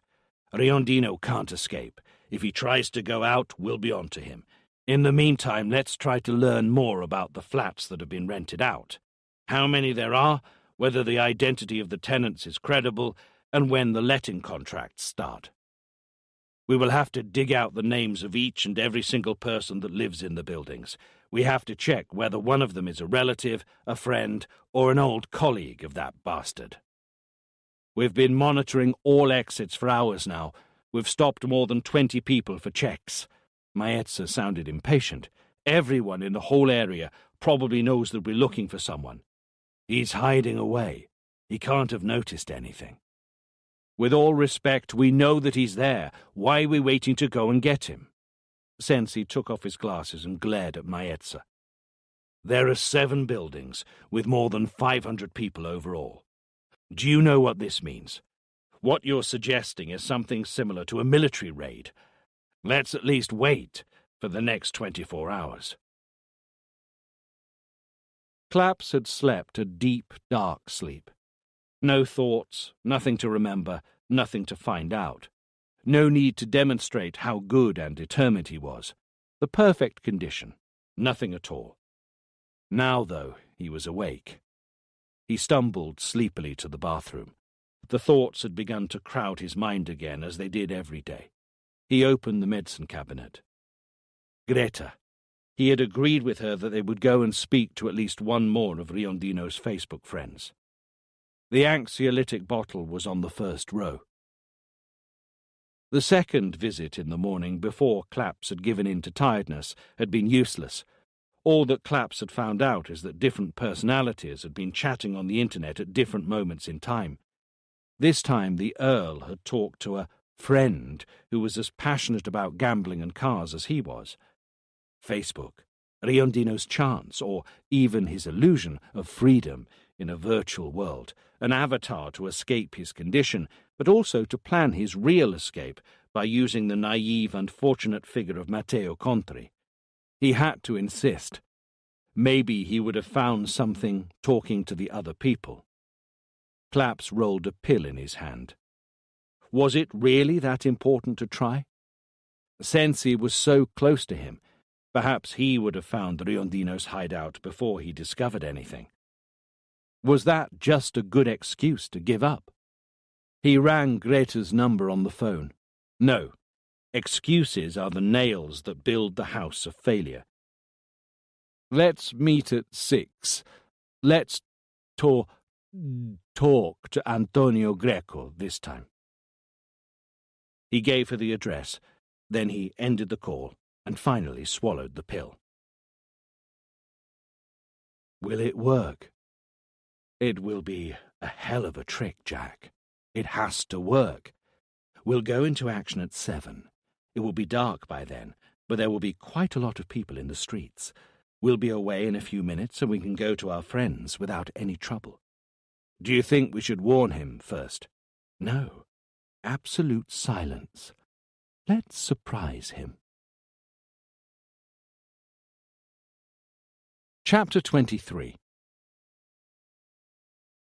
This time Greta had arrived at the meeting place before Claps. As Claps walked towards her, he realized that he was still struggling to walk. His steps were heavy. Perhaps it was because he hadn't slept much, or maybe the pills that he had taken had been too strong for him. Or perhaps it was just the burden of his anguish, which he carried around with him all the time. He lives here, on the 4th floor. Antonio Greco is the next contact who shares the most qualities with Matteo Contri, Claps told Greta before going upstairs. He hasn't been online since Riondino's escape, and he didn't turn up to work the following day. Sensi thought that he was helping Riondino to hide at his place, so he sent out a squad while we were in Florence to talk to Professor Retti. He didn't mention the fact that Sensi had identified the specific area where Riondino was hiding, and that the place was being constantly monitored at the moment, and that they could catch him any time now. Claps felt a little guilty and somewhat ungrateful for being so reticent. Greta wasn't fully aware of it, but she was helping him a lot to not pull out, to stick to his mission. He was trying to justify himself by thinking that telling her the whole truth wouldn't have been good for her, considering the plans that she had in her mind. He would tell her everything when Riondino was back in jail. Antonio Greco was a tall, chubby man. However, he seemed somewhat fragile. His eyes and his movements hinted at a lack of confidence. Greco led the two to his living room, which was filled with run-of-the-mill furniture. He had the same anxious attitude as the other two people that Claps and Greta had met already. Liberty? Greco shook his head. It doesn't ring a bell. I have more than 1,000 contacts online. I don't remember him. You were friends, though, Greta broke in. His nickname is easy to remember. Greco raised his hand a little. Some people send me friend requests, but they don't really talk to me at all. They just follow my posts and look at my photos. So you don't remember ever chatting to him online? Claps asked. No, I'm pretty sure I haven't. Maybe I greeted him to welcome him among my online friends. Something like that. Are you sure? Please remember that this is a police investigation, Claps said. I'm positive. Greco looked away. Like your colleague said, that nickname is easy to remember. and I would know if I'd talk to him. So you seem to have a large audience online, Mr. Greco. How come? Is there something in particular that you do that raises people's interest in you? I'm sure that you found out before coming here. Tell us anyway. I enjoy partying. I go to events, clubs, themed parties. Like what? Greta asked. Burlesque, body painting, artistic performances. Thanks for your collaboration, Mr. Greco. That's all for now. That's another one to tick off our list, Greta commented as soon as they walked out of the building. I'm beginning to think that Riondino's online friends were only a way for him to compensate for his isolation, a way to feel free. Claps remained silent. He was observing his own steps as they walked towards his car. Do you think that's possible? Greta asked. Maybe. Claps raised his eyes. You didn't notice, did you? Notice what? He didn't ask. Greta froze. She stared into Claps's eyes questioningly. Greco did not ask why Liberty was being monitored by the police, Claps said. The other two have asked. It's a natural question. Anybody would want to know. Greta felt the chills run up her back. Unless he knows already. It's time to go, Jack. Riondino glanced down the road one last time. Early in the morning, the car that had been parked outside the building had gone and had been replaced by another one. How long did each shift last? 8 hours? 8 hours spent waiting for him to walk out? Very well. A few more minutes and he would make them happy. A deep breath.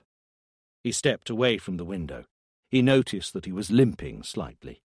He glanced at his reflection in the mirror. The actor had done a very good job again. The hair was scruffy and blonde. His face was even rounder. A pair of large glasses was hiding the rest of it. Both his real face and the one that would appear on his fake documents looked different to his current appearance. He lowered the blinds carefully. He walked to the bedroom. The limp was more pronounced now. Jack? He soaked the curtains and his bed with alcohol. He poured a good amount on the furniture. He took a blanket, he ripped it in the middle to double its length, and then he laid it on the floor towards the other room. More alcohol on the curtains and the furniture. He walked into the kitchen. His eyes blinked for a moment. Jack, everything okay? Yes. Fuck, yes. The gas? Now? Riondino pulled the stove forward. He disconnected the gas supply. The smell of gas spread through the room with a hiss. He walked out of the kitchen and closed the door behind him. He put a towel down to seal the door. He had to make sure that the gas didn't spread through the whole flat before he wanted it to. The kitchen had to be full of gas when the flames reached it. He put on his backpack with his laptop in it. He blinked again. This time more slowly. Jack? Jack? Riondino had frozen in the middle of the room. Jack! Kick her out! Kick her out! Riondino took a step forward, then another one. Another deep breath. I got it, Fox. It's all under control. Finish the work. Let's get the fuck out of here. Riondino's heart was pounding, and his hands were shaking when he quickly hunkered down to set light to the blanket laid on the floor. Quick! Quick! In a moment, he was out of the flat. A few moments later, he was hidden in the shadows in the corner of the entrance hall. It felt as if his lungs were now incapable of inhaling air. How long will it take, Fox? I don't know. I reckon a few minutes. Let's be ready any time. When the explosion happens, everybody will run out of the building like a flock of sheep. Sensi had fallen asleep in his armchair watching TV. He had only been able to follow the show for a few minutes. Then his eyelids had become as heavy as lead, and he had dropped off. He was fast asleep when the telephone rang. He woke up suddenly, startled. Initially, he didn't understand the meaning of the first few words that he heard on the phone. What? An explosion? Half a building has been blown up by an explosion. It's mayhem. Maetza's voice was difficult to hear. A lot of background noise was making the conversation almost impossible. Hello? What's this noise? I can't hear much. Which building is it? The firemen. The firemen are here now. Which building is it? One of the buildings that we were monitoring. It's in flames. There was an explosion, and now there's a huge fire. A whole floor is in flames. Hello? Hello? I can't hear you. Shout for me. It's a mess. People are all over the place now. Fuck, where's Riondino? There must be more than 200 people outside. About 100 of them ran out of the building. There's a lot of smoke, a lot of noise, and firemen and ambulances, Maetza shouted on the phone. Riondino? You can't imagine how messy it is right now.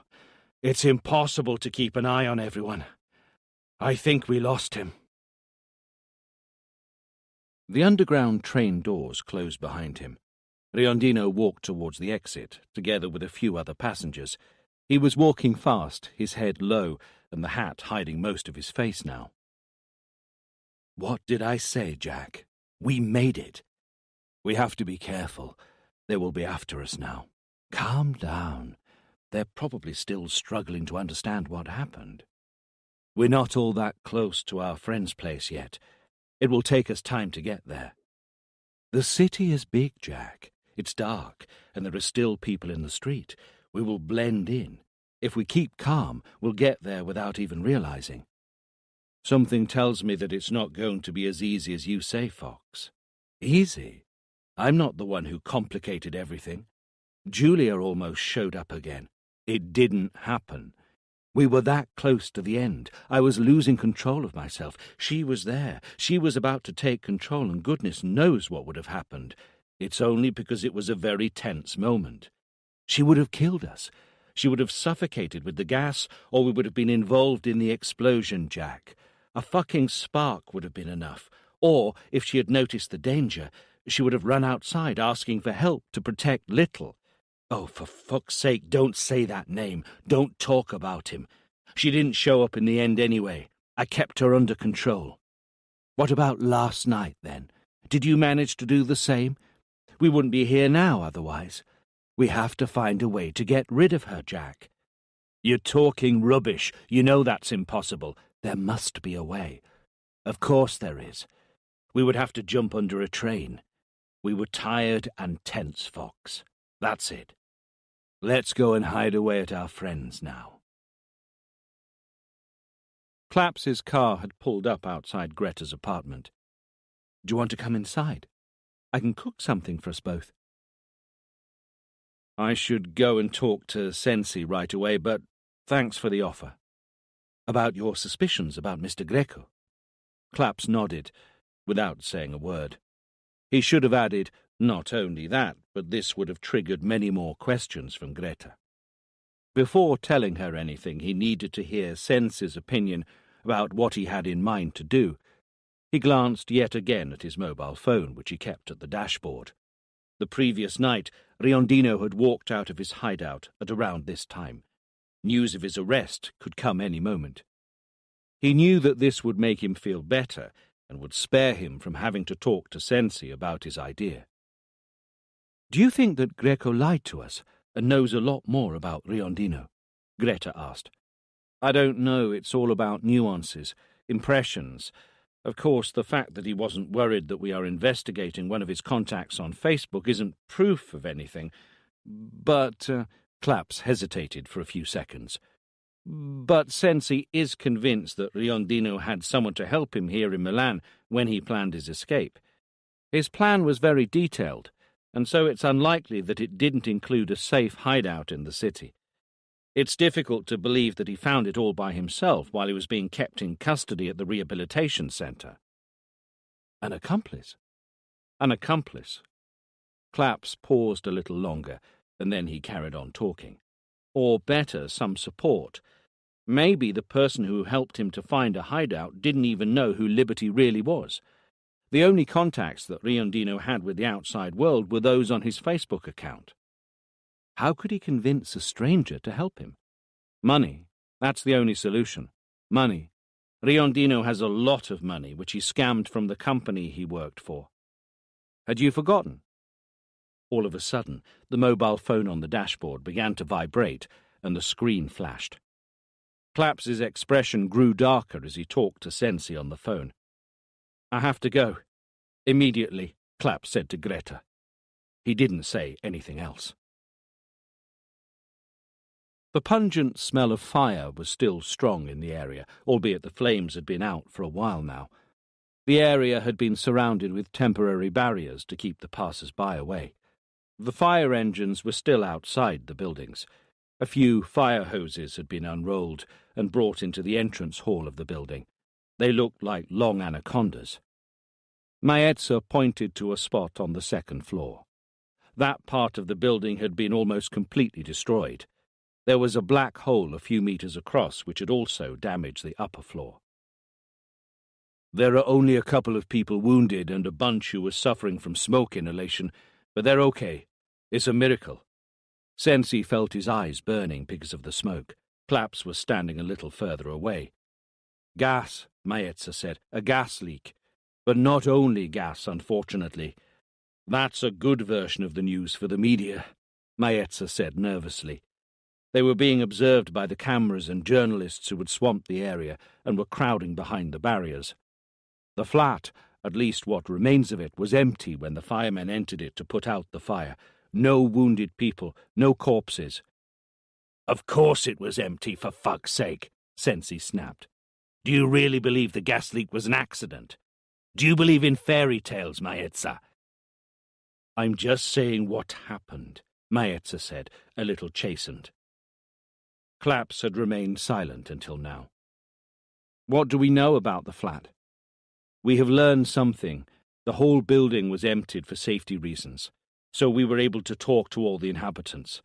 They said that the flat was being rented out every now and then. It had been empty for a while, but they said that somebody had been there for a few days." "Did they see who was there?" Claps asked. "No, but the neighbour heard some noises coming from the flat, and the blinds, which are visible from the street, were open during the day and closed at night. Somebody said that they saw a person behind the windows." Sensi looked like a caged lion. He looked again at the hole in the building. "He could have killed somebody else," he said angrily. "Maetza, did you call all the staff back to work like I asked?" "Yes." "I want them to monitor the whole city. We'll also give a press conference. There's no point pretending that Riondino isn't here anymore. We will probably cause some panic and dozens of fake reports, but we have to let the public know that he's here. They have to watch out for him. Let's make it difficult for him to find a safe hideout. I want to see the CCTV recordings right away, please." Maetza nodded. "There are a few people running away from the building in the recordings, but the images are not clear. Riondino could be any one of them. I want to talk to the landlord of the flat. Get him to my office." Sensi cussed again, then he turned towards Claps. He asked him to follow him as he walked towards the patrol car.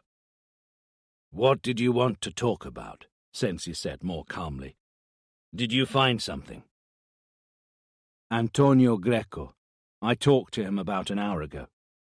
Claps told Sensi about his conversation with Greco and about his ideas. "I have learned to trust your skills over the years." Sensi didn't attempt to hide his bewilderment, "but that doesn't sound like a good hunch. Greco said that he didn't remember Liberty. It's understandable that he wasn't interested in knowing why we are investigating him." "That's not the point. Greco was a little reticent, and that got me thinking about something." They had reached Sensi's car. Sensi opened the door but didn't get in. "Go on." "It's possible that whoever helped Riondino didn't know who he really was. Maybe they still don't know." "Are they being fooled like Matteo Contri?" "That's possible, but how does that help us with anything?" "It does. Let's forget about Greco." Let's think about whoever is helping him to find shelter in Milan. If they don't know who Riondino really is yet. Wait a minute. If Greco didn't know who Liberty really is, then your hypothesis doesn't work anymore. It's unlikely that Greco didn't ask why Liberty was being investigated because he knew what he had done. Forget Greco for a moment. My point is more general. Do you really believe that Riondino told his whole story and then offered someone money to help him to escape? That he found somebody who was happy to help him, knowing the whole truth about what he had done? Go on. Only 8 contacts in Milan. Did he really find his accomplice among such a small number of people? A reliable person prepared to overlook the terrible crimes that Riondino had committed. Somebody who accepted risking being accused of terrible crimes just for money. No, Riondino must have told a whole different story. Sure, maybe he made it clear that the whole thing would have been borderline illegal, so that the large amount of money offered could be justifiable. At the same time, though, he didn't mention the huge legal problems that his accomplice could incur. Okay, Claps. Let's assume that Riondino has fooled his accomplice from Milan, and that he told him some story or other. Again, how does that change anything? It's a lot more likely that somebody would help someone else when the context is borderline illegal than when the other person is a wicked serial killer. Do you mean that his accomplice, as you call him, keeps helping him because he doesn't know who he's really helping? Do you think that if he knew, he would try to get out of it and turn to the police? Claps nodded confidently. Let's feed the media with everything that we know. Not just that Riondino is hiding somewhere in Milan. Let's tell them about how he hoodwinked and then killed Matteo Contri, about the young lady at the shop who was brutally murdered. Let's make it clear that anyone who is helping Riondino will not be punished. Let's point out the risks of helping Riondino. Let's give them the option of turning to us. Sensi looked at the building where the explosion had occurred. If he used Greco or anybody else to find that hideout, he has run away now. Maybe he doesn't know where to hide anymore. Maybe he's desperate. Maybe he had to ask for help again. He needs his accomplice. Sensi still looked a little hesitant. Like you said, Claps insisted, let's make it difficult for him to move around. If I revealed everything, the public prosecutor would not be happy. We have to comply with the confidentiality of the investigation. Sensi spoke, still sounding a little uncertain. We would stir up a lot of controversy. The fake blitz in Rome, the fact that we lost him once again tonight. It doesn't have to be you who reveals everything at the press conference. You can just mention the fact that Riondino is in Milan. I'll think about revealing the rest of the information as though it were a rumour from a reliable source. All that you'll have to do is avoid denying it and just confirm everything when the journalists ask you about it in detail. Sensi remained silent for a little while, still looking dubious. Isn't it better to be a little embarrassed than to never get your hands on Riondino? Clapp stared into Sensi's eyes. Let's not just hunt him down. Let's make his life difficult. Sensi looked back into Clapp's eyes for a while. I hope I won't regret this, he said eventually, as he got in the car and closed the door. No, he wasn't happy to talk to Riondino. Above all, he had no intention of letting him hide in his house any more. That wasn't our agreement. It's too dangerous for me. Listen, Jack hissed on the phone. I don't give a shit about your fears. In fact, you should be quite frightened if you decide not to let me stay in your house. The police are chasing me, and I don't know where else to go. How long do you think it would take them to catch me? It would be the end for me, but it would be for you, too. I would tell them everything immediately. I wouldn't want to be in jail all by myself. A long pause on the other end of the line. Think how rich you could be in the near future. Don't you like money anymore? I just wasn't expecting all this. The man's voice was trembling. All those dead people. Are you still on about that shit? That's the way it went down. Get over it. More silence. Listen, I can't fuck around here much longer. Make up your mind. You can let me in which case you'll enjoy the money that I promised you, or you can leave me out, in which case two things could happen. The first one is that they arrest you, and in that case you'll end up in jail with me for goodness knows how long. The second scenario is that I make it, in which case you'll be free, but without the money. And you won't lose just that. Hannibal will find you, even if it's the last thing that he ever does. Wait. Make your mind up, Jack interrupted him. You've had your time. Another brief hesitation. Okay. I'll explain to you how to get in without attracting anyone's attention. On the other side of the road, a young man was drumming his fingers nervously on the steering wheel inside the parked car. He had been there for about 20 minutes, waiting for his girlfriend to come down. They were late for their dinner with friends. "Finally!" he exclaimed when he saw her walk out of the door. She crossed the road quickly towards the car. "I'm always punctual, yet somehow I'm the loser." She kissed him. "I'm sorry that you had to wait," she said happily. "Did you get too bored, sweetheart?" "Oh no, I had a laugh here. A lot of fun stuff happened. A dog peed on my parking meter. Then I watched someone who couldn't park a car in a space big enough for a lorry. And then, the cherry on the cake, someone who was pissed on the phone. He sneaked through the door next to yours." "Fuck off. Let's go. It's late." Zenzi was in his office. He was leading the hunt for Riondino from there. A few more minutes, and he would be going downstairs to meet the journalists. Colonel Vicentini from the Guardia di Finanza, on line 2. The colonel went straight to the point. "I know that it's a little late, but I wanted to tell you this right away. The money that Riondino got hold of ended up in Liechtenstein, via a very complex route. The Restelli company had already done some good research, but they had hit a brick wall.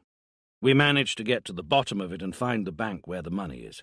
At the moment, we don't know much more, just that it's a ciphered account. There's an agreement that has been made recently between our two countries regarding confidential financial information. We'll be able to have a look into that bank account. We'll just need time." "Do we know if the money is there?" "We don't know at the moment. The last movement that we traced was from 7 years ago, about 2 months before Riondino was arrested. In theory, he could have moved all of the money somewhere else in that span of time." "Why would he have done that?" "Financial privacy was absolute back then. The money was safe abroad. He was confident about it," Zenzi replied. "That's true. I realize that it's unlikely that he moved the money elsewhere, but even if he did, we can track it down as soon as we have access to the bank account, and find it anyway." Zenzi clenched his fist, feeling almost exultant. Even if Riondino managed to evade them, he finally had something, a fine thread that could lead them straight to him. "We have to find a way to access the bank account as soon as possible. When we do, it won't matter whether the money is in the Cayman Islands or in any other fucking part of the world.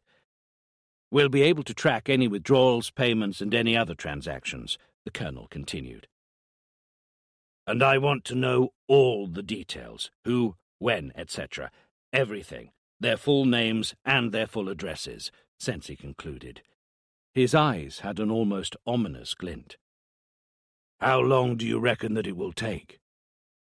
"We're doing our best to gain access as quickly as possible. Considering the urgency of the case, we've been assured that politicians will be involved. I would say a week, 10 days at most." Chapter 24. The special news bulletin had been announced an hour earlier. The scheduled programs had been interrupted for it.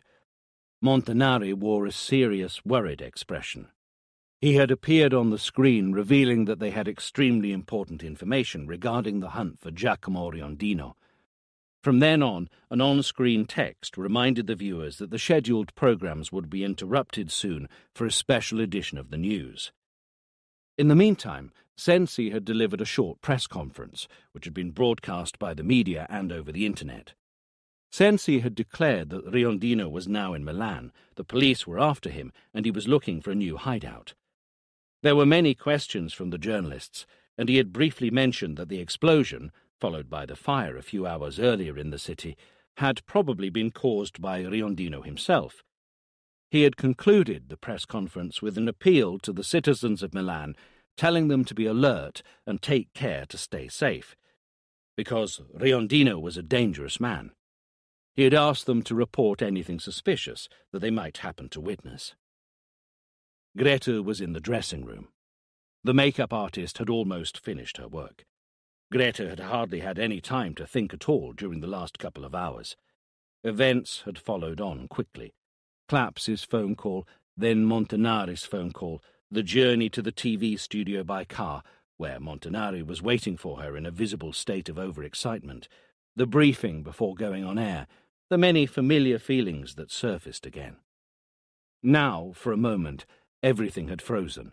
She could see her own reflection in the mirror. She recognized Greta Alfieri, the one-time queen of the scoop, the woman that she had hated for so long. Was she really any different now? Wasn't she enjoying the electric vibes, the spotlight, people's attention on her, just like she used to, the idea that millions of people would watch her show and admire her? Was that what she really wanted? Did she want to become what she used to be? Was the idea of being a different journalist, a more sensitive, honest one, only one of the many lies that she had told herself during the last few years? She looked at her reflection in the mirror for a little longer. Her eyes didn't look all that different from those of Greta La Fenice. No, she wasn't a victim anymore. Greta Alfieri breathed in deeply. That's all that mattered. Greta will be on air in 3 minutes. Greta walked out of the dressing room. She fixed the earpiece in her ear with a natural, quick movement, as though she still did it every day. Her eyes took everything in. It was all perfectly under control.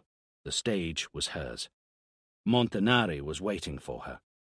"Come on, Greta, let's smash it." That was the lucky phrase he would repeat every time he was going on air with breaking news. Greta's reply was always the same. She didn't think twice. "We'll nail it." The theme tune opened the show. "Good evening, everyone." Montanari smiled his best smile, showing off his perfect white teeth. "As we mentioned, we have some vitally important developments in the Giacomo Riondino story, which we're about to bring you. Our team is all here, ready to discuss the recent events." The camera angle switched and zoomed in on Montanari's face. "As you know, we learned about an hour ago that Giacomo Riondino is in Milan at the moment. What has not been reported yet is that he committed another murder last night." The photo of the young woman who worked at the optician's appeared on a large screen behind Montanari. "We are also very keen to tell you that the police are extremely close to identifying an accomplice who might have helped Riondino to hide." Another change of camera angle, another zoom on Montanari, this time a little wider than before. He turned his torso slowly towards the camera. "Let's talk about one thing at a time now. The authorities haven't denied the information that we're going to discuss, and it comes from a trustworthy and authoritative source.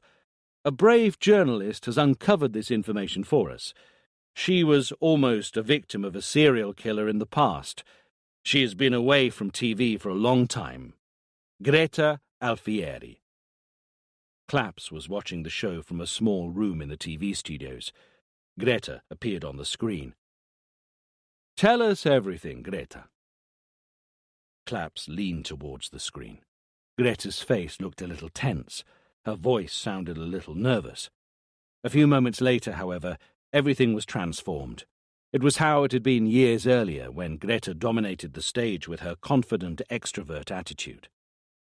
Greta told the whole story, from when Riondino had gained Matteo Contri's trust on Facebook, how he used him and then killed him in cold blood, the people from Milan that Riondino had been in touch with online, and finally the rape and murder of the young assistant at the optician's shop. She explained about Riondino's personalities and how, even after years of therapy, the most perverted personalities had taken over. She told of the money Riondino had got his hands on when he was still free. She told of the fact that his hideout was in a specific area of Milan and how he had managed to evade the police only a few hours earlier by causing a fire that could have killed other people. And finally, she revealed the fact that he might have an accomplice in Milan. The police are close to identifying his accomplice. They are concentrating on a small number of suspects, and this is the most important part. The accomplice could be unaware of who he is really helping. Perhaps the accomplice only knows the online version of Riondino and is unaware of the terrible murders that he committed. The camera zoomed back on Montanari. Let me add, Greta, that the accomplice would have certainly not helped Riondino if he knew the truth from the very beginning. I hope, in fact I like to think, that this is what is happening. The accomplice recognizes himself in the description that we are giving tonight and calls the police. His collaboration would be extremely valuable, and the court will certainly bear this in mind when they judge his own culpability. The camera zoomed very close on Montanari's face. Giacomo Riondino is penned in. The streets in Milan are filled with police who are involved in one of the most intense manhunts in history. But he is still on the loose. He has already killed 7 innocent victims while on the run. He will kill many more if he remains free. If anyone knows anything or happens to have helped him somehow, please come forward. The camera slowly zoomed out, giving a perspective from above. Montanari showed his perfect white teeth again. Dear friends, this is an incredible story. Our special edition ends here, but keep your eyes peeled for any updates. We will keep you all informed of any changes in real time. Don't miss our special edition tomorrow evening. All the information that you heard tonight will be analysed carefully. See you soon. The TV turned off immediately when the man pressed the button on the remote control. I shouldn't have let you in. I shouldn't have helped you. The man sounded desperately distressed. What? You suddenly don't need all the money that I promised you? Won't your life be finished without the money anymore? Riondino had an ominous smile on his face. My life is finished now anyway. There's no way out. They will come back here and they will find you. Keep cool. I don't see anyone yet, do you? They will find you. Didn't you hear what the journalist said? They reconstructed everything. They are looking for your accomplice in a small number of people. You're so fucking naive. Did you think that the police were stupid? They are probably monitoring your landline and your internet access. Thank goodness we never talked on the phone using your landline. Why do you think I asked you to use a safe phone instead? Yes, but... And if they are investigating a bunch of people, this means that they don't know exactly who they are looking for. They would be here otherwise, and they wouldn't have revealed any of the information that was on the TV tonight. They're looking for you, and they will search here. Stop it, damn it. They won't. Maybe somebody is monitoring your front door at the moment. Maybe they'll follow you when you walk out of the house, but they won't come here. And you know why? The man remained silent, trying to stop his hands from shaking. Think about it. Why would they reveal everything after I escaped during the fireworks? To convince me to give you up. Turn to the police and collaborate. To chicken out, yes. And that's not all. They wanted something else. They wanted to let me know that my accomplice was about to be taken. They wanted me to worry about being back on the street. They wanted to stop me seeking your help. Yet you came over anyway. I decided to risk it. I had time to come over before they regrouped. They thought that I had no chance of getting away. What other alternatives were there for me anyway? Riondino paused for a long time. Then he spoke again. Listen, I won't stay here for long. You'll go to pick up my documents tomorrow, and as soon as I have them, we will turn on the laptop and I'll send you the €1.5 million as we agreed. Then I'll disappear. How will you get out of here if they're watching the area? I'll find a way, don't worry. Como was 50 kilometres away. Switzerland was a little further. He would be there before lunchtime. He would cross the border on foot like a hiker. Then he would move to Liechtenstein, where he would retrieve his money and begin a new life. Where? He would have plenty of time to think about that. You killed so many people, even those that helped you. Are you scared that I'll kill you, too? Why would I do that? To save myself €1.5 million. In that case, we'll move the money to your account before you give me the documents. That way, I will lose the money even if I kill you as soon as I have the documents. The accomplice didn't answer. His eyes were full of fear and uncertainty. Do you think that I will kill you to erase my traces? Come on, you're too clever to think that. If anything, killing you would leave even more traces. The police would find your corpse and they would work out what happened. They would find a way to track me again, and they would find the bank account that you opened in Liechtenstein. From there, they will also find my account. I just want to disappear without attracting any more attention. I want to be sure. Listen, you won't know my identity. You won't know where I will go to start a new life. It will be in your own best interest to keep all this a secret for the rest of your life. Why would I kill you? After another pause, Riondino glared at his accomplice. If anything, I'm the one who has to trust you. When you go out to get my documents, you could just go to the police. You're not thinking that I know that you won't, Riondino interrupted him, raising his hand. For 2 reasons. You might think that you won't be sent to jail if you let the police find me, but your life would be ruined all the same. You'll be saddled with debts. Your name and all your work will be trashed, and most people will be happy to leave you to rot for good.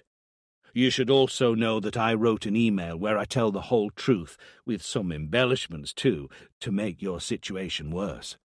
If a judge ever read the email, it would be difficult for you to avoid jail. This email is scheduled to be sent off automatically, and I'm the only one who can stop it. I'll do so when I'm safe, and not before then. The man had grown pale. Riondino's face became threatening again. Was his accomplice thinking he wanted to go to the police? You can't get out of it any more, my friend. It's either the win, the money and the happy days, or the loss, jail, and the end of everything. Are you game? The man lowered his eyes. Yes. Chapter 25. An old man who had retired a good few years earlier was the landlord of the flat where the explosion had occurred. His immediate concern was the financial consequences of the disaster. Regarding those that the flat had been rented out to, he had no idea. A letting agency took care of the job for him, just as it did for some other apartments that he owned in Milan. The owner of the letting agency, which was in fact a small office inside a shop, was woken up early in the morning by 2 officers. They took him to Sensi's office. The records say that the flat was empty. It's a flat that we usually rent for short periods, temporary lettings. That's what my agency does mainly. Tourists, visiting businessmen, not students.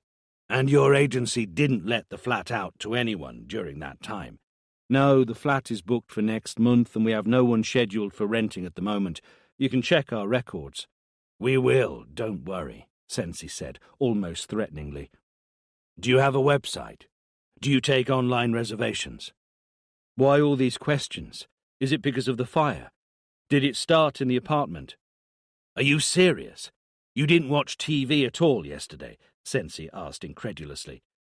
I watched the news at 8 p.m, then I put on a DVD and had an early night. Sensi waved his hand dismissively. Anyway, tell me about your website. We do have a website, of course. The letting agency owner's voice had begun to tremble. But we always sign the contract in our office, and we record details of the tenant's ID, even if it's for a short period of time. Is that when you give the keys to the tenant? That depends on when the tenancy begins, but I always hand over the keys in person. The keys to the flat in question are still at the office. Who else owns a copy of the keys? Nobody, I believe, apart from the lawyer, the landlord, and a previous tenant who might have got the keys cut during an earlier tenancy, Sensi thought. Tell me, do you remember if one of the previous tenants who rented the flat was called Antonio Greco? No. Alberto Reggi? No. Sensi mentioned all the other names of Riondino's online friends. No, I don't know any of these people. Try to remember this is not a joke. Whoever gave out the keys of that flat risks being accused of being an accomplice to murder. The man became pale. Murder? Did somebody die in the fire? Did somebody get killed? You heard right. Murder. Premeditated murder. No accident. The man almost passed out in the chair. Do you remember any more details now? Sensi asked brutally. No. I don't know any of the names that you mentioned. That's all, then. The officers will accompany you to your office. You'll have to hand in your registers, your computers, and your copy of the key to the flat. And, of course, please remain available for further questioning. Claps had managed to sleep like a log for a few hours. He had fallen asleep almost immediately as soon as he lay down on the bed and with his clothes still on. No dreams, no nightmares. He had woken up suddenly and his mind was alert as soon as he opened his eyes. The day had only just begun. The first thing he did was to check whether anybody had called him on the phone. No calls. This meant that Riondino was still on the run. Claps looked at the sky over Milan. It was overcast. He was struck by the feeling that it was a bad omen. He had done all that he could. Now Riondino was free and hiding somewhere, but he couldn't move around any longer. Even if his accomplice didn't turn to the police for help, it was difficult to imagine Riondino going to him now. Without a safe place to hide, with the police after him and monitoring every corner of the city, and the population alerted, Riondino's freedom could not last long. Somebody would see him sooner or later, and they would call the police. And yet the sky was livid. The previous night, after the special edition of the news, he had tried to talk to Greta, but there were too many people around her. Her eyes were too excited and distant. At the same time, he had wanted, almost craved, solitude, waiting to be alone and for everything to end. He decided to sip on a coffee while sitting at his computer. The USB stick that Reti had given him, as well as the recordings of Rinaldi's therapy sessions, which had arrived from Montelupo the day before, were all on his desk. Claps inserted the USB stick and began to listen to the file from the place he had left off at last time. The conversation with Julia. Is everything clear? Do I have to repeat it for you? The accomplice was ready to go out. He looked a lot more determined than the night before. I'm going to do my best not to look suspicious. I will walk normally, without looking or turning around at all. I will go to the bar across the street, I'll have a coffee, then I'll buy the newspapers from the corner shop, I'll walk back, head down to the garage to get my car, and then I'll go to the post office. What will you do to make sure that nobody follows you? As soon as I can, I will try to pull up where the parking areas are full, and I'll double park. I'll pretend to go and buy something somewhere on the other side of the road. Go and buy some cigarettes, for example. The accomplice nodded. When I get out of the car, I'll be able to see if somebody stops to wait for me. Then I'll set off again, and I'll repeat the same trick a few minutes later. What will you do if you realize that somebody is following you? I'll keep calm, and I'll act as if everything's normal. I'll go to the post office, and I'll pretend to send a letter. Then I'll check the mailbox. Will you call me soon after? Only if I'm certain that nobody is following me. Otherwise, I'll just go back home.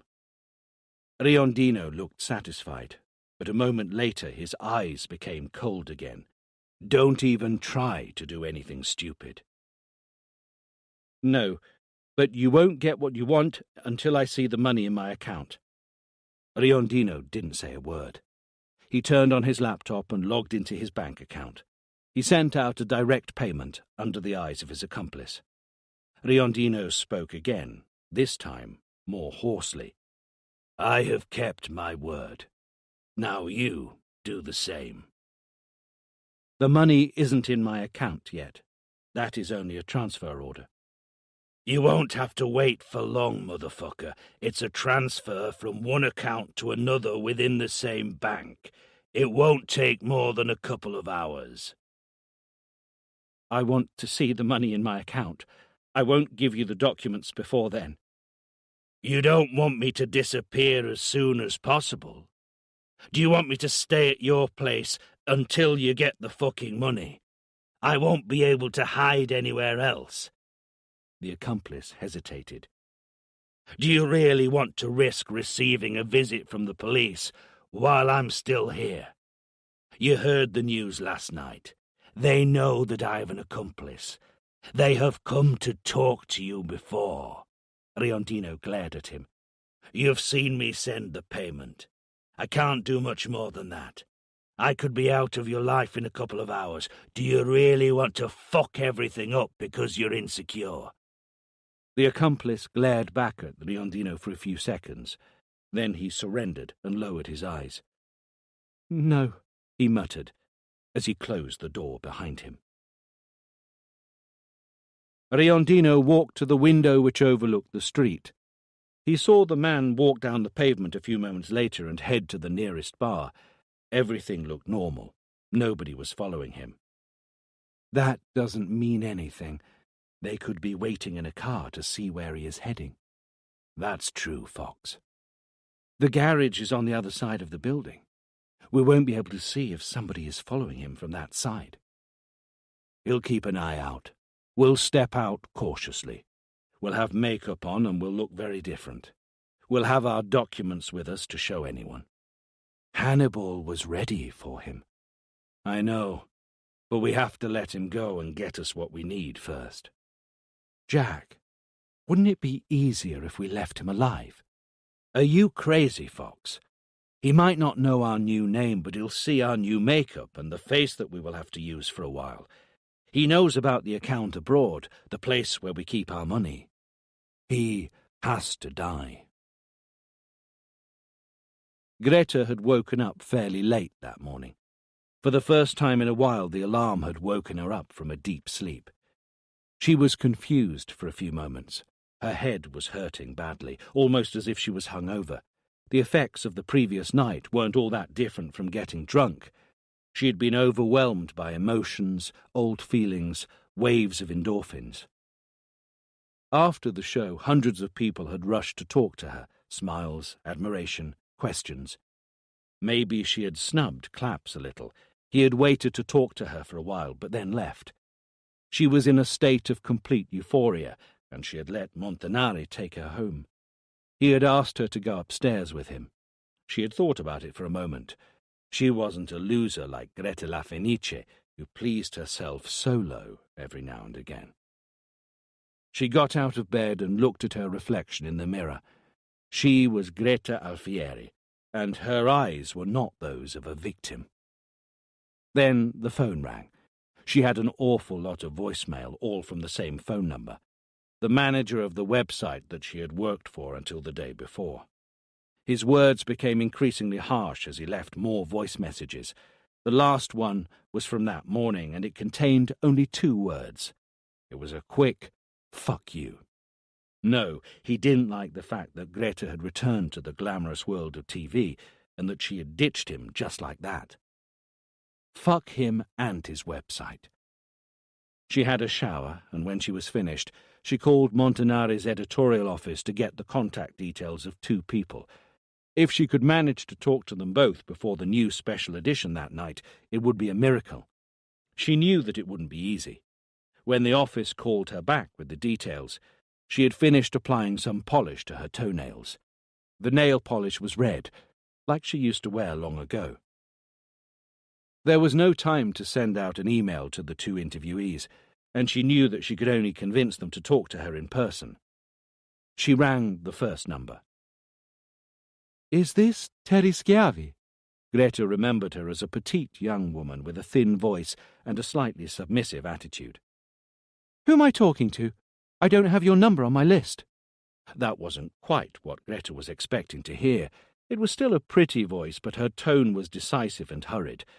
Greta thought that Terry must be at work. "My name is Greta Alfieri. You might remember me. I talked to you 7 years ago on one of my shows." The voice on the phone became hesitant. "Yes, I saw you on TV yesterday. Do you have time for a quick chat, Terry? You're calling about Riondino, right? I'm sorry, but I'd rather not think about him again." Terry's voice sounded quite assertive again. Was that the type of voice that she had forced herself to use to carry on living a normal life? Was she the opposite of Greta La Fenice? Greta insisted. "I know what you mean, Terry, I really do. Maybe you know that I've also been through quite a lot. A similar story to yours." "I remember. It was a few years later. Morphe." Terry's voice became warmer. "That's why I think we'll understand each other very well. I'm not asking for a full interview, more like a chat between two women who have both been through some tough times. I'm sure that it is tough for you now that Riondino is in the city." "It would be an interview without the cameras. Just me and you, right?" Was she about to give in? "No cameras. There's going to be another special edition of the news tonight. You'll be there, right?" "Yes, I'll be the presenter. Are you going to talk about our conversation?" "That's my job, Terry, but I'll make sure to—" Terry interrupted her. "I'd rather wait then. We will talk later on if you're still interested. I don't want any attention on me while Riondino is still on the run." Greta was struck by the disappointment. Fuck, she shouldn't have given her so much information. Even if it was absurd, Terry was worried that she would attract Riondino's attention. How had she not thought of that? "Terry, think about it. You don't run any risk of Riondino coming back to find you." Greta tried to convince her. "You don't understand. The person who attacked you is dead. He's not roaming around the city.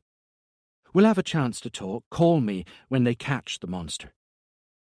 Terry hung up without giving Greta any time to reply. Greco walked out of the house a few minutes ago. "Are we going to follow him?" "2 of our best men are following him. They won't lose him, don't worry." "He mustn't realize that he's being followed." Sensi glanced at his watch. It had been more than 12 hours since Riondino had got away following the explosion. More than 8 hours since the official announcement on TV. Still nothing. "Don't worry about that." "Don't worry my ass, Maezza," Sensi snapped, punching the desk. "I'll stop worrying when Riondino is in jail." Sensi regretted his outburst. "I'm sorry. I'm just nervous. The other one, Reggie, is he still at the market?" Maezza nodded. "It's normal. He works in a restaurant. We're not going to leave him alone any time soon anyway. Listen, if nothing happens in the next few hours, I want these 2 here by tonight. It's time for us to ask them a question or two. We'll begin with them, and then we'll move on to the others." Claps was listening to Professor Retti's conversations with Riondino. Slowly, Jack was beginning to recover memories of the other personalities. He was getting hold of them. The Earl, the actor, the Professor. They were all fading away slowly, but they would still clearly show themselves under hypnosis. The process of merging was still at the beginning. Julia would rarely appear. She would speak sweetly about Little and about her poems, but she would keep quiet when the conversation was about Jack. Likewise, Jack would remain silent when the Professor asked him about Julia. It looked like there was no hope of merging these 2 personalities, nor even them sharing their individual memories. Claps was fully engrossed in the conversation, but when the mobile phone vibrated on his desk, he jumped on it with his heart pumping like crazy. The hope of hearing about Riondino's arrest faded almost immediately. Greta's name had appeared on the display. Claps didn't answer. He would only have answered a phone call if it came from Sensi. They're here. I have the envelope with me. Did you open it? No. As agreed, I mustn't know your new identity. That was our agreement. Good. Is anybody following you? I did what you told me to. Nobody has been following me. Keep your eyes peeled. Where are you now? Outside the post office. I'm in the car. You're a richer man now. End of your problems. Are you happy? I will be when you're out of my house, somewhere far away. That will happen soon, but I want you to do something else for me first. I need cash, about 3,000 euros. Take it from your account, then give it to me together with the documents. Listen, I'm not coming back home. I don't want to see you ever again. I'll call you, and I'll tell you where I left the documents and the money that you want.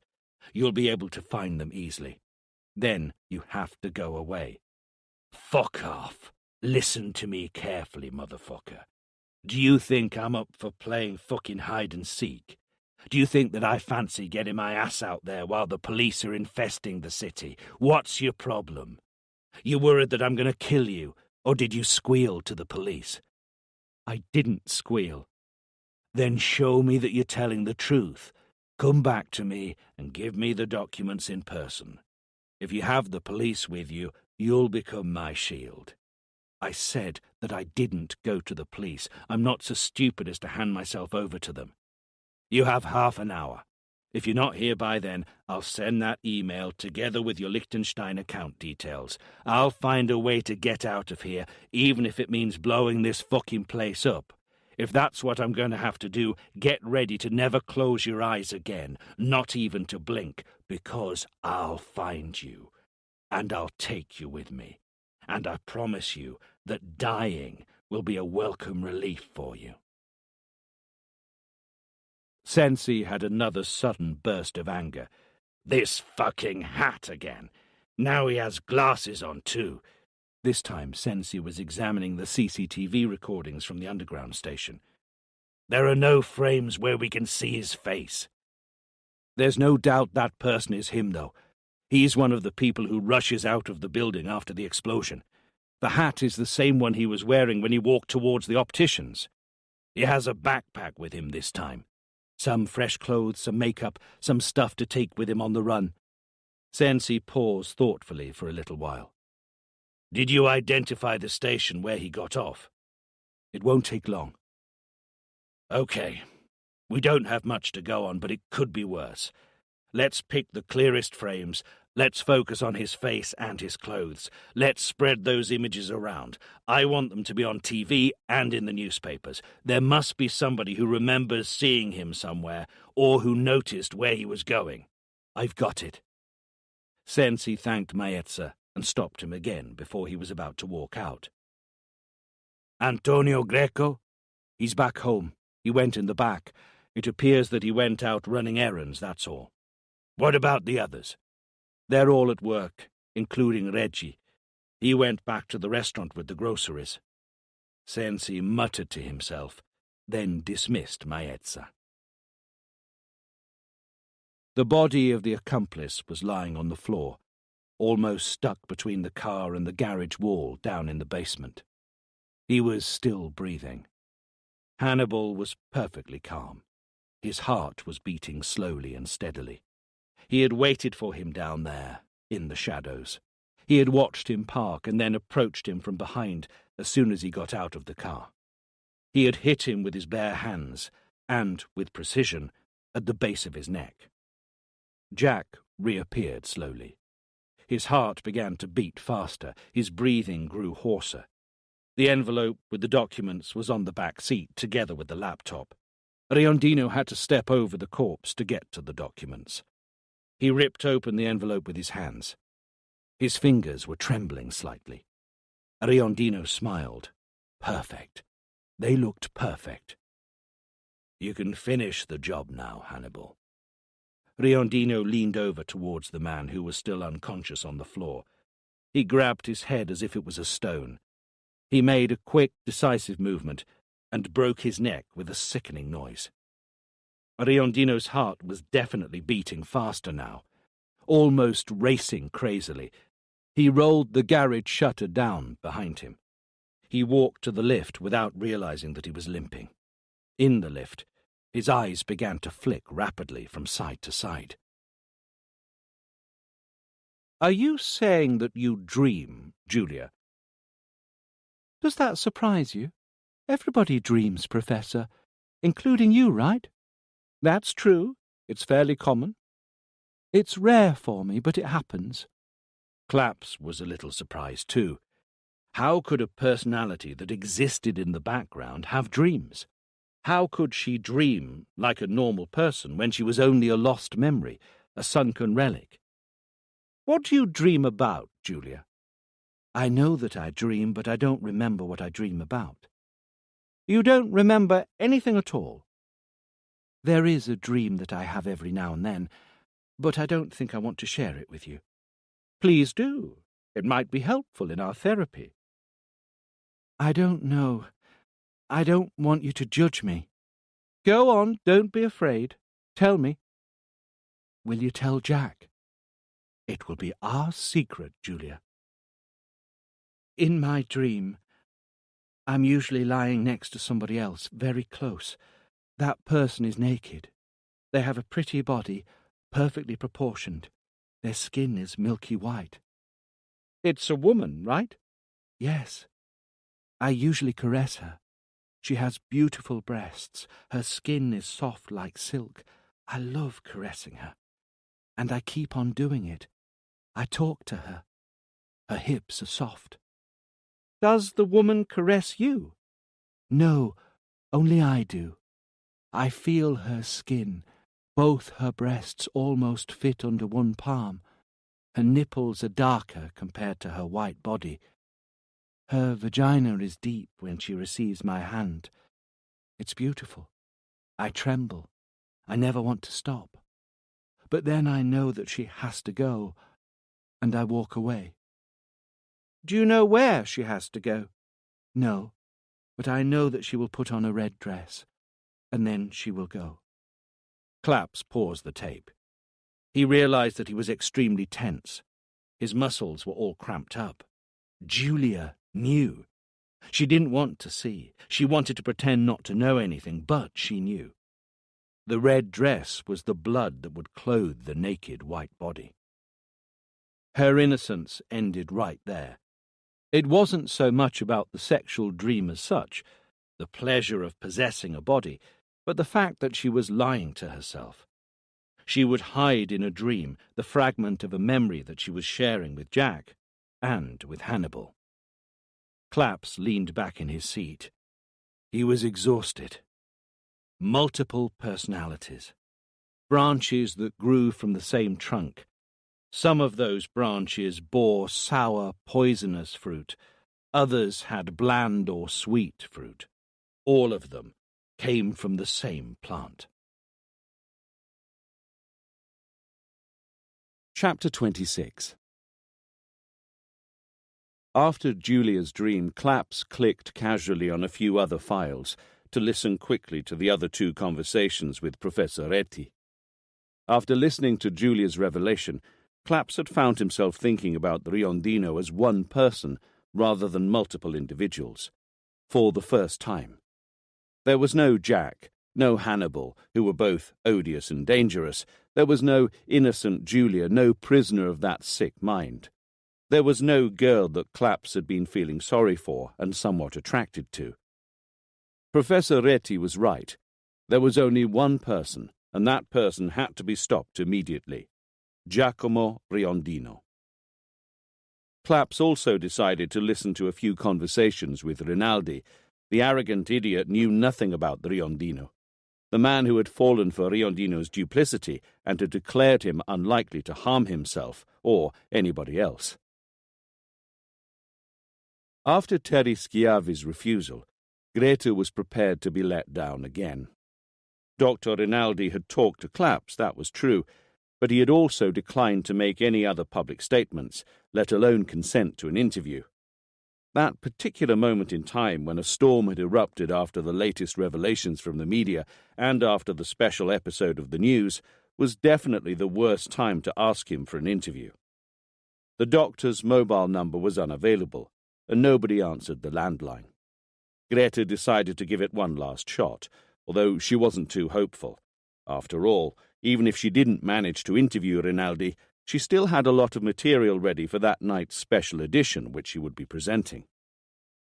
Greta stopped outside the building where Rinaldi lived and decided to call the editorial office to ask if there were any further developments that she needed to be aware of. Montanari was on the other end of the phone. "Not much, Greta. It appears that the police received about 20 reports, but none of them were reliable. Do you have any news about Claps?" "I've been trying to get in touch with him this morning, but he isn't answering his phone." "Claps is a strange man. Let's just hope that they don't catch Riondino before tonight." "That would ruin your plans, right?" "Your information will be breaking news, Greta. Nobody else has it. But if they catch him before tonight, then all of our information will become secondary. Everybody else will talk about Riondino's arrest. It would fuck up the show's success." "Let's hope that he kills somebody else before tonight, then, and that he tells us about it." "Quit with the sarcasm. I saw how much you enjoyed fronting our program yesterday. Mark my words, I said our show." "I like the show, don't worry. I'm trying to persuade somebody to give us an interview." "Who?" "A real trophy. Somebody that none of the other shows can get hold of. Rinaldi." "You're amazing. Give me a call when you're done with everything, and don't forget that we have a briefing at 5 p.m. at the studios. We'll be on air at 9. "You're amazing." For the first time since her last show, Greta realized how much she hated fake compliments like that. When she pressed the telecom buzzer, Greta was almost certain that Rinaldi wasn't going to answer. Maybe he wasn't even living there anymore. He had probably gone away to avoid all the attention. Instead, to her surprise, Rinaldi answered the telecom. "Hello?" "Hi, this is Greta Alfieri. Can I come in to have a quick chat with you?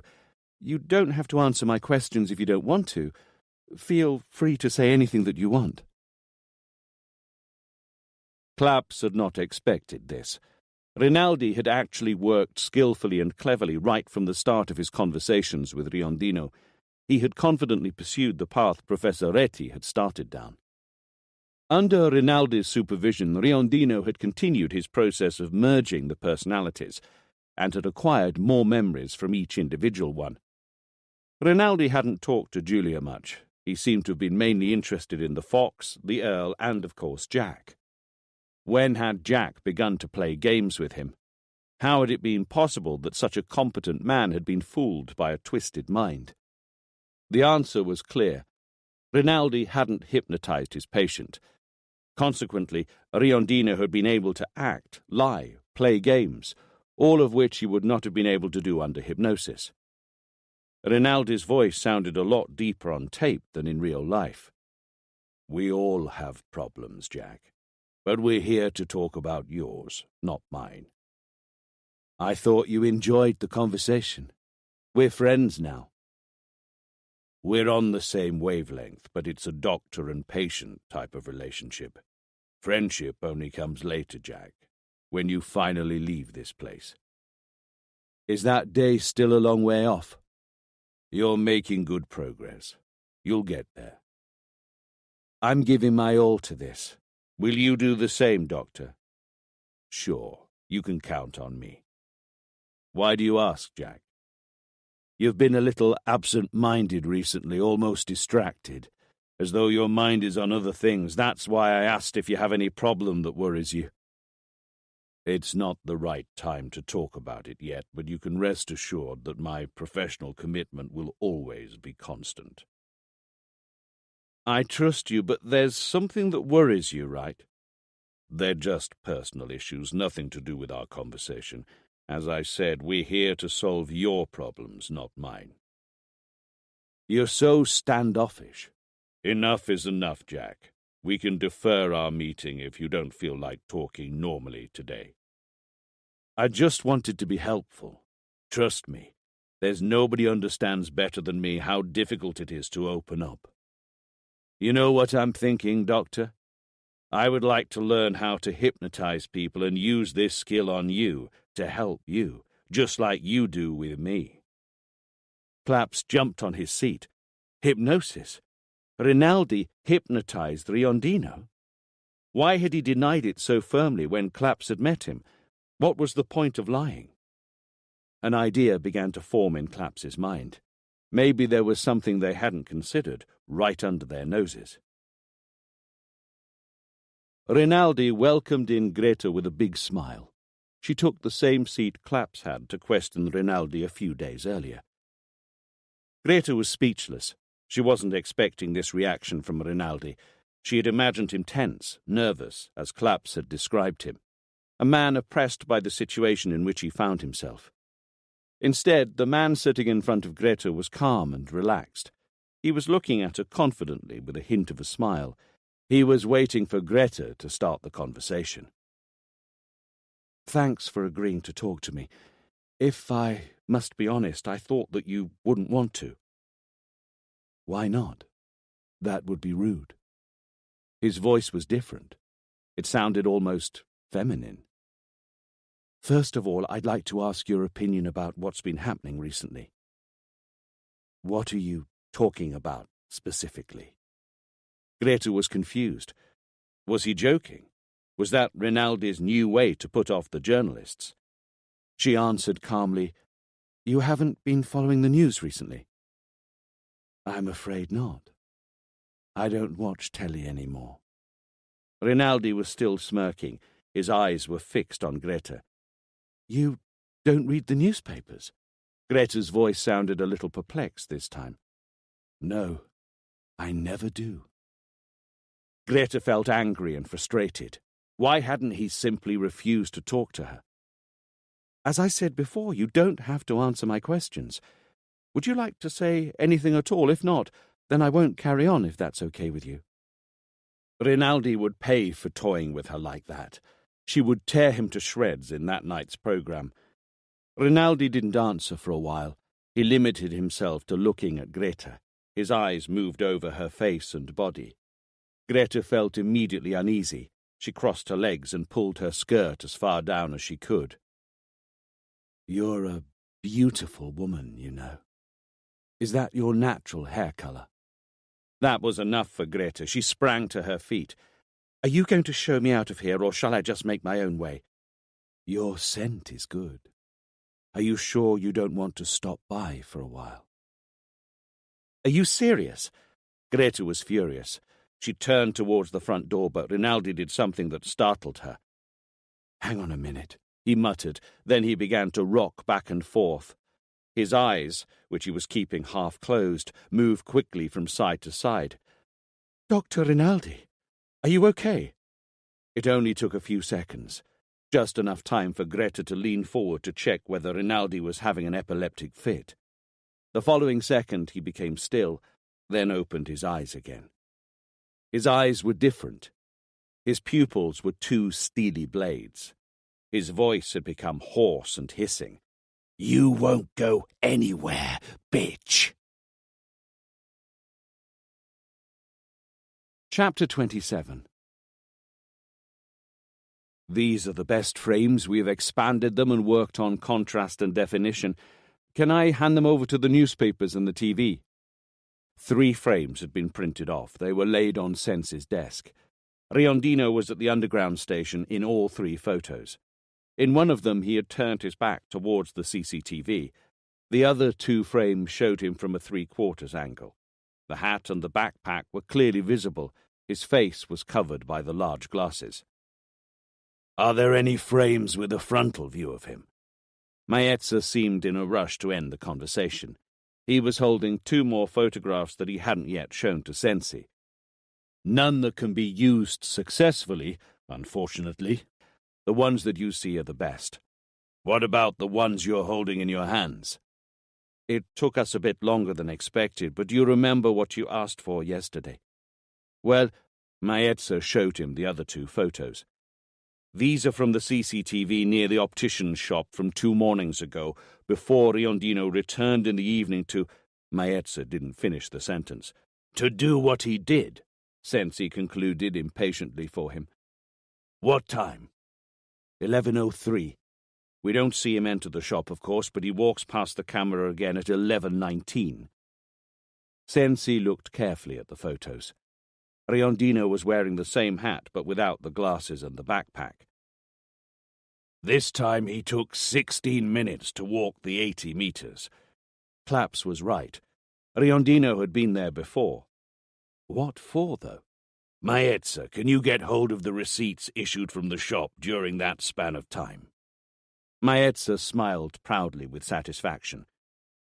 I've also been wondering what the Riondino might have bought there, assuming that he bought anything at all. I worked hard to find out more. There is one receipt issued between 11 and 11:20, at 11:16 precisely. It might have been for another customer who was in the shop already. Sensi tried his best not to raise his hopes too much. Well, if it was for Riondino... What's the receipt for? The receipt is for 4 passport-sized photos, costing €8. Fuck! Sensi sprang to his feet automatically. He needed them for some new fake documents. Listen, we need... Maezza interrupted him. I have sent somebody to retrieve the memory card from the camera and the computer in the shop. It will only take a few minutes. Claps had glanced through all of the conversations between the Rinaldi and the Riondino. He had done it twice to be absolutely certain, but he hadn't found any traces of hypnosis being conducted on Riondino. Yet the Riondino had explicitly said that Rinaldi had hypnotized him. I would like to learn how to hypnotize people and use this skill on you, to help you, just like you do with me. Why had the Rinaldi lied to him then? Maybe because if he had admitted that he had hypnotized Riondino, it would have been impossible for him to carry on with the merging of Giulia, considering what Professor Reti had witnessed before him. Was that a way for him to justify his decision to move Riondino to a rehabilitation unit? Why was there no trace of any hypnosis in the recordings that Claps had watched? Claps looked frantically for his calendar and eventually found it in one of the drawers. He circled the dates of the therapy meetings that he knew about in red. He began to reflect on them, and the doubt that had arisen in his mind became more of a certainty. The pain at the base of her neck was the first thing that she felt as she began to regain consciousness. Then a buzzing sound invaded her mind, her brain, a feeling of being able to breathe, to control its pace, to have a body. Greta slowly felt her senses returning, but she didn't know what had happened yet. It all came back to her like thunder. She was naked, laid on a bed, gagged, her hands and her feet tied like she was on a cross. She suddenly remembered what had happened. It was overwhelming. She struggled. She tried to scream, to free herself from the knots that were keeping her tied to the bed. It was all useless. While she jerked, she understood everything. Rinaldi, Riondino. It was Hannibal. He had taken her. Hannibal. Eventually, while a wave of terror was running through her body, she saw him. Riondino was there, in the shadows, sitting at the foot of the bed, staring at her. Greta tried to scream again, but all that came through the gag was a deadened moan. She pulled desperately on the ropes which were firmly tied to the bed. She surrendered a few minutes later. It was a hopeless fight. Her breathing had become heavier. She could only use her nose to breathe, and the air didn't satisfy her desperate need for oxygen. Why did that matter anyway? The monster was there with her, and his knife would kill her soon. The game was about to end. There was no way out. Greta suddenly realized that the fear had left her. It had been replaced by a feeling of revulsion at what she knew would happen before her death. Riondino had remained still the whole time. He was calm, his hands on his stomach, and his eyes showed that he was lucid. That was an expression that Greta would never have imagined seeing in Riondino. She remembered his voice, his posture, when he had welcomed her into the house. Giulia? A deafening silence reigned in the room for a while. The only thing that could be heard was Greta's heavy breathing. Riondino stretched out his hand. He began to caress her foot. "I like your nail polish." That voice again. It sounded even softer now, more feminine and creepy. "What's the brand?" Julia. That had to be Julia. "I'll take off the gag, but please don't scream. Hannibal would hear you before anybody else did," Riondino told her. Greta nodded vigorously. Julia. Fuck, that was Julia. Maybe it wasn't over yet. Riondino moved closer and freed Greta from the gag with a few simple moves. Greta breathed in deeply. She finally felt enough air rush into her lungs. Another deep breath. Calm. She had to keep calm. Maybe she still had a chance. "It's Rouge by Dior." She sounded hoarse and tired. "I put it on this morning. It's beautiful. Classy." Greta began to think feverishly. She looked around her, looking desperately for anything, an idea. Not too far away from her there was a small statue of Nike, the winged goddess, on the bedside cabinet. Maybe she could grab it. "I might have it in my bag. If you free my hands, we'll have a look together and I'll give it to you. It would be a pleasure." Riondino stared at her in silence. He was still caressing her feet, with a smile on his face. Had she made a mistake? Maybe she had tried too soon. "That's very nice of you, but Jack would never let me wear it." The calm expression again. He almost looked dreamy. That voice. How did it belong to that body? What kind of freak was this man? "You're beautiful." Riondino's hand ran over her body. A light touch. "Your breasts are beautiful." A light caress. Greta felt guilty when she felt her nipples grow harder under the touch of Riondino's hands. Julia. Professor Reti had noted down in his file that she had admitted to having erotic dreams. What kind of dreams? Homosexual ones? What could she do? What was the best thing to do? "I like your caresses." "Really?" Riondino moved closer to her. His face was a few inches away. His caresses became more aggressive. The smile was quickly swept away by lust. "Your skin is so silky. It's beautiful." Greta felt Riondino's warm breath on her neck. She fought against the revulsion, painfully but with determination. And she simulated pleasure. She arched her back when Riondino's hands began to run down her hips. "I would like to caress you with my own hands," she said breathily.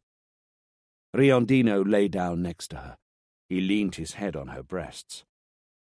Greta felt his lips move a few inches away from her skin. "Would you like that?" She forced herself to whisper, "I would." Riondino remained silent. He carried on caressing her. His hands touched Greta's stomach lightly. "Free my hands. Let me touch your skin."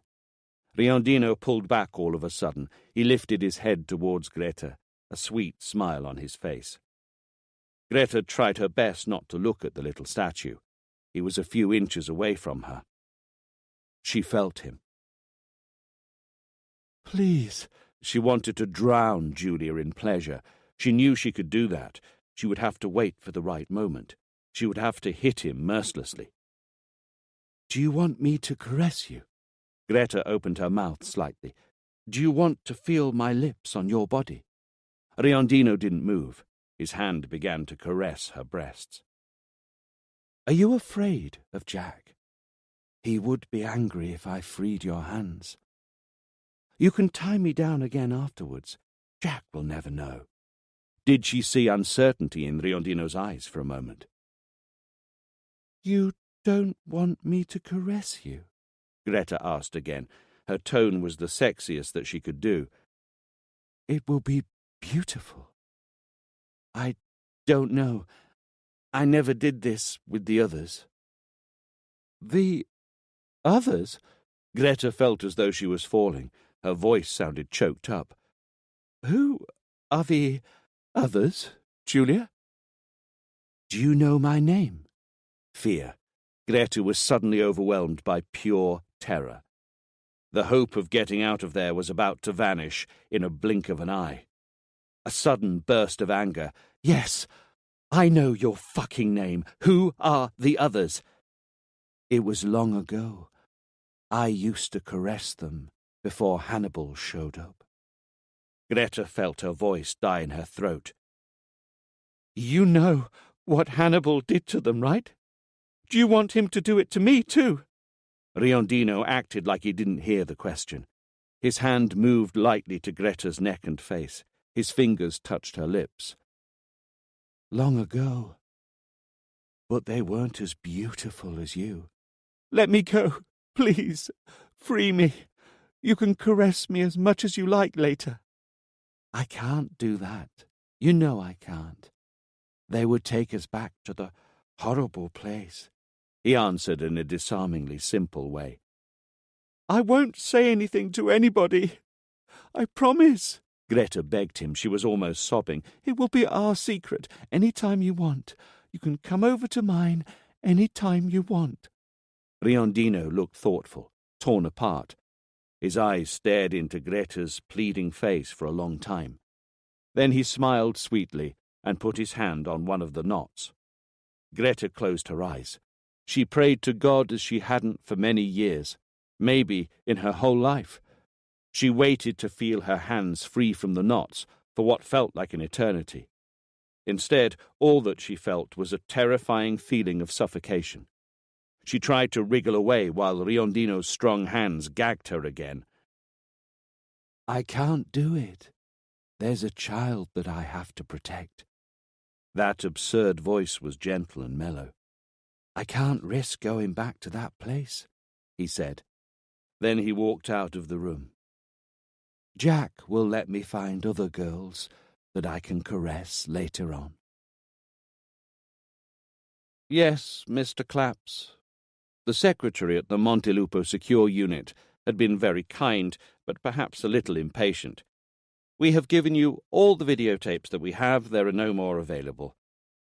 May I have a list of all the therapy meetings that Riondino has had with Dr. Rinaldi? What do you mean exactly?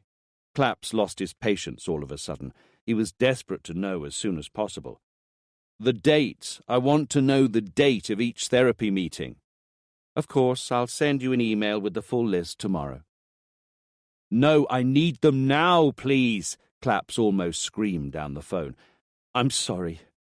It's just really important, he added, speaking more gently. I'll need some time. I'll have to go through some of the files. It's very important, Claps repeated. Okay, I'll do my best. I'll send you an email as soon as I have compiled the list. Don't worry about the email. Just make a note and call me back. It will be quicker. After hanging up, Claps looked at the calendar again, where he had circled all the dates of the therapy meetings according to the videotapes he had. The meetings had been every Thursday, up until the one where Riondino mentioned the hypnosis. The tapes then skipped 5 Thursdays. Of course, there could be an explanation for that. The meetings could have been cancelled for some reason. During the 4 months which preceded Riondino's transfer to a rehabilitation unit, there were no recordings for a whole month. Had Rinaldi gone on holiday? Had he been sick? Claps breathed deeply. There was another possible explanation, but he had to have more evidence. All that he could do now was wait. He tried to call Greta on the phone. She had called him a few times that morning. Her phone was switched off.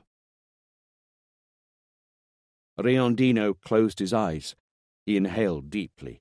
His mind was clear like a clean whiteboard. Jack? Did you like that, Julia? Did you caress her well enough? She's gorgeous. More than anyone else? Her skin is silky. Her scent is stunning. I could smell it as soon as she walked in. Is that why you called me? She wanted to go, and I wanted to caress her skin so badly. she would have taken the scent away with her. I could smell it too when I was undressing her, and I had to keep Hannibal at bay. He doesn't enjoy waiting. He wants everything here and now. I don't want to talk about him. You want to ignore him as usual. You know what is going to happen now that I go and see her with Hannibal. It's none of my business. All that I want is to be with Little. For fuck's sake, don't ever say that name again. I'm sorry, Jack. You keep ignoring him. You can do it if you want, but then let me ignore whatever you do with Hannibal. Don't ever say his name again. Jack, are you still angry about the other night? You fucked up everything. They almost got us. I'm sorry. I just had to go and get some fresh air. And you were distracted. We had agreed that you wouldn't turn up for a while. I thought that it was only for a couple of days.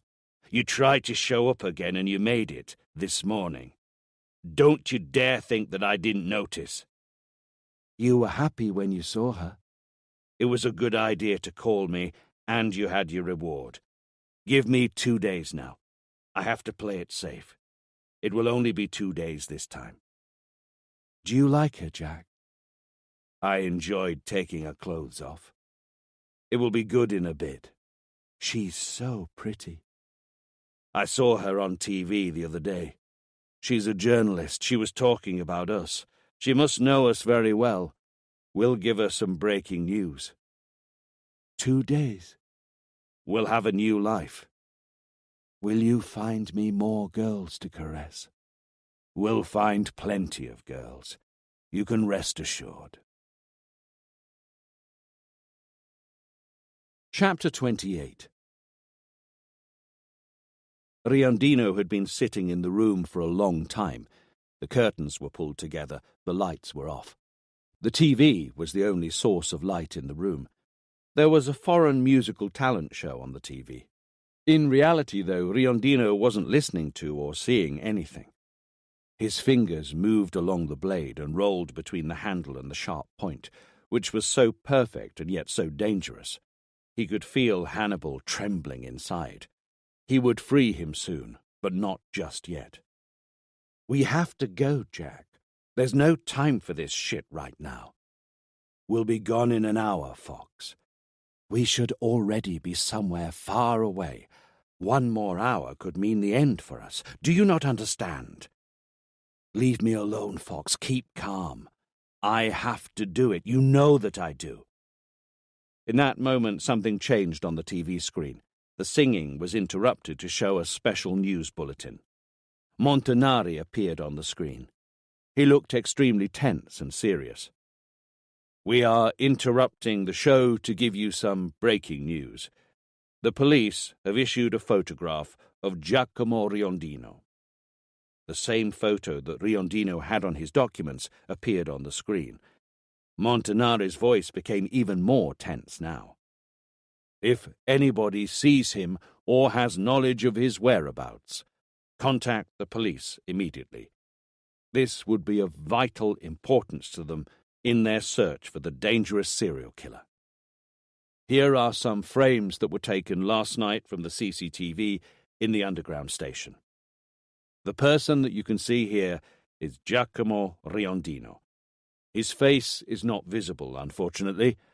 If anybody remembers seeing him or knows where he was travelling to, please let the police know as soon as possible. Thanks for your attention. The show will be resumed as normal now. We will leave a picture of Giacomo Riondino on the bottom right side of the screen for you. As I said, if anybody... Riondino turned off the TV, pressing furiously on the remote. Fuck! He shouted. Are you happy now? We're fucked, Jack. It was late afternoon already, and Claps was becoming more and more nervous and agitated. Why had he not received a call from Montelupo yet? How long did it take to check the files? He tried to calm down. He phoned Greta's number, but her mobile was still turned off. He called Sensi. We have no reported sightings so far, Claps. No realistic and credible ones, at least. We have in fact received about 10 phone calls so far, but nobody has really seen him. The accomplice, or should I say the support, like you said, is still hiding away. Did you have any problems as a result of yesterday's TV show? I received a couple of phone calls from the superintendent. I don't think he wanted to congratulate us on the leaking of information. I don't care anyway. One thing matters for now. What I hate is having to stay here waiting for a stroke of luck to be able to catch the motherfucker. His photos have only recently been made public. Somebody will be in touch soon. Claps tried to encourage him. What else can you do right now, anyway? I can give all of his Facebook contacts a real grilling. If the accomplice really is one of them, I'll make him shit his pants so bad that he will beg me to stop. I'll start off with Reggie in a bit, and then I'll move on to Greco if the first interrogation isn't successful. Do you need me? Maybe. I'll give you a call if I do. That's the only thing that we can do. Okay, Fox, let's give it a go. Are you sure that it's a good idea to wait until night, Jack? We have to. The sunlight would make us too obvious. We'll have to wait a little longer. It's possible that they could find us before then. You saw the announcement on TV, right? We'll have to risk it, Fox. There's no other option. It won't be too long until nightfall. What about the bitch? We will have to take her with us. You know that, right? We'll be all right. She's tied up and gagged right now, and she can't do anything bad. She'll be ready when the right moment arrives. Okay, then. We'll go when it's dark outside. Fox, how lucky do you think we'll be? Maybe not very, Jack. The city is flooded with police. They are desperate to find us. The photos that we have on our documents are being made public through the media. Maybe they'll put up posters of our face on the streets, too. At least we'll be driving Rinaldi's car. We won't have to walk on the street. It will be a miracle if we manage to get out of the city without being noticed. But we have no other choice. They'll find us if we stay here. If we make it, though. Then we might have another chance.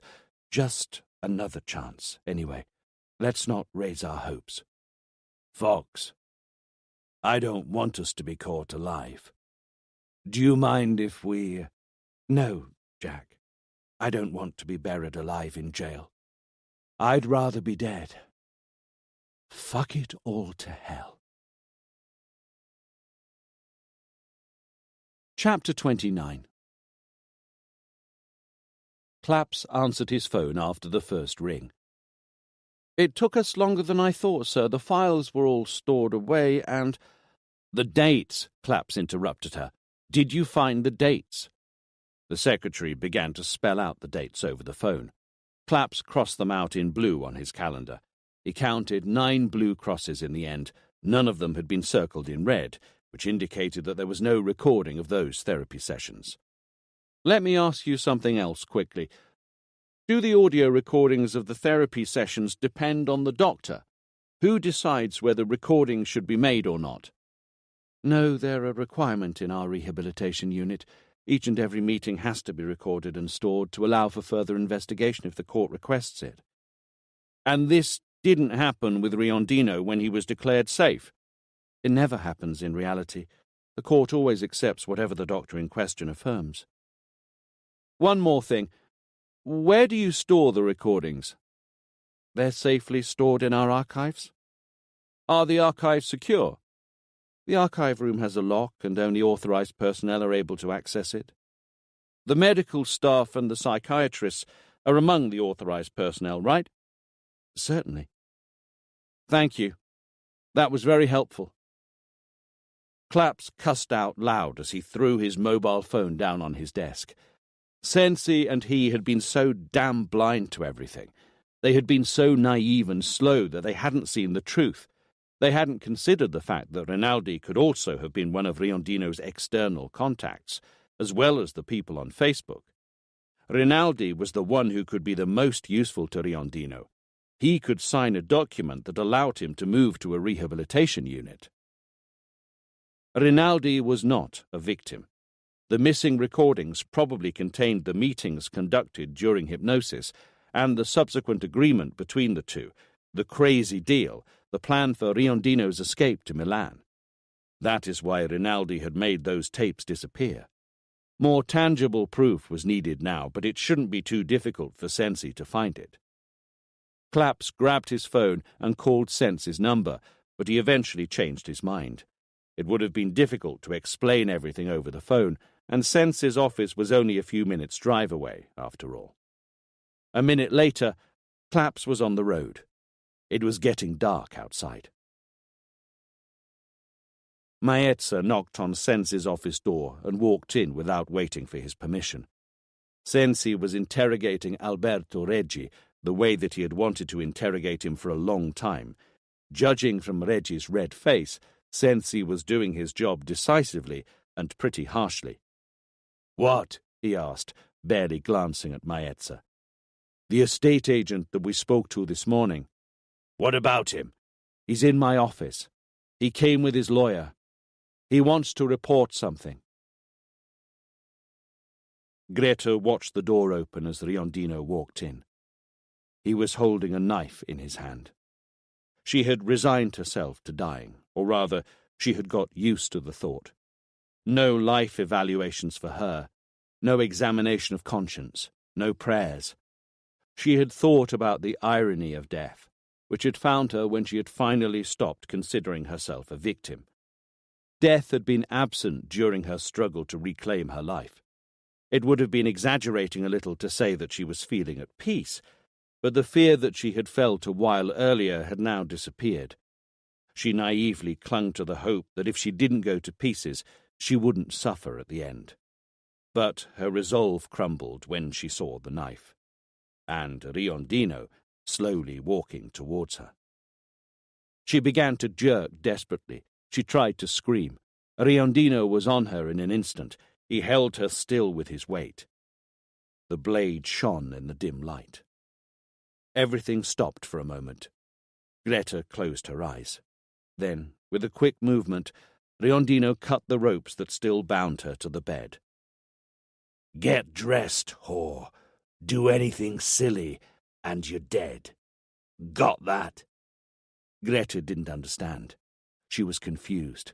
She sat on the edge of the bed. Her wrists were hurting as the blood was flowing back to her hands again. "Move your ass. We're leaving. I'll use you in case things don't go as planned. Move!" Greta put her clothes on slowly. She couldn't think. She tried to control her sobs. Her hands were shaking. They were refusing to hook the bra around her chest. "No need to wear that. We need to hurry the fuck up. Listen to me. We're going down to the garage. Do anything silly, and I'll murder you here. Try to run away, and you're dead. Pray that we don't meet anybody as we walk downstairs, because you will be dead in a moment. Is that clear?" Greta nodded. She was struggling to hold in her sobs, which convulsed her. "I'll tie you up in the car.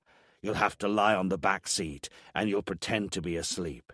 Try to free yourself, and you're dead. Try to attract someone's attention, and you're dead." Riondino moved the blade along his neck in an obscenely threatening gesture. "Behave, and I might let you off when I get to my destination. I wouldn't mind seeing you on TV telling this story." Riondino blinked his eyes momentarily. "The pillow, Jack. Get her to take the pillow with us." Greta was standing in front of him, fully dressed. "Let's go now. Take the pillow with you." For a moment, Greta looked into Riondino's eyes. During that fraction of a second, she could read the whole terrible truth. She grabbed the pillow. It felt so soft and cold. "We'll need it later on," he added icily. "We'll use it to let people believe that you're sleeping." A moment later, he pushed her towards the door. Claps was stationary, stuck in the rush-hour traffic. He glanced at his wristwatch and then his mobile phone. He was tempted to call Sensi, even if he was close now. He called Greta instead. and he found the phone turned off yet again. The queue was moving slowly. He looked for Greta's editorial office number in his contacts and called it. The call was directed to Montanari, who was extremely nervous. "I've no idea where she is. Her phone is turned off, and she should have been here a while ago. We're in trouble. We have to plan the show for tonight. She hasn't answered her phone all day today. It's not like her." Claps was beginning to get worried, even if he was still thinking about Rinaldi. "I spoke to her a few hours ago. She was going for an interview for tonight's special edition. Then she disappeared. I tried to call the person that she was going to interview, but his phone is turned off too." "Who was she going to interview?" Claps asked. "The idiot who allowed Riondino to move to a rehabilitation unit. Dr. Rinaldi. Hello? Hello?" Claps threw the phone away, pressed on the horn, and did a U-turn. His foot was flat down on the accelerator. The girl slid out of bed, naked. "It's so late. Please, just a little longer." "Are you serious? I should have been at home ages ago. My mother is going to be furious." "No, she must be more used to you being late than I am," her boyfriend said slowly under the blanket. "That's not even funny. I'll see you after dinner anyway," the girl replied as she quickly put her clothes on. The young man leaned over towards the bedside cabinet. He took the remote and turned on the TV. "Are you going to make me wait outside your house for hours again?" The girl was about to reply, but she froze when she saw that her boyfriend was staring at the TV in shock. He leapt out of bed. Riondino's photos from the CCTV in the underground had appeared on the screen. "What's the problem now?" "Holy cow. Fuck." There could only be one reason why the estate agent had returned to the police station to make a report, accompanied by his lawyer. Sensi knew it all too well, and he was looking forward to hearing everything. The lawyer spoke first, while the estate agent kept his eyes lowered. "Mr. Sensi, my client is an honest person. He's a hard worker, and he has a good sense of public duty." "I assume that's not all that you want to report today?" Sensi said ironically. "Of course not, but I believe it's important to stress that sometimes even the best citizens can make mistakes, overlook things. But as soon as they realize—" "You're making me waste precious time," Sensi interrupted him. "Get to the point, please." "About the statement made this morning. My client didn't understand the importance of your questions, the case to which they were connected." "Would you like to add something?" Sensi chipped in. "I would say that he would like to amend his statement." "And why does he need to come over with a lawyer to do that?" "It's a delicate thing. I hope that you'll take into consideration the fact that my client has returned to the police department to collaborate, albeit he had a moment of understandable uncertainty." Sensi didn't want to waste any more time in empty talk. "Okay, tell me what you have to say without any more excuses." The estate agent spoke faintly, raising his eyes slowly. "I rented that flat out during the last 2 weeks. Considering the short period of time the renting wasn't registered, that's why it doesn't appear in the records." The lawyer tried to justify his client immediately, only because it was practical. He had no intention of avoiding paying the taxes. "Shut up," Sensi roared. "Who did you fucking rent it to?" He said that his name was Giuseppe Bianchi. "Of course. That's as original as Mario Rossi." Translator's note. Mario Rossi is a stereotypically common name in Italian.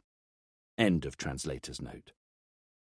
Sensi was feverishly looking for some documents on his crowded desk.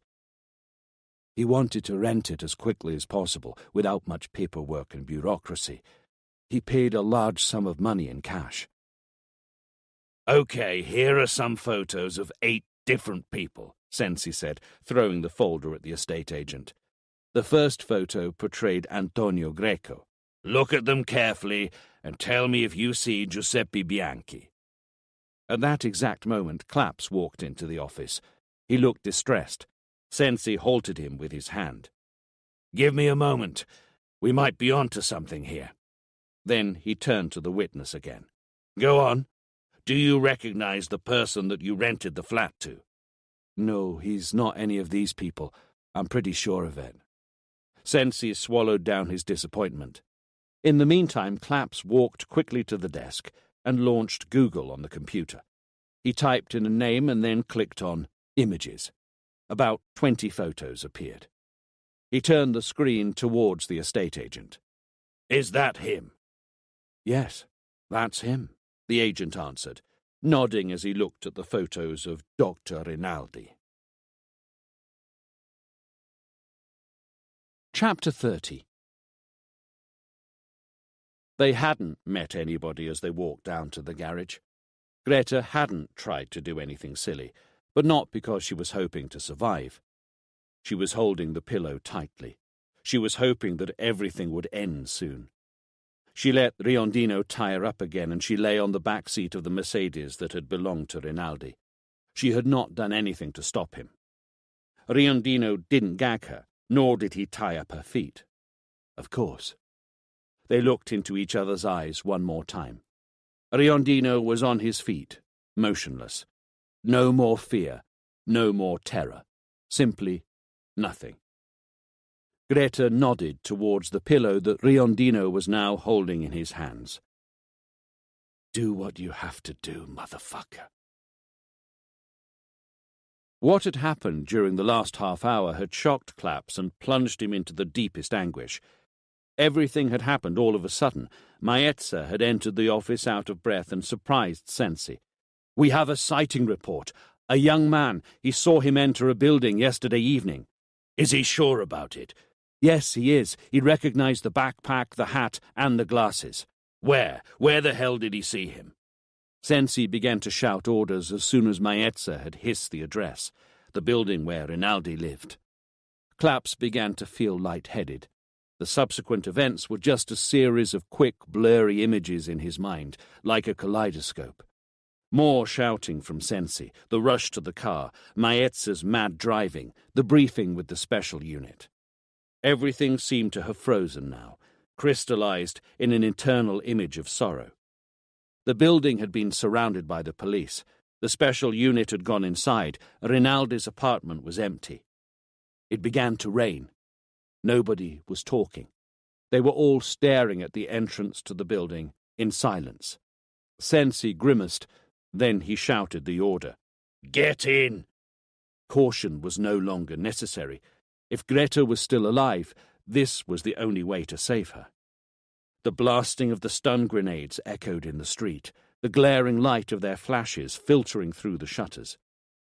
Sensi ran inside the building. Maezza prevented Claps from following him. There was silence for a few minutes. Claps was overwhelmed with anguish. He held his breath when he saw Sensi emerge from the building and head towards him. As he struggled to breathe, he tried his best to decipher Sensi's facial expression. "The apartment is empty," Sensi said, and he shook his head.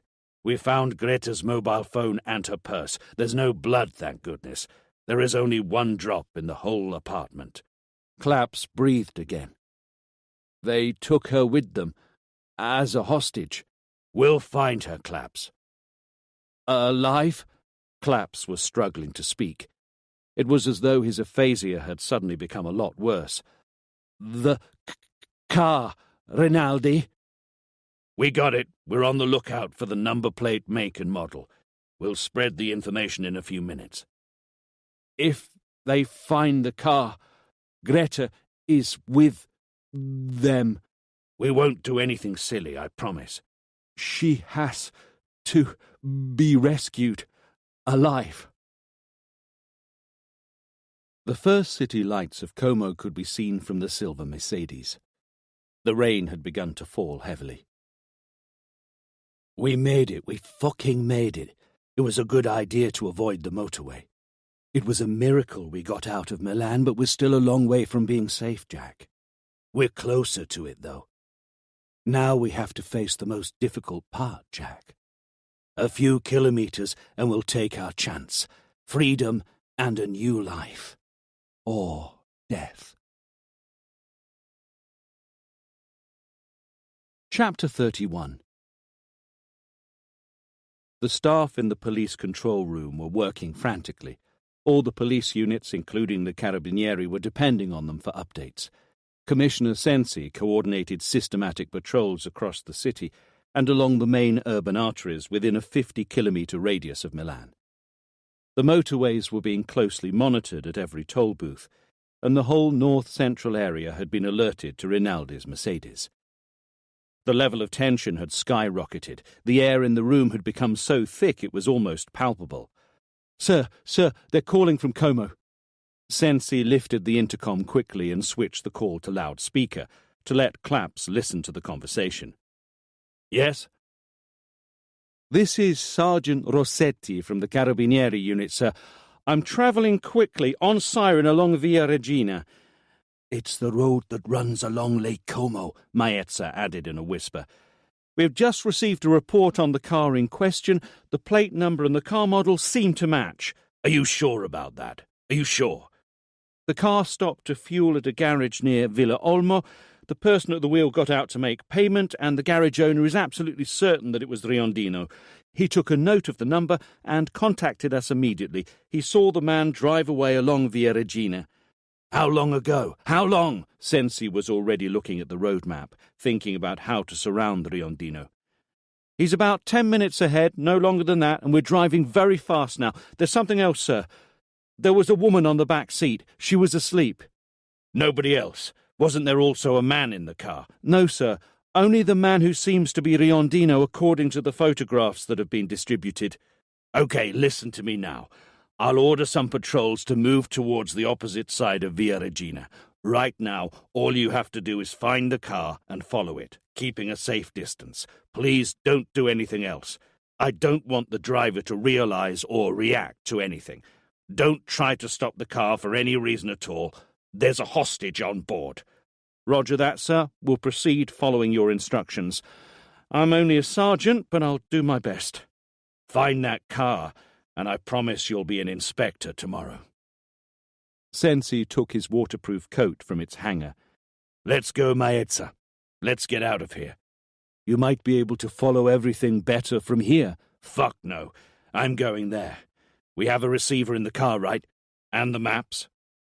"I'm coming with you too." "You should stay here, Claps." "What did you just say?" "Fuck no. I'm coming with you, Sensi." "Let's move, then." A storm was now raging on the lake. Nevertheless, the Mercedes was moving fast along the twists and turns of the road. The lake, which was a little lower than the road, looked like it was boiling up and had turned completely black under the torrential rain. Riondino glanced nervously in his rear-view mirror several times. A moment later, after he took yet another curve at the end of a short straight stretch, the unmistakable flashing lights of a police patrol were reflected in the rear-view mirror for a moment. "Here we go, Jack. Flat out straight." The Mercedes rocketed forward immediately. The car was now speeding dangerously. The rain had made the road surface extremely slippery. Every time Riondino took a turn, he felt he might lose control at any time. The windscreen wipers seemed to have gone crazy, yet he was driving purposefully. During the first straight stretches, the flashing lights of the patrol started to gain on him little by little. "Fuck, they're close." A turn, then another. Maezza was driving fast. The siren had allowed them to move relatively easily through the city traffic. The motorway junction wasn't far away now. It would have taken half an hour, 40 minutes at most, to get there. Sensi was sitting next to Maezza. Claps was in the back seat. His eyes were closed and his jaw was clenched tightly. He could hear a buzzing noise echoing in his head, and the vibrations from it were travelling through his whole body. The radio transmitted Sergeant Rossetti's voice. He sounded excited. "We got him! We got him! He saw us, he accelerated, but we're behind him and we're getting closer." Sensi was holding the receiver so tightly in his hand that it was as though he was about to crush it. "Keep your eyes on him. Don't get too close. I repeat, don't get too close." "There are too many turns, sir, and it's pouring down with rain. We have to get closer to keep him in sight." "Just keep him under pressure. He'll come to a roadblock in a few minutes. You'll have to park horizontally to block the road, in case he decides to do a U-turn." Sensi quickly switched to a different frequency. "He's on his way. Are you ready?" "The road is blocked off, sir. There's no way that he can break through." "Any escape routes by foot?" "None. The lake is on one side and a hill on the other, and there's a fairly tall cement buttress on that side." "He has a hostage. When he realizes that he's trapped, he could use her to pass through."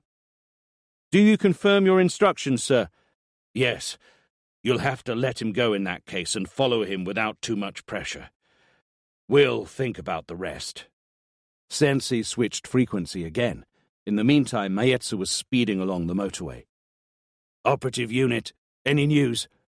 "We've blocked off some roads from the roadblock area onwards, and we have created an unavoidable route. It will take the car to a dead end." "The special unit?" "They've arrived at the hotspot. The snipers will take their positions in 2 minutes." Sensi dropped the receiver and spoke to Maetsu. "Speed up, fuck! Speed up!" One turn after another, Riondino was gripping the steering wheel. The rain had finally stopped pelting furiously on the road. "They're getting closer and closer as we drive along straight stretches. A little longer, and they'll be on us." A short tunnel, then another turn, a short straight road, a crossroads, and then straight along a road that climbed sharply up a hill. "There, turn there, Jack." The Mercedes slid to one side and almost tilted over, then took a sharp turn to the side. "The lights! Turn off the lights!" Everything was suddenly dark. The road was swallowed up by the darkness. The Mercedes slowed down and almost stopped completely. 5 seconds. 7. The police car sped past the crossroads and moved away along Via Regina. "Fuck them." Riondino turned on the beams again and drove along the uphill road. A turn, and another one, still almost tipping over. "They didn't see us, Jack. We lost them." "Only for a few minutes, Fox. They'll be back as soon as they realize." The asphalt was worn out. The Mercedes drove over a hole filled with water. It shook the car pretty badly, and the Riondino felt the hit on the steering wheel. He instinctively slowed down and almost stopped completely again. "They won't be alone. We'll have dozens of police cars around us. They must be so excited about catching us." "We won't let them catch us, right, Jack?" "There's one last thing to do." "Let's do it, then." "Are you ready, Fox?" "Yes."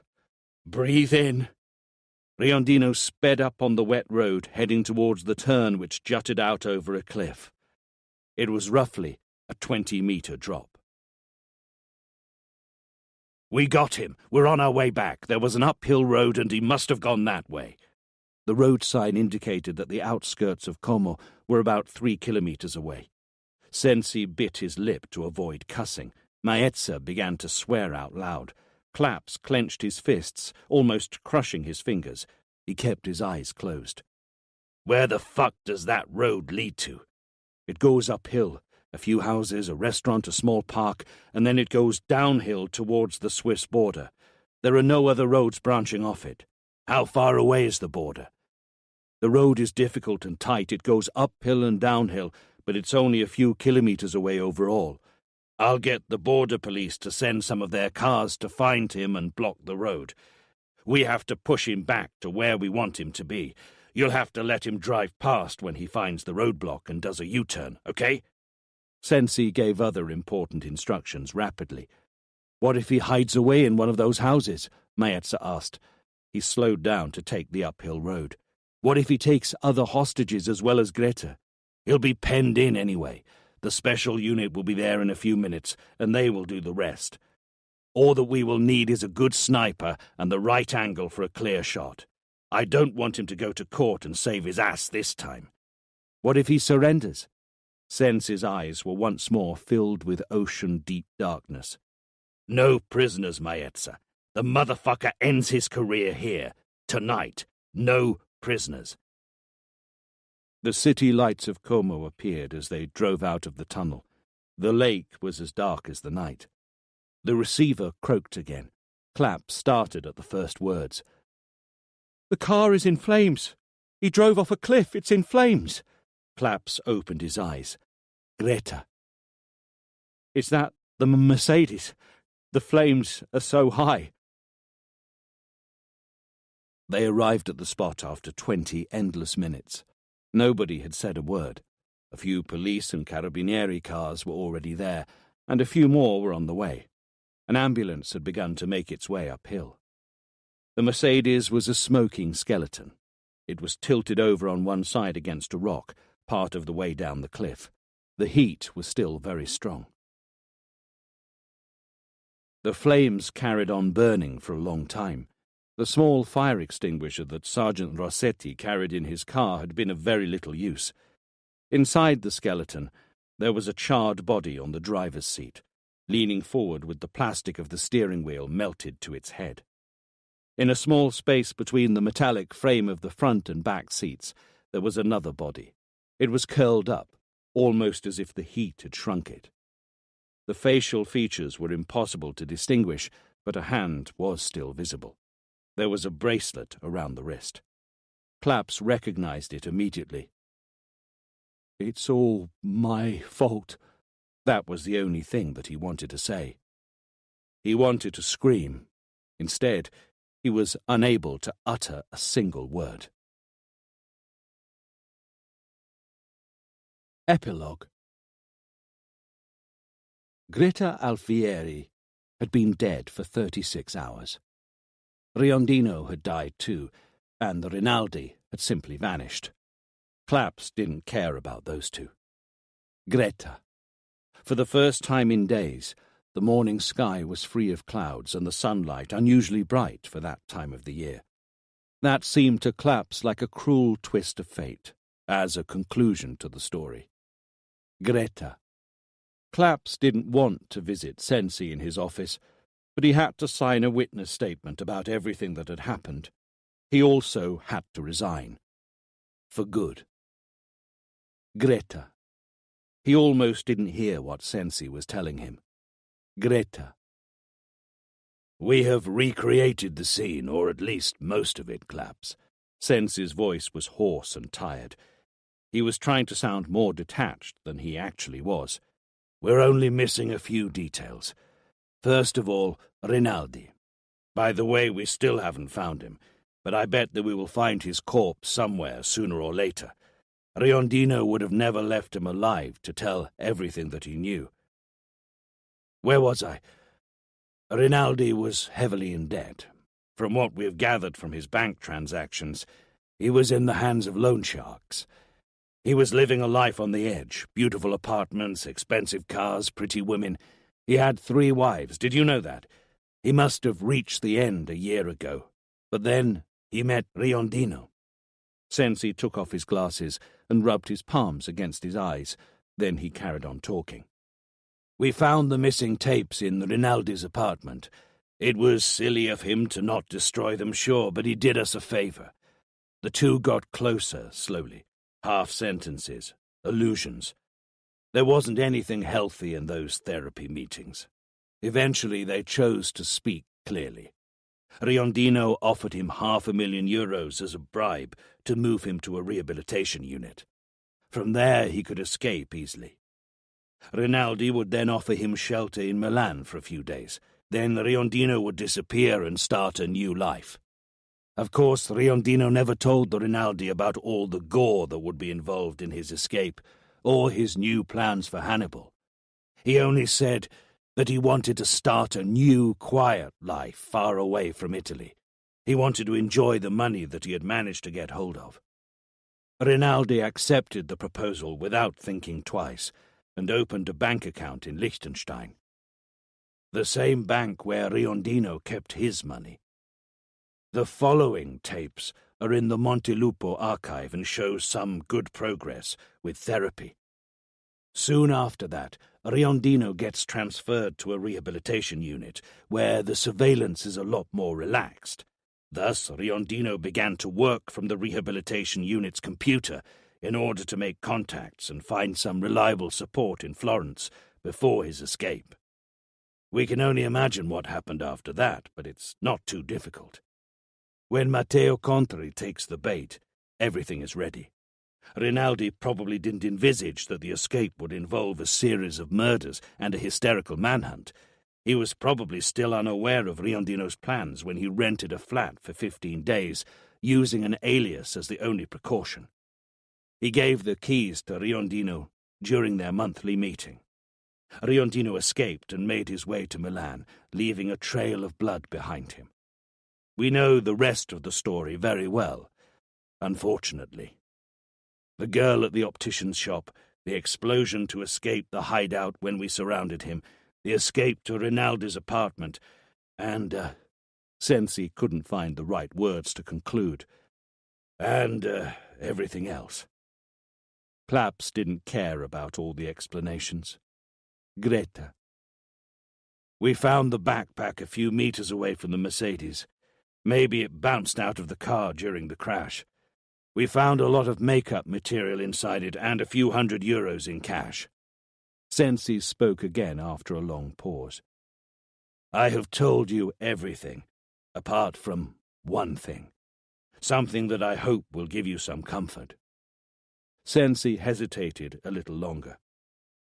Greta. The autopsy was carried out early this morning.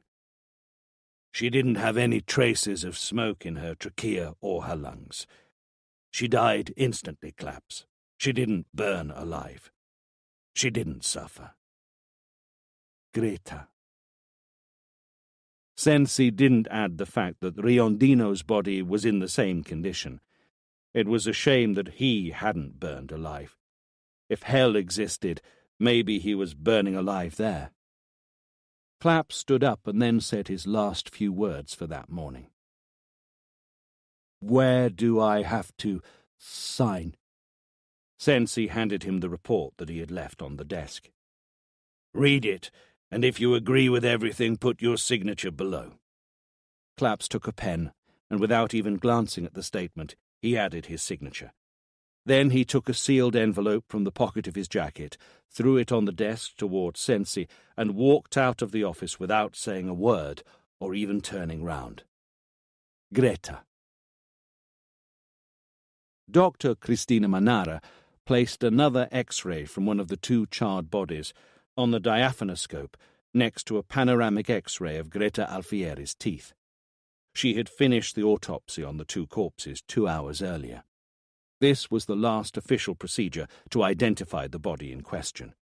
In reality, the personal object that had been found didn't leave much room for doubt. Nevertheless, Dr. Manara analysed the two X-rays, which looked identical at a first glance, carefully and patiently. She looked at them more carefully than may have been necessary, albeit the first superficial analyses suggested the answer already. She studied the X-rays carefully because, as she had taught her students, when a subject had a perfect and healthy denture with very little work done on the teeth, identification was more challenging. And that was the case for Greta Alfieri. She also studied the X-rays carefully for another reason. She wanted to give Claps a hope, even if only a slight one. I'm 90% positive that it's her, but I'm not absolutely certain.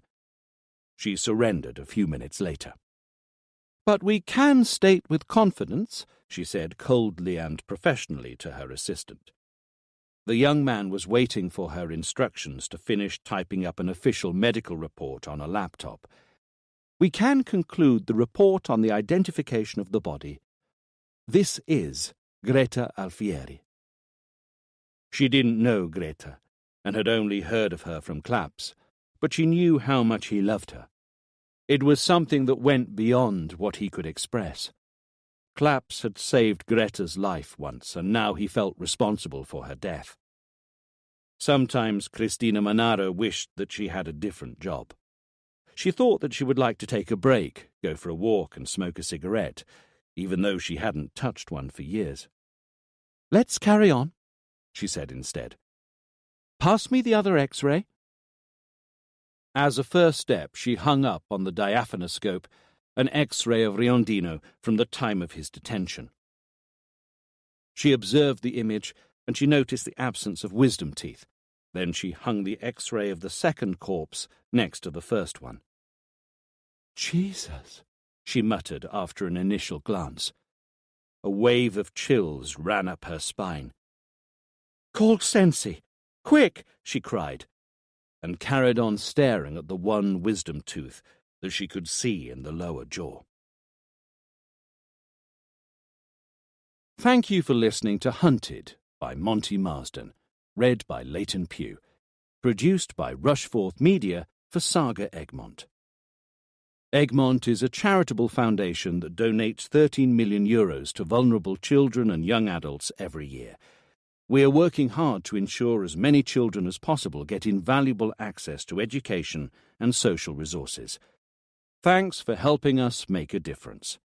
To find out more, please visit our website www.egmont.com.